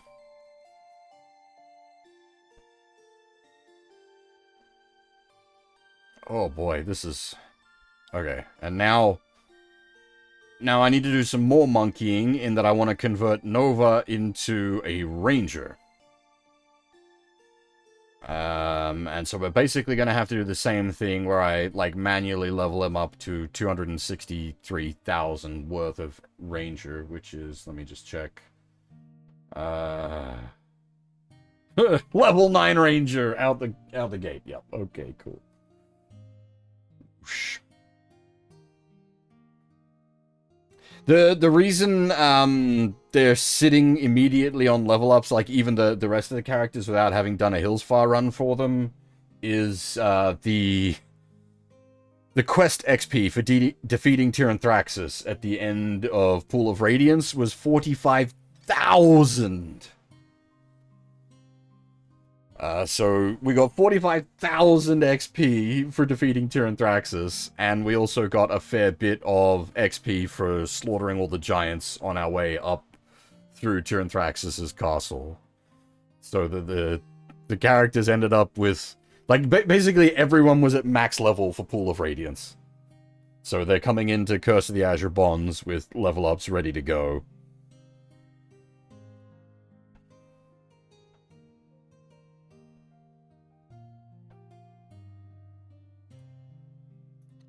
Also, something you may note, this was, someone pointed out, I think Half pointed it out, the characters' ages were wonky, so I've actually aged up a bunch of the characters.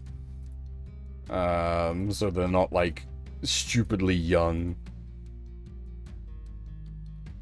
Alright, we're gonna do the,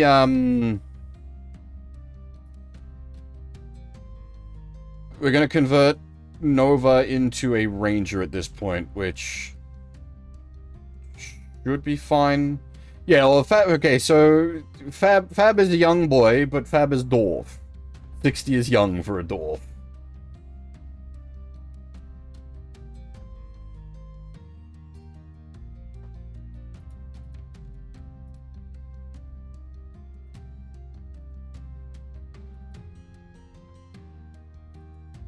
And then we got a couple of half-elves.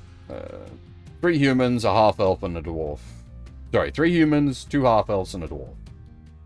Yeah, teen dwarfs in your area, indeed. I may monkey with the colors of people. I've worked out ways I can sort of do that now, somewhat reasonably.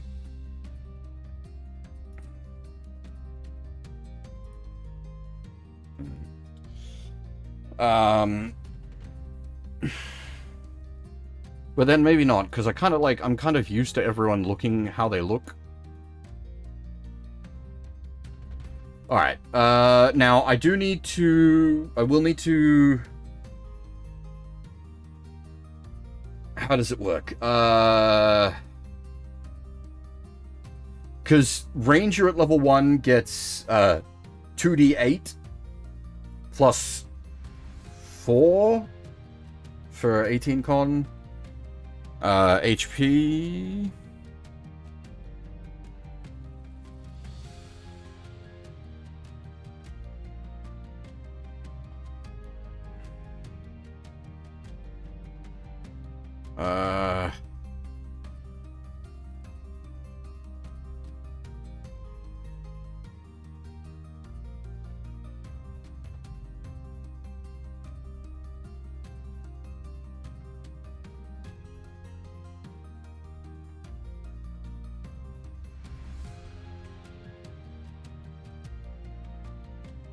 I wonder if that actually applies. Strength int was...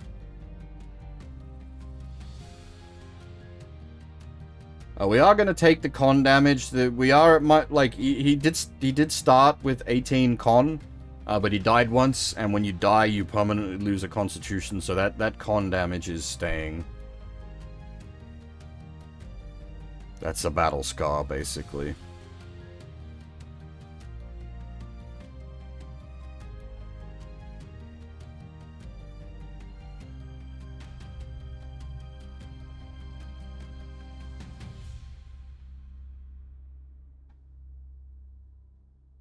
Yeah, see, I did see something like that. Rangers get, like, access to druid magic at some point. At 8th level, rangers gain limited druidic spell ability, and additional spells are added through level 17. The thing is, I don't think druid magic is implemented in this, so I don't know if we actually get that. They've implemented rangers in the game, but I don't think there's druid magic. Curious. Oh, no, druid spells. Alright, let's... Before we get too deep down this rabbit hole, let's change him to a ranger. Apply the changes. Now he is now a level 0 ranger. He should have... So he would have gotten... Because I did all level 1s at max HP. Which is a quality of life thing that later editions of D&D did. So he would have had 14 HP at level 1. But a level 1 ranger with 18 constitution should have... like 20? Fuck, that's a lot of HP.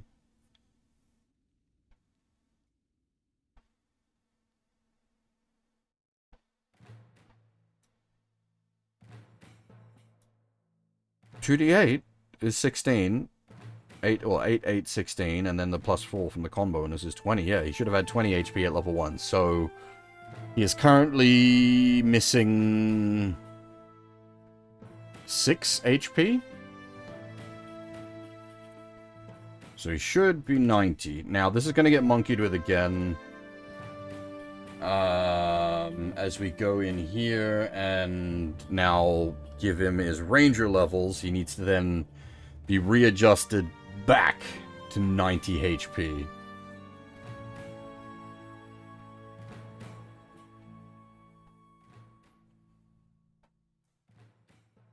I might cut this part of the VOD off as like a separate thing in case people are interested in the housekeeping. I realize you guys aren't seeing the level up screen, but don't worry about it.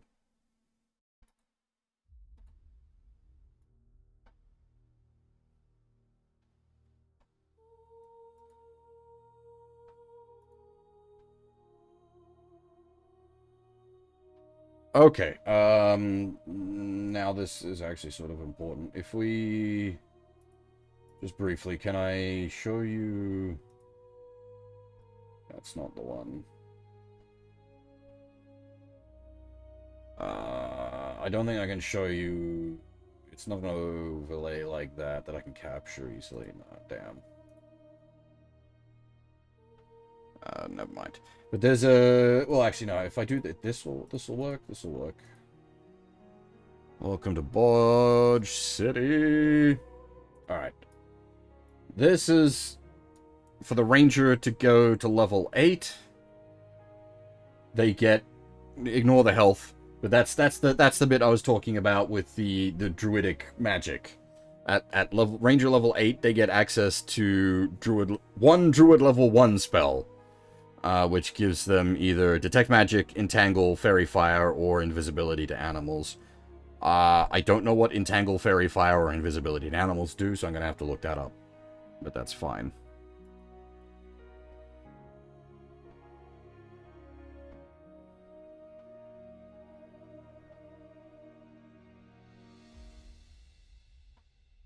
Oh, hang on. Do they get even... Hang on. Oh, wow! They get magic user spells at admittedly, like, level nothing magic user, but that's a cast of sleep or magic missile or... Damn, that's cool, okay. Well, invisibility to animals could be quite useful. Remember, things like snakes are actually legitimately a threat. Animals can cause poison. So being invisible to animals, like, it sounds niche. And it is a slightly niche use case, but it definitely is applicable.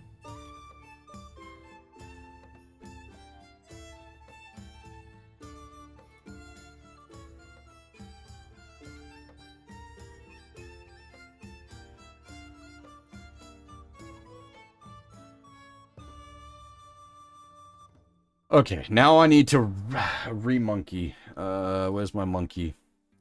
Alright, so now Nova's level 8 ranger. Wait, no, should he be? Math. 263,000 XP. Should actually get him to level 9 ranger. Okay, hang on. So we're not done here?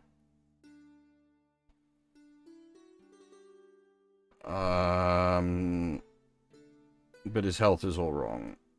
It should be 95.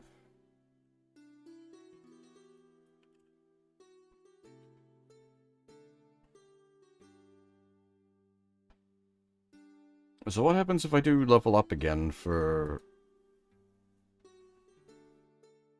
Okay, I think I understand what it's... Okay, again, you can't see what I'm seeing, sorry. Don't worry about it, it's fine.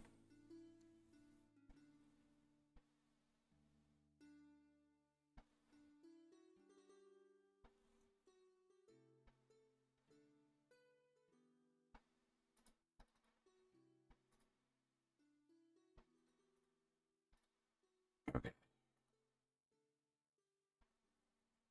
And we need the editor again. Okay, so now he's a level 9.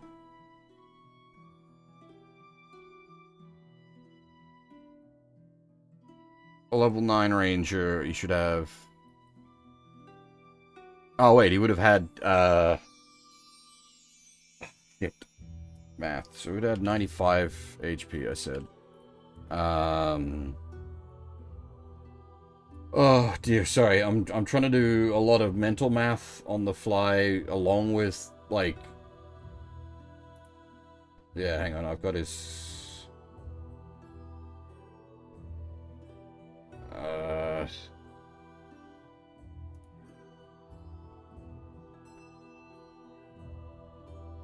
Oh, damn it, did I not?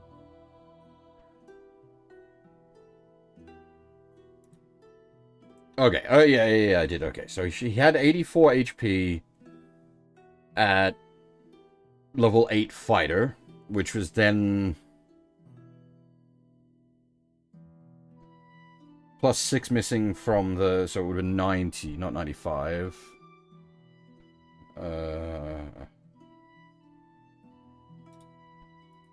I think.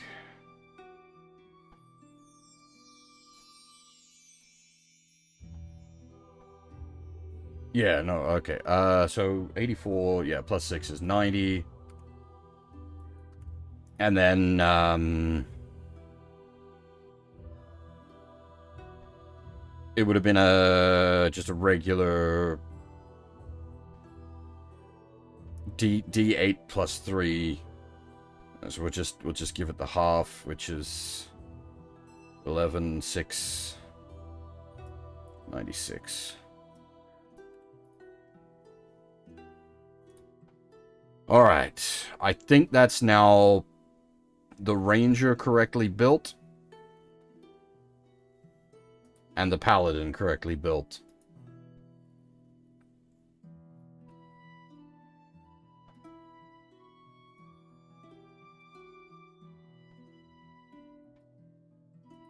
Alright, and I think everyone else will have level ups they can do, but we will do that through... the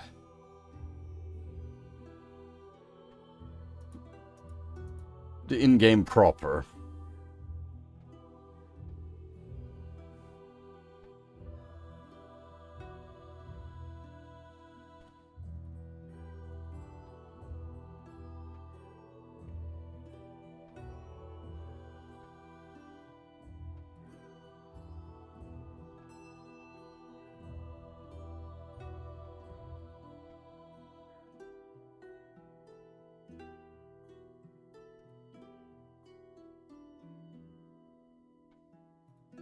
Does a T-Rex count as an animal?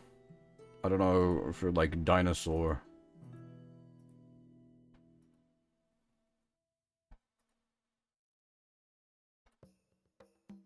Yeah, that's not bad though, eh? Thaco 9 with no gear.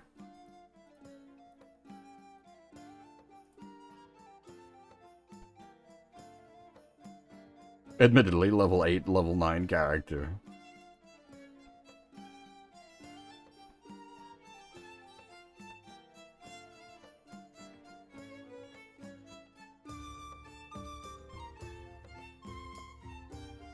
Okay. Whew, that took a lot of monkeying. Alright, so now Bear should be a level 8 paladin.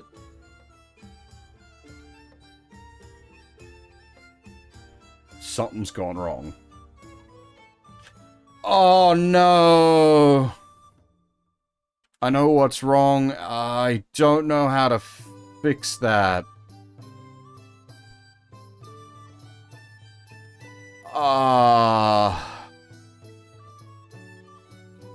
Because it's not displaying it here, but in... Ah, shit! We were so close!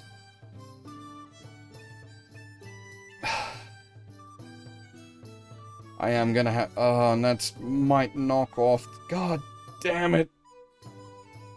So what's happened is... The game... The character files...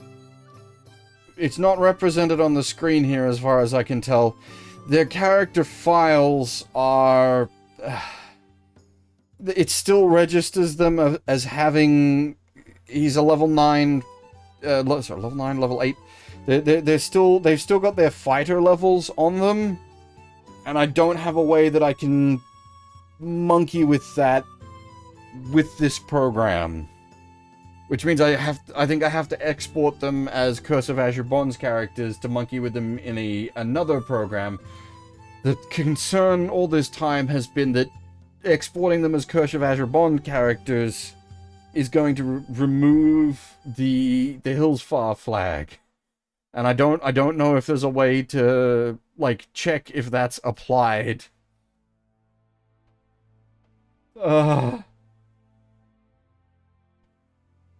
All that work. And my plan fails.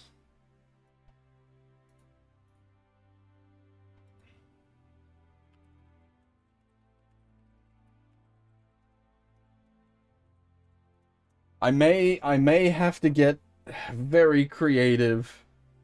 And get like a hex editor or something.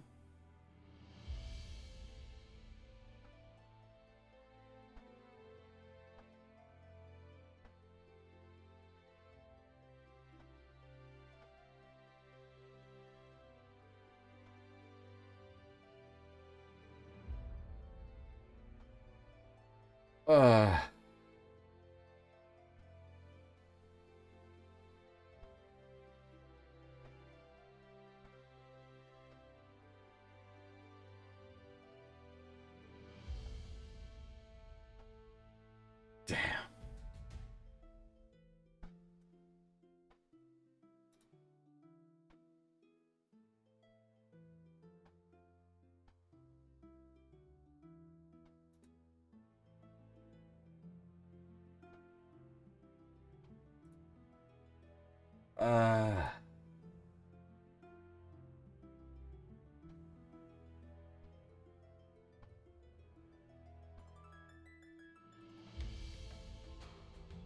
Damn.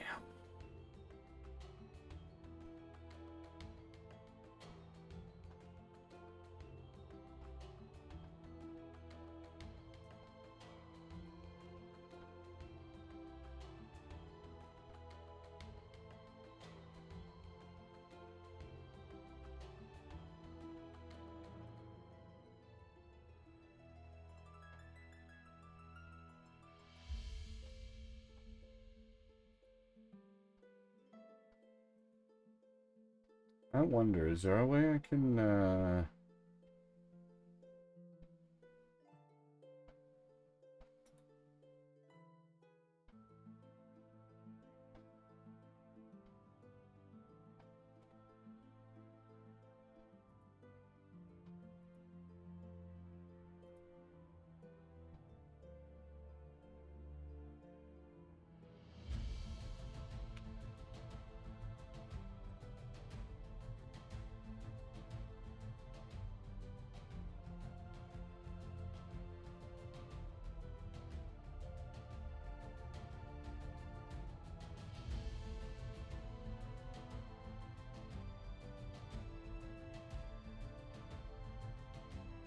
Oh boy. ASCII to hex?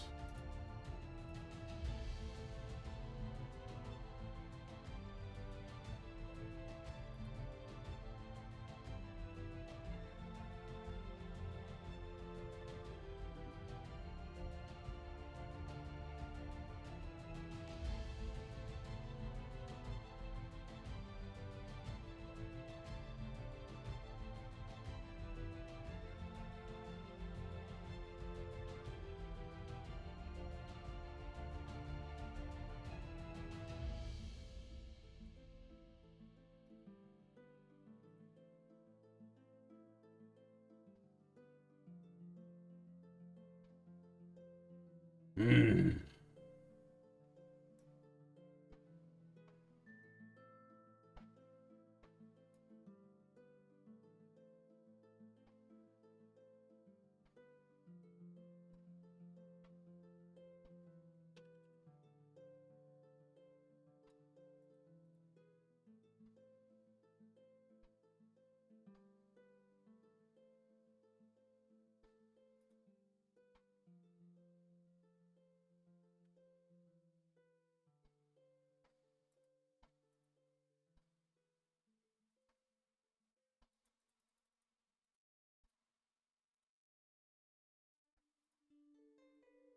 I'm getting into real dark magic hours at this point. Oh.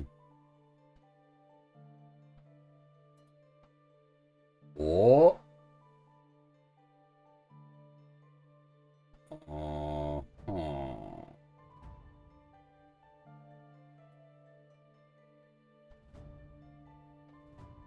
Huh.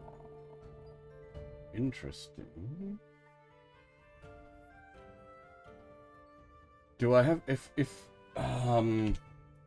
someone just like written down what these tables mean? Because this is actually this is quite simple.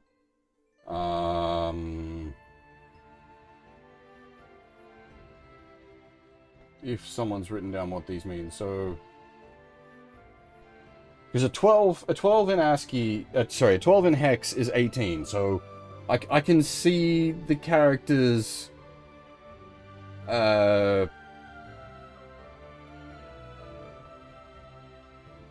like stat line.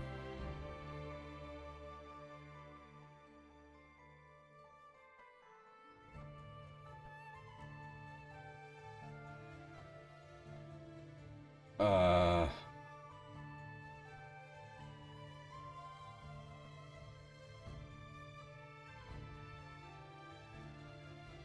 Maybe?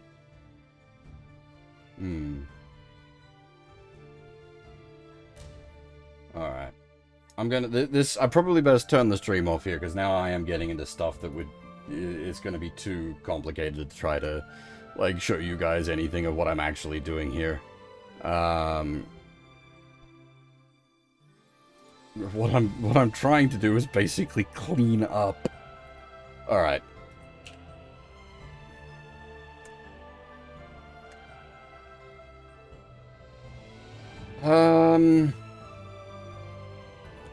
That's really unfortunate. It almost worked. It almost worked. I just need to if I can clean it up, it will have worked.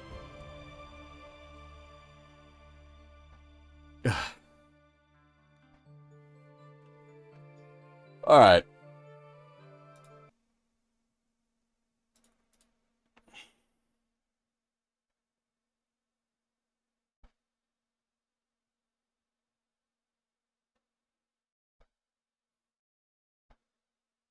Yeah. I'm gonna pack the stream up here because yeah, as I said, I've gotta like really delve into the weeds at this point. It's gonna get really complicated on my end because we're not even talking like source books at this point. We're talking like pretty serious shenanigans now. So close, damn it, so close. Ah. Anyway, I should be streaming again tonight. Probably a similar start time, I think.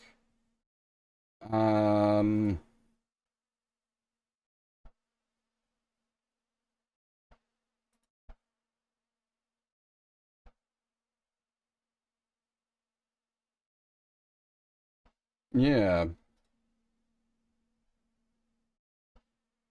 I think that's really all I've got for now. I'm gonna have to go bash my head against some hex editing. Um, yeah. All right.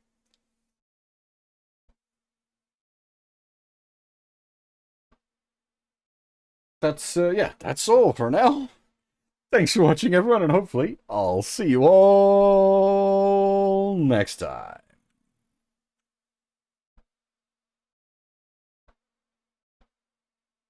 Bye bye.